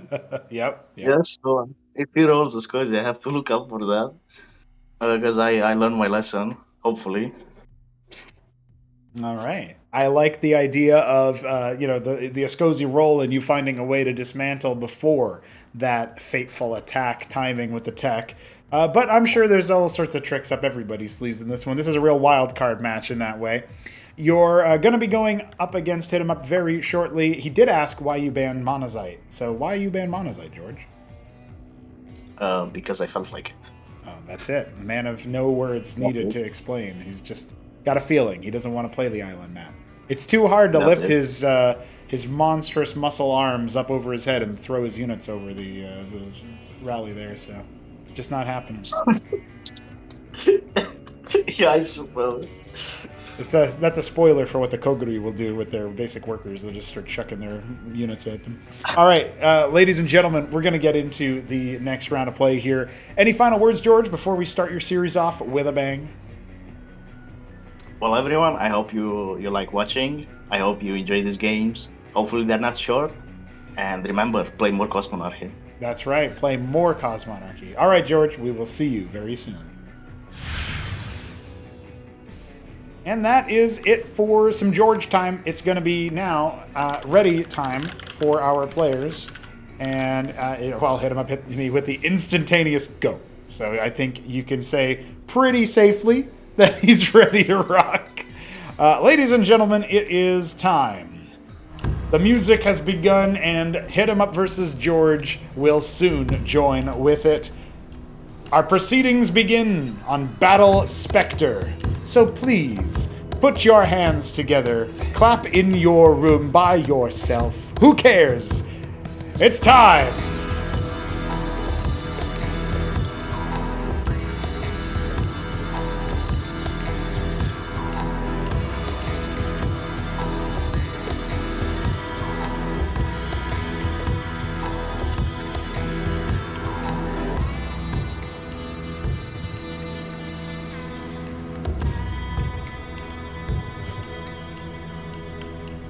Unfortunately for our orange George, it's Pumpkin, channeling Cannoli in the bottom left. Even with his 7 pool, we are looking at HitEmUp, the teal Terran in the top right. Everybody was talking. Oh, Georgie George, even he himself said, I don't know if I can handle this versus Terran matchup, but it's going to be a challenge. Let's see how much of a challenge it is. This is a fixed cross-spawn map. Everybody will always know they are top right, bottom left, or top left, bottom right. It's the former in this particular map. Battle Spectre pays host to Game 1. And it will be a mech beginning here for HitEmUp as he scouts his opponent. That pool timing is going to mean that George is going for some kind of early aggression, but it does kind of feel like the... that was not quite what he wanted. A little bit mistimed on the cancel on the draw left there. George was going for the 4 larva. I thought, I guess he's just going to finish that egg, but no, he needed to do that instantaneously based on his pool timing. Had to wait the full sec to get that extra larva. Zets come out, and it's not quite a 6 pool. God guide my hand, says George. Well, the first vulture is coming, and a second fulcrum already up. HitEmUp doesn't really need to concern himself too much with this situation. He will put down an anchor. Maybe that's a sign. That might be a sign that he's not as confident as he ought to be or could be in this situation. The first fulcrum births a vulture. We're going to lay some mines to defend the anchor, which will be done pretty soon. Now, the Zets are not moving to the direction you would think, and now here come the pull. The vulture needs to get out of dodge. That's a great drill from the Masons, and it's in the anchor. Couple Masons going down the drill, trying to decollide. Are we going to get another Mason kill? The answer is no. Only 2 down. A 3-worker deficit for George to claw back out of, and that wounded vulture really his only lasting impact. The hatch completes inside the main base. It's a Vornath follow-up. Kind of a wild game state here. Rescouting is a great move for Hit. He's going to keep his vultures at home for now. But seeing only 1 pair of quads, does that fill him with dread? He doesn't get a chance to look at the worker line and see that there are more workers than there would be if it was a bunch of military units somewhere else on the map. And his Mason was a little bit further out, right? It wasn't parked right here. But he might still surmise, there's not really any hope for this to be a heavy push. He might have the time, so he floats the anchor. Even the bunker equivalent of Cosmonarchy can lift off. And so, this Mason, it's going to go all the way back home. I wasn't sure if he's going to go for a repair move onto that anchor, or if he's just going to deal with it. A burrow trap from George. Very good move. Immediately pounces upon those vultures, sends one of them down to half HP, the other careening towards it very closely. And Zet's burrowing as insurance. And the Qua is still dancing. Feels a little bit dangerous here, of course. More vultures arriving. The micro has to be on point here for HitEmUp. He's down to half HP on almost every single vulture. All the Zets are gone. George now being heckled. That anchor's slowly making its way across. It's obviously a slow mover.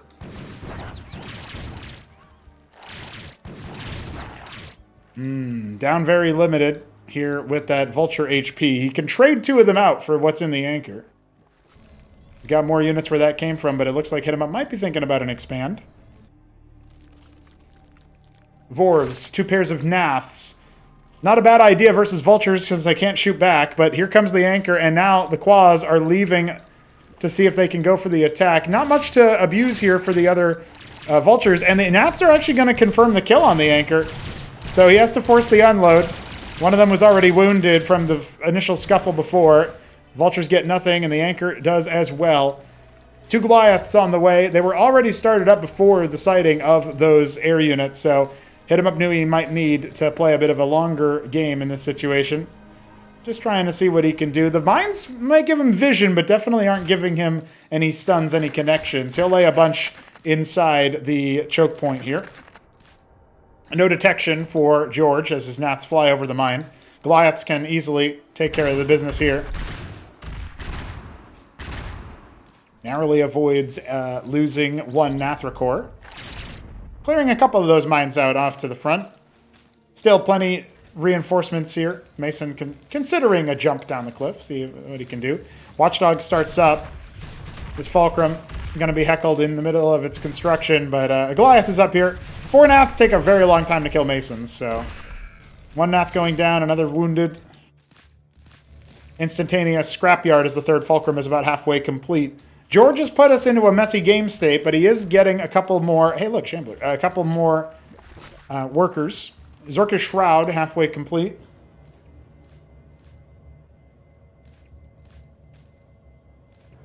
Worker transfer here for Hit.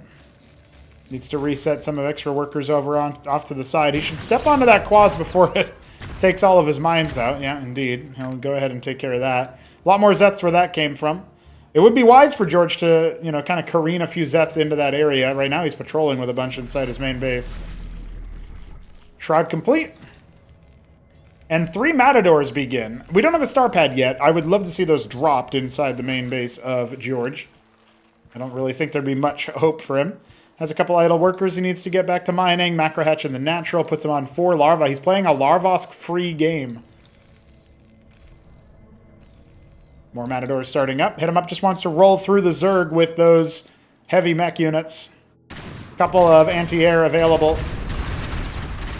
Vultures providing a little bit of beef to the military. Cyclops actually doing a bit of friendly fire, but that forces George to cancel his attack. Now, if the Vultures continue to pursue, they might be able to pick some of these units off as they connect onto those mines. It stuns the lobotomy mines, which then are going to be able to stun more units in theory, but no, not quite able to based on the pathing. I guess this one Vorv will suffer like triple lobotomy and then die, so that's pretty brutal. Lakers are burrowed. We don't have any detection here, but the Matadors kind of offer that up by just charging forward anyway. Count the spines. He's only got to deal with 2 Lakers right now. A 3rd hatches, a 4th is on the way. Azorius loose on the map. That's definitely not what George wanted, but it might convince HitEmUp to navigate away from a frontal attack. Triple star pad all of a sudden. Quad. He's going Wraith. He recognizes the timing. There is hardly any anti-air here. So the hard pivot into that.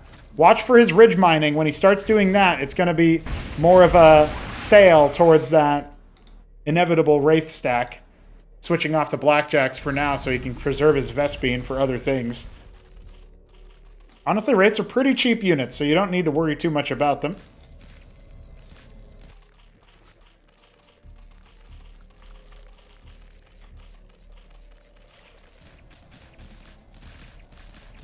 Man, 6 star pads? Alright, dude. Let's see him then.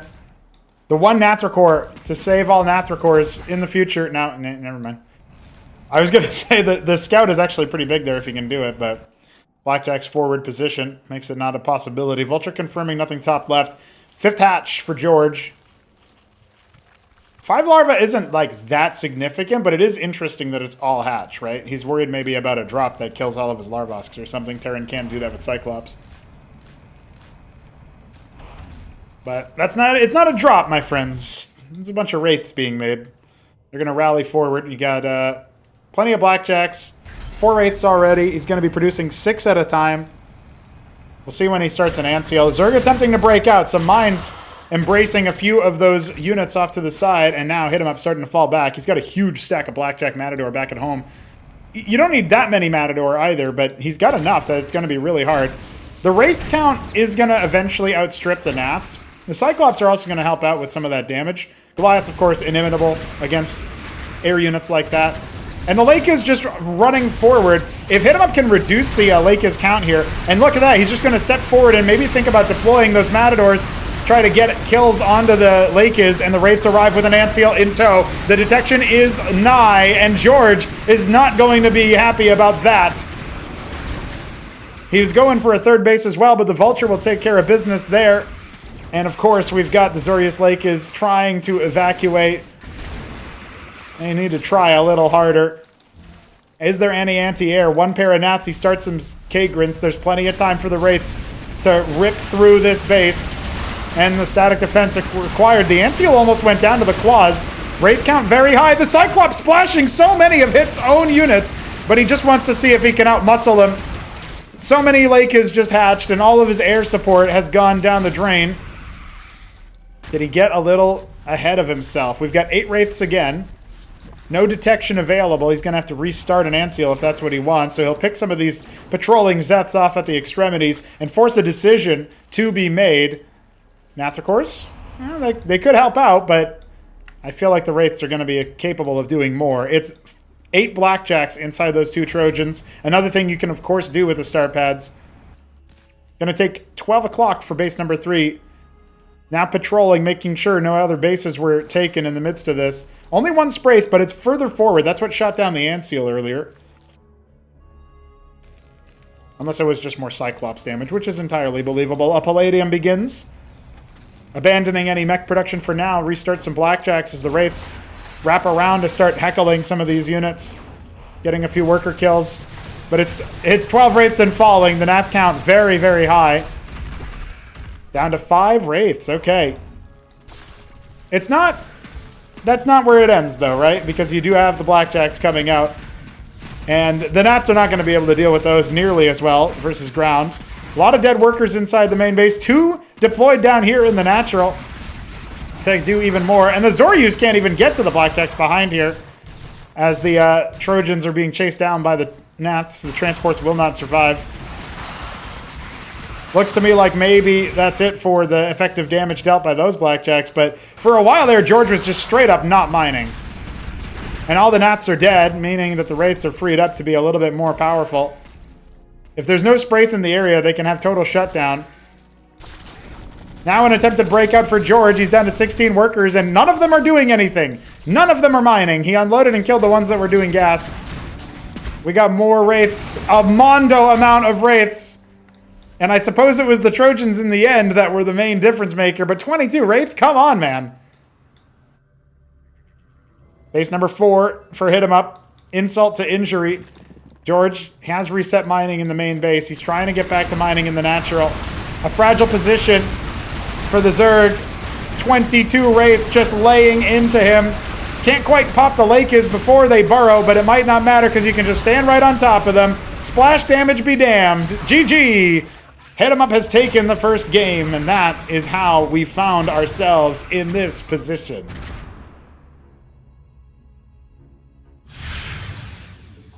Terran victory. But it can't be Terran all the time, now can it? We go to Gilded Wall for the next game. If this is a Zerg match, Z-Mirror, that could be pretty spicy.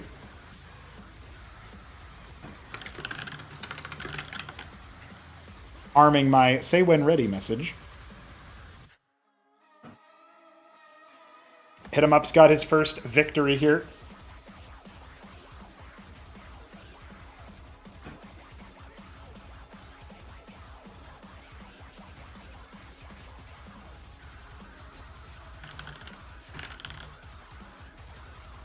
George says, I'm going to 6-pull him again. By the way, he didn't 6-pull, it was a 7-pull, but that must be part of the mind games. We are going in just a moment here, ladies and gentlemen, to be jumping into Gilded Wall, where we do have a 1-0 lead for HitEmUp. Let's see if he's got more in the tank.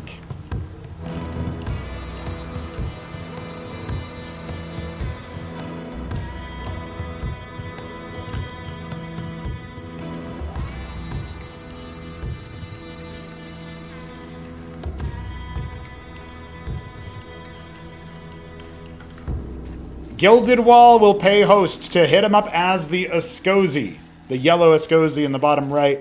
George, going for 6-pull, is the purple Zerg, Palatinate purple, in fact, in the bottom left. Guys, this is a 6 Radix from Hit, and he's power building with some extra stuff. He delayed his first worker for this.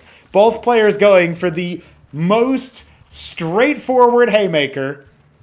And George, he needs to make sure he's on the ball with that larva trick. I think he maybe thought him 6-pulling a little too late, so he went for a 7-pull. Didn't work out for him in the end. Though I love that he brought the aggression.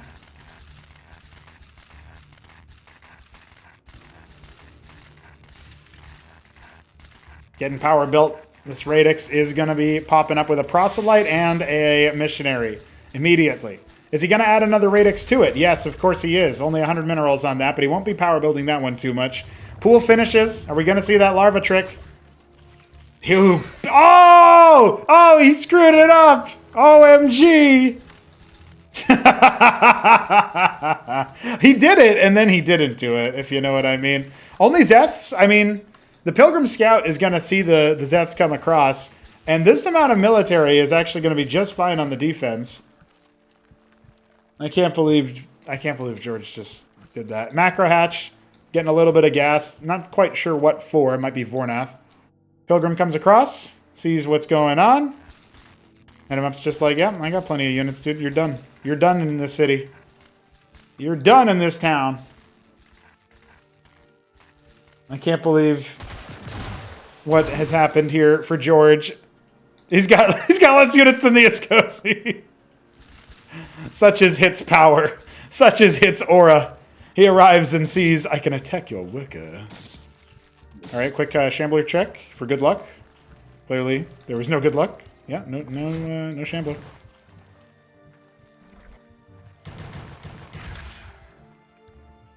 So, the Pilgrim goes down, and we've got plenty of Ascozi where that came from. What does HitEmUp want to do as his navigation from this position? He can probably just make more military and walk across the map, to be fair. The proselytes have the jump ability, so you can actually speed your army up with that. A fateful decision, George canceling a Circuit so that he can make a Larvosk for more military. But this is a paper tiger army. You say, well, the number is pretty similar, Pronago. 12 military to 9 for George, and he's got defender's advantage. But without that Circuit, missionaries are going to tear through these pool units. It does not matter. He will not have enough larvae to make a meaningful difference here. Let's see if HitEmUp can navigate the micro challenge to victory. It doesn't seem like it'll even be that hard. Is he going to break a sweat or what?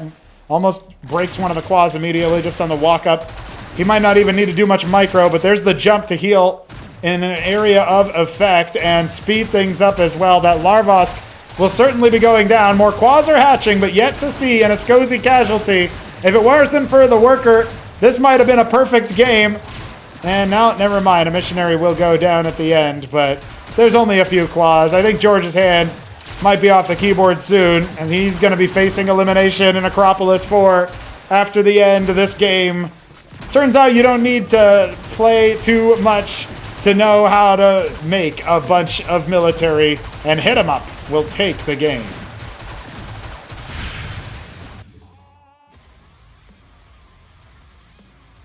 Well, I suppose it's a good a time as any to tell you guys that Quasar Quartet is up next, and this could be our last run. So I'll do another plug with HitEmUp's beautiful mug on the screen that, listen, this is time for your support. Give some George energy, and maybe also think about donating to our project development. The coffee.com/Cosmonarchy link is a good one to start with.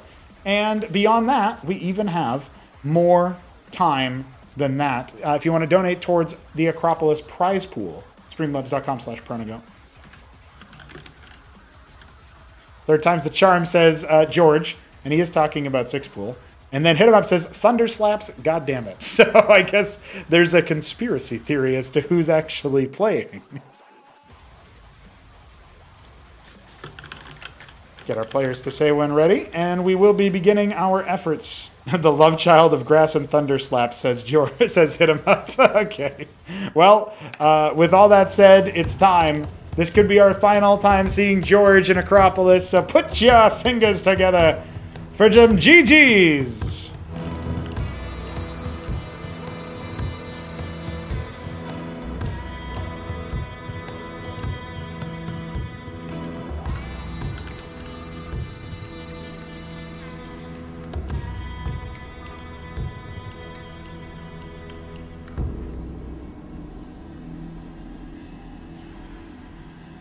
It's Protoss versus Zerg time, the matchup that HitEmUp both wanted and apparently feared. George trying to use psychological warfare. He is not, in fact, six-pooling, and he is up against HitEmUp's Protoss. It's going to be Lattice first. He did... Oh, yeah, that's right. HitEmUp did say if he rolls Protoss versus Zerg, he's just going to leave the game. Obviously, he's not doing that anymore. Invigorated, perhaps, by his previous wins in the series. Or maybe that was never actually what was going on. Maybe that was never actually what he wanted to do. Lattice first does mean he's going to be able to do Sims or Vassals, depending on what he wants. Sometimes you go, like, Sim first, Vassal follow-up. Second Lattice coming down. Okay, interesting. Scouts bottom right, sees nothing. He'll probably be box scouting here, so that means that the first military unit can move over to George's actual starting location on the top left. It's a full Larvosk before pool. The most, I guess you could say, least safe opener, but it's still safe, broadly speaking. Still playable if you get rushed. Just a little bit less favored, and you need to be making a little bit of magic happen. The Sim is actually guarding against six pool, but it's not actually six pool. And I think maybe HitEmUp has sniffed it out. What a guy. Well, it's going to be an idle follow-up to the Sims, Idle Manifold.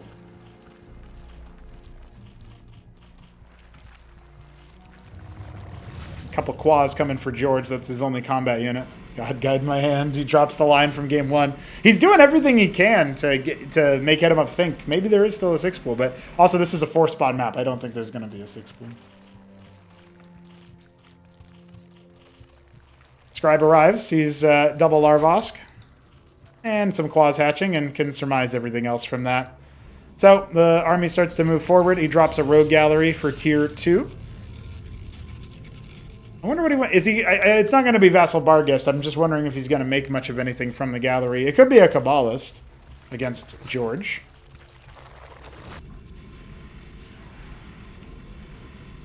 Double Vassal to maybe do some light heckling. One thing you don't want to worry too much about is if you're putting your opponent on a defensive posture with your Vassals, then maybe your Kabbalist doesn't get as much damage. Zeth's now moving across. Okay, Vassals are going to move to the top left. HitEmUp, saving some money for double idle. Okay, makes sense. Nice little bop there. Doesn't quite get the select on the rogue gallery, maybe.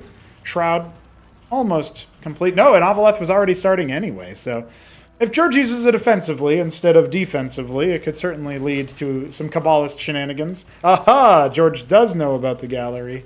He should have said, like, nice gateway or something to even further do some cuddling of the brain, of the mind.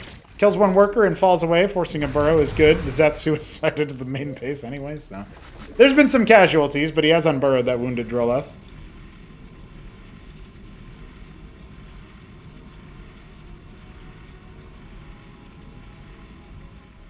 Was that, wait, hold on. That might have actually been enough to convince HitEmUp to abate. He's not going for the Kabbalist after all. We're getting more Ovaleth, though, from George. Is that actually a follow-up? Is that a result of the shenanigans? Vassals are going to come in and confirm Shroud Tech. A lot of workers on one base here for both players, of course, but George in particular has been keeping with it. Well, now he's lost 2 workers to the Vassals. Good burrow, and he will pop one of the Vassals. The other one should be able to sail to safety, except for the Quaz up top. So good moves there, as George puts down another macro hatch. No expansion in sight for him. And now we have the army moving out. Sims, a Charlatan. One of them was already made. Yeah, it's going to saunter across. Nexus will be coming for hit. As soon as he has the money to afford it. And look at this! George is thinking about a big drop, and now that's about when you're going to see the attack come in and him not have enough units. I guess he can try to unload for a flank, but that's about all he can do, and they're past the point of no return, it feels like. George, do you pull him back now? You have a brief window of opportunity to save yourself, or do you go for the ultimate gambit? A Warden warping in at 35 seconds till it's actually ready. The units for HitEmUp still rallied to the shore, and actually he's going to come on back in. Does he have the sense for this? Zets unburrow or unload off to the side. 16 Zets charging forward. It's going to be a pretty big drop. Absolutely not what HitEmUp was predicting, but the Charlatan Idol combo is pretty legit. Now he's going to be able to sink his claws into them. Charlatan being decollided by the drill from HitEmUp. The Idol just continuing to rattle him down, and the drill is more than successful at the defense. He holds it. He barely loses anything. 5 workers compared to the amount of units lost. Well, I suppose it's still going to be damage because Lakers and Zorius have hatched. George can hold this attack that we thought was going to be so deadly if it happened at the same time. Sim spotting all 3 Ovalets and reminding George to move him away.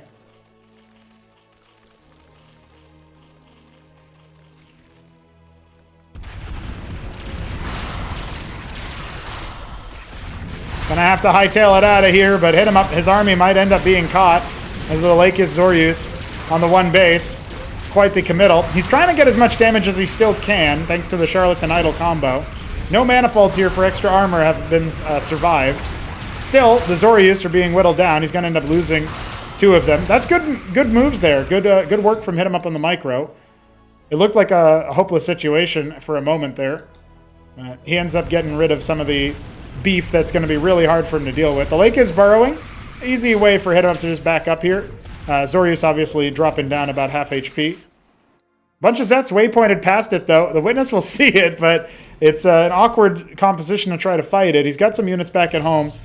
And here we go. The Warden gets put down and immediately canceled. Now trying to fight these combat units, but the Charlatan Idol is still doing a lot of heavy lifting. Vassal Barghest now going to defend the Nexus with ease, but it does force HitEmUp away from that forward position. Warden's being put down on the defense, and HitEmUp is going to have to consider what he wants to do next. You know, Charlatan Idol can absolutely do a lot of work, and when you add more than 1 Charlatan, I mean, you've got 3 now with a 4th on the way. This is going to be a legit set of multiplication. So much of the Zerg army is going to be hallucinating, and when you hit a hallucinating unit, you clone your attack for half damage. For projectile units, it looks particularly epic. Obviously, instant hit attacks like the Vassal, they just deal extra damage on the spot because there's no travel time to it. But that's why you saw a lot of idle projectiles there. More than was actually present. Witness has arrived. Hard to siege into the Lakers position, but the Zorius will be whittled down pretty easily.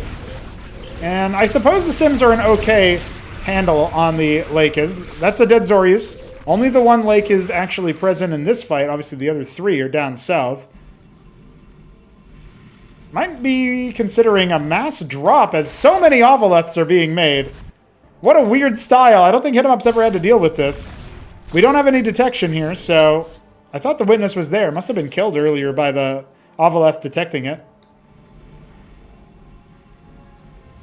Ardent Authority kicks up. He's got Sims watching for the drop, but nothing of his air units, none of his air units are cautious about it. Dude, there's so many Quaz and Zeths, a couple Zorius in here. I don't see any Lakers, so that's a wrap, but that's a big doom drop from George.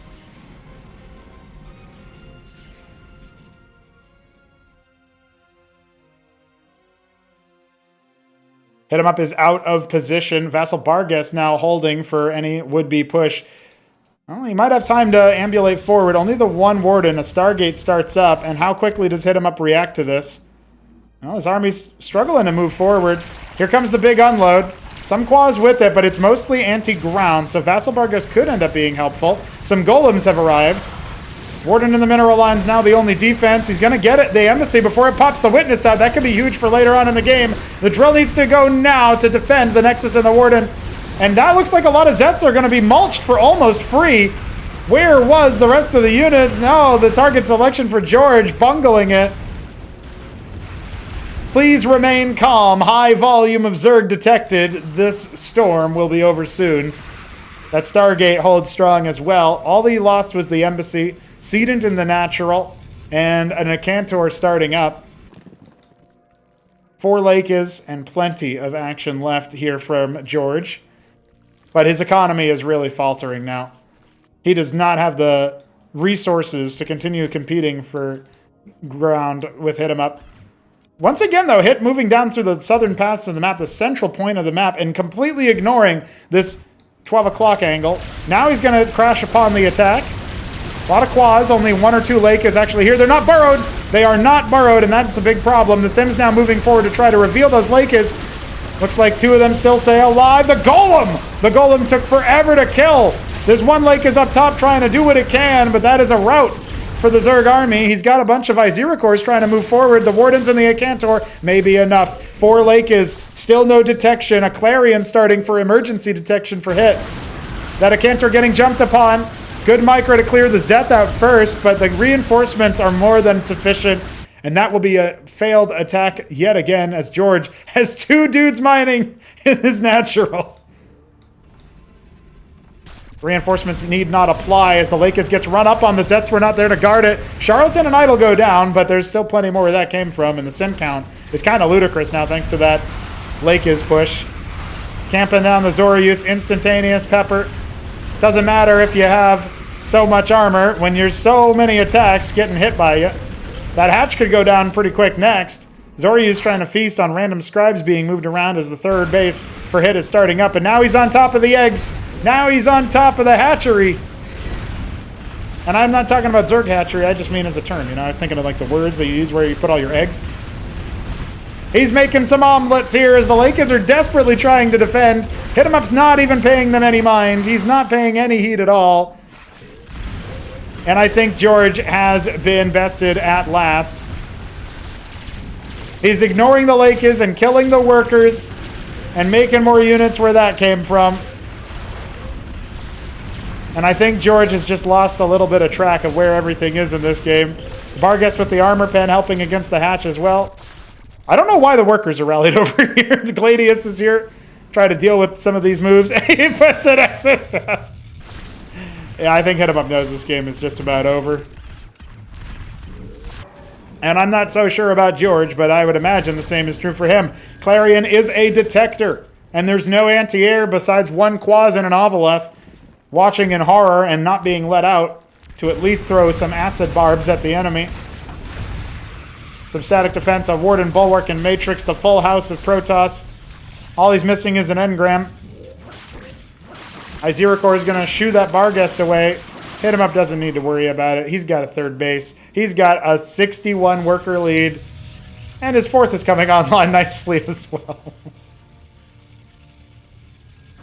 George certainly tried to make this one an entertaining series. I think our entertainment is about to be at an end. The Ovaleth's trying to be body block. It's not a bad idea. Has a Zorius in there as well he could unload. But what are you going to do versus the Gladius, my friend? It's George's last moments in Acropolis. He wants to live them out in any semblance of glory, but with 11 workers, no money, and soon there's going to be static defense shooting him at the same time. His hide is cracked, pelted by matrixes and idols and Acantors breaking them open. The Ovaleths starting to falter as well.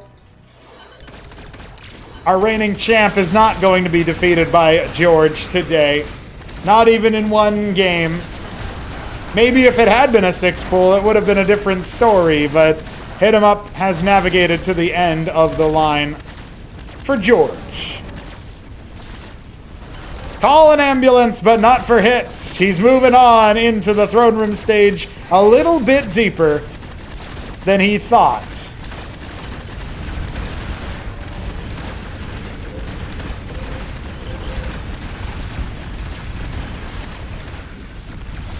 Is he going to make HitEmUp eliminate him? That is a possibility.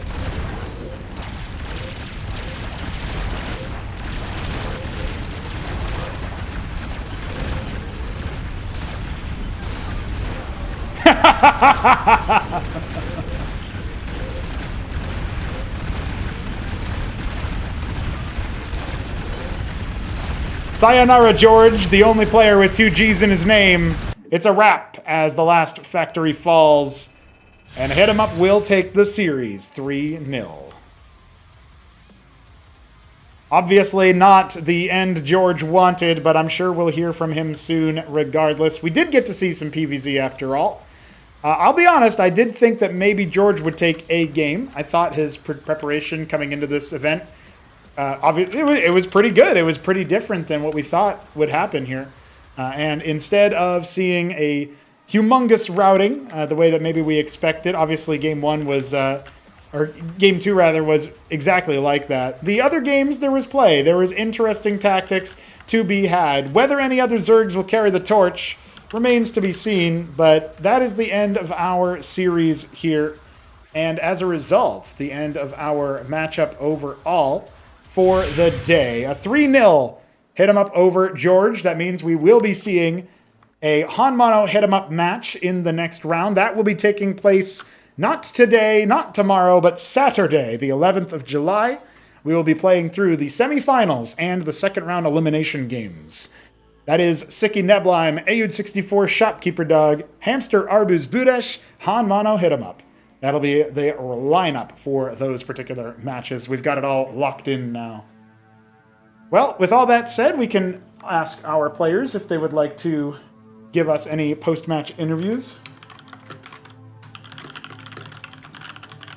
And I'm sure I'll be asking HitEmUp about what he thinks from the current standpoint. You know, the matches maybe went a little bit easier than he anticipated.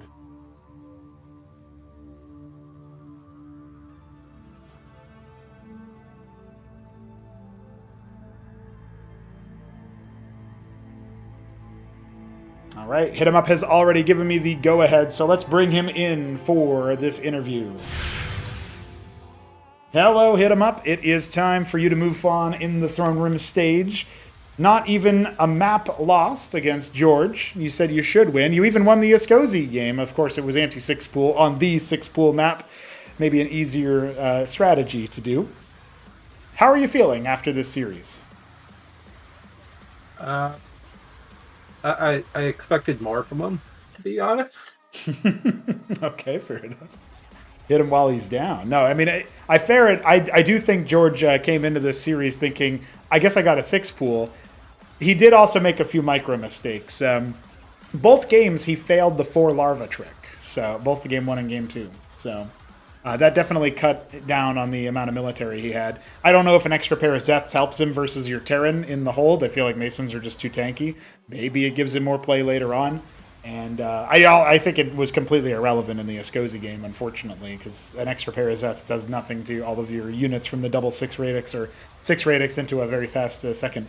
So overall, you know, the 6 pools were maybe not the best choice, but I'm guessing you expected it on Gilded Wall. It is the easiest 6-pool map, it seems. I mean, after he did it the first game, and he was saying it in the game prior to the second game that he was going to do it. Yeah. I mean, if you're that muscular, you have to have balls, so I expected him to do it. I also thought he was going to do it in the third game, too. You know, he's really going for it. But in that game, he instead showed a really large number of drops. And while it didn't work out, the Zeths got cleaned by your pull there. Do you think maybe that kind of mass drop style could work in any particular matchup for Zerg? Because that was a different kind of thing than we typically see. Oh, it works against Protoss, but I mean, almost anything works against Protoss. Do you think it It's works something against? Oh, go ahead. Oh yeah, it can work against Sosij as well. Yeah, And low I structure think HP. I've been doing it in ZVZ a bit in practice. Okay, cool. One of the things I'm interested about with the versus Protoss angle, there's a difference between a strat that works versus Protoss because it's the matchup, and a strat that works because, like, okay, well, this is actually a good thing to do in general, something a bit more overdetermined in the sense of it being good for multiple reasons. I feel like mass drops could work out really nicely if, as a mind game play, for sure. But you can't be everywhere at once. And Protoss, of course, uniquely has the ability to have witnesses on the map for... obviously, Ovelets can detect them too, but the jig is up if you see a bunch of units flying around or if you see a very small number of military units after scouting a bigger one. So I feel like that's a little bit riskier versus them for that reason. But, overall, I do think there's some cool aspects to the matchups the way that they're going, and I really want to see some more development when it comes to tactical Zerg moves, as opposed to the tried and true method of just building a lot of units and A-moving and surrounding. So that's cool and that's very thematic, but I like the drops. I think they're cool. So I just wanted to pick your brains about that. We are going to be seeing you move forward against HonMonO. Obviously, this series ended up being little more than a speed bump, but it's smooth sailing now. Based on HonMonO's games against Nebelheim and now against Godwheat, how do you rank his play, and are you favored in any matchups in particular? I can already guess a few that you would say you are, so hit me with that. I'll be fully honest here. I think I should be favored in all 4 matchups against him. Okay. I should. Again, it's going to depend on a lot of things, how I'm feeling that day, how it goes, but even Sosij versus Terran, like that first game, I know I saw you and Wheat arguing about it a little bit. I think Wheat was like 90% favored to win that game at that point. That Terran army was going to get smoked. You think Endbors even defeat the dreaded Cataphract Goliath? Because later on he did have Endbors and he ended up losing them all in the remake. So so Cataphract Goliath does beat Endbors. But if the Sosij has a one brain cell and makes Doranins, it changes the entire complexion of that. The second the Doranins are in place, the Cataphracts can't really get to the Endbors, and the Goliaths, while they can snipe them, they don't do much damage against ground. And if he has insurance as well, which he probably did, you should always have those. Yeah, right. He's going to probably win the fight, and he's going to become Donald Trump. Okay, well, fair enough. Yeah, I think the insurance, the move there from the Sosij to have the insurance, and the idea of having the Endbors in the back door and it's in the front, it's like a front-to-back fight, right? Like you're basically saying, well, the Endbors can't be accessed by the units that would defeat them. So army positioning ends up mattering a whole lot. And sometimes HonMonO does have some troubles with that particular thing, on top of the fact that we are dealing with a player who is going to easily get knowledge checked by a Sosij if they're utilized in quite the right way. So good news for him that he actually faced the Endbors and triumphed, but is he actually going to be prepared for a more measured approach of using them, maybe one with more eco backing it up or something like that? That remains to be seen. Also, seeing Aphorists defeat Phalanx clumps because of their splash radius and the lack of armor of the Phalanx maybe adds even more sort of grease to the wheels for Sosij versus Terran in ways that people probably didn't expect, because everybody's always told me, at the very least, that Phalanx is hard to face against this, as a Sosij, and I imagine you wouldn't be too concerned about it by comparison. They're hard to face early on, but once you have tier 2, they're not that difficult to face. And then on top of that, I'm just gonna say it, all these Sosij players, I'm sure Dog knows way more than me, but I'm still surprised he's not just doing the free win button, which is you just cloak Doranins and run them into every mineral one. It works out pretty well. The Doranin worker snipes are pretty redonkulous. I've seen them versus Zerg in particular, and it's really hard to handle those guys because even they're tanky, and you hit them and they move faster, and then they attack and then they kill everything. So yeah, pretty hard, pretty scary.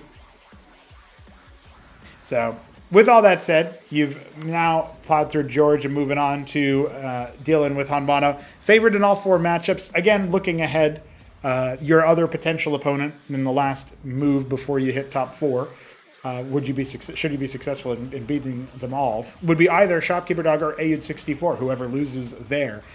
Can you preview that matchup for me? In your mind, who is going to win that semifinal next weekend? I think AUD is going to win it pretty handily. Tell me why. Dog has a mental block against Protoss that's carried over from Terran. Perfect, yeah. And in practice as well, like, I've told Dog how to handle the early Draconins thing, but Dog refuses to believe. And he just dies to it a lot. So unless he's figured something out, I don't know how that's going to go. All right, got to see anti-Draconin tech in play. I'm sure there will be plenty of time for practice in the next week or so. I always see Dog playing in the evening. I always see Ayud playing in the evening. Now that the semifinal matchup is locked in, we will be participating. We already got the match threads made. I'll make them for the lower matches as well after the stream terminates. But we've come and gone for this weekend's fun and excitement. I hope you can get some well-deserved rest now that you're punched through to into the next round. Please share with us any final words, any affirmations or resolutions that you have now that we know that your pact is sealed top 4 or bust, he says. I mean, the only thing I have to say here is I see Wheat typing in chat to demote George. I mean, Wheat lost 0-3 too, so I think he should also be demoted. Ah, okay. Yeah, back down to C3 or maybe even to C4 with George. You never know. No, he should be C4. Okay. C4 should just be George, Wheat, and I forget that other guy's name. Alex? Alex is C4. No. The I think he's Russian or Ukrainian. 15-year-old kid. Jimmy? Yeah, Jimmy. Yeah. It should be that, Jimmy. the trifecta. The trifecta. Jimmy, Wheat, and George. Okay, Jimmy, George, and God Wheat. That's almost 3 Gs. Well, bold words, and I'll think about how I'm going to rank them all in just, I guess, a few days. Probably I'll maybe release an update in the middle of the tournament, or maybe I'll wait all the way to the end. I haven't decided yet. But ranking update when, that's still to be decided. And so that is a wrap on that. Thank you for sharing your thoughts, Hit. It was wonderful to see you get to play 3 races, including 1 race you didn't get to play yesterday, Protoss. We still have yet to see your Zerg in the Throneroom Stage. We did see it against Cannoli. So there is that, as well as Godwheat, but nobody remembers that game because Godwheat just fumbled it massively. That's a wrap. Thank you for your closing interview, and good luck next week. I'll need it. What a way to end the interview, Sir Hit. We will get George brought in here. And talk with him for a moment, because, of course, you can't have an underdog story without telling you how it ended. And this is where we come to a close. It's George, who has been eliminated by the reigning champion, HitEmUp. Ah, man. How are you feeling after that series, George? You got a couple 6 pools in, at least. Oh, I'm feeling great. I'm really feeling great. I had a lot of fun. I didn't come here thinking I'm gonna win. I think that people that practice way more than me and play this game a lot more deserve to go further instead of me. I don't even know all of the controls yet, so I don't know. Maybe it's like a imposter syndrome. You know, I don't think I should go forward into this right now. But in Acropolis 5, I hope I have enough time to practice everything. But overall, I enjoyed this. The tournament feels very professionally made. I actually felt like I was playing on a stage, like a real stage, and it is a real stage. It feels like there are a lot more people in it, like thousands instead of the few we are. And it's very professionally made, so I love it. I love all of it. I hope I'll be part of it again. Oh, hell yeah. I mean, I feel like you've shown a big level up in your play overall, and I always end up asking the players who have been eliminated so far, this is what I've done at their exit interview with Turtle and with Sosij, any plans or affirmations for that at next Acropolis 5? It sounds like you're already thinking ahead towards that, knowing that it is later this year. Sosij said he might switch to Zerg or maybe even play random and just do all kinds of things. He's completely in flux. Turtle, of course, is going to stay with Zerg, but he does want to try to focus more on Cosmonarchy for number 5. And I guess people really are liking the production value because Turtle also said some nice words about it, and I appreciate yours as well. But it sounds like George here is looking for a deeper finish, not just Throne Room Stage, first in, first out, but also, maybe going deeper than that. Is that right? Oh yeah, totally. If I have enough time, and hopefully, I'll be honest, this week instead of practicing, yeah, I've been playing Valheim. So I'm ashamed to say that, but it Yeah. caught me very very badly, and Monday became Tuesday, and Tuesday became Friday, and then it became Sunday. So I was a bit bummed out that I just kind of wasted my time, so to say. But for Acropolis 5, which is in what 5 months or so, give or take, 6 months, 4 months, whatever it is. I want to become better at it. It's a very fun game. I love it. I'm not quitting it, and I'm not switching Zerg. I'll be Zerg forever, unless Blood Summon comes out. Then I'll probably try that because it's close enough. It counts. Hell yeah. We'll see. I do want to see how the Zerg matchup goes, of course, and continues to evolve. But balance changes ain't coming until after Acropolis 4 wraps up, and Blood Summon won't be here until Acropolis 6. So you got plenty of time to just focus entirely on Zerg. You were asking about the schedule. We're thinking right now that the Battlement stage will be in early November, and so that means all the qualification affairs will be taken care of by October. So that's a rough timeline there for you, as we're still at the beginning of July. And with that said, sticking with Zerg, maybe you'll try Blood Summon when they come out. Well, Tier 1 deployment will be in December of this year if my dev cycle continues. And I see no reason why it wouldn't. So looking forward to seeing you in both of those regards. Now, George, do you have a player you want to name as potential champion here left in the bracket? Because after this, we've got, Siki, Neblime, Ayu, Dog, Hamster, Arbuz, HonMonO, and of course HitEmUp. Any of those players sound like they're going to take this whole thing to you?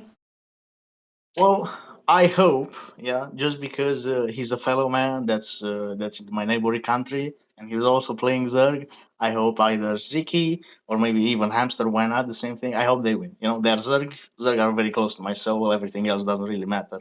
So those two are my bets. If those two win, everyone has to donate at least $10 to the game. There it is. Mark Zerg victory. Oh, hey, speaking of $10, Godwheat wanted me to tell you to get a haircut, George. Do you feel like you should have a haircut? Do you agree with his analysis? I got a haircut yesterday, so I think he's pretty late on it. Oh, wow. Well, he can pay me and be wrong. That's the best way to do it, Godwheat. That's the best way. He should pay me actually $50. Way better than that. Well, you heard the man, Godwheat. You better pay up with your $50. Well, George, thank you for making me some more money and for advising everybody else to do the same. Now I'm also rooting for a Zerg victory.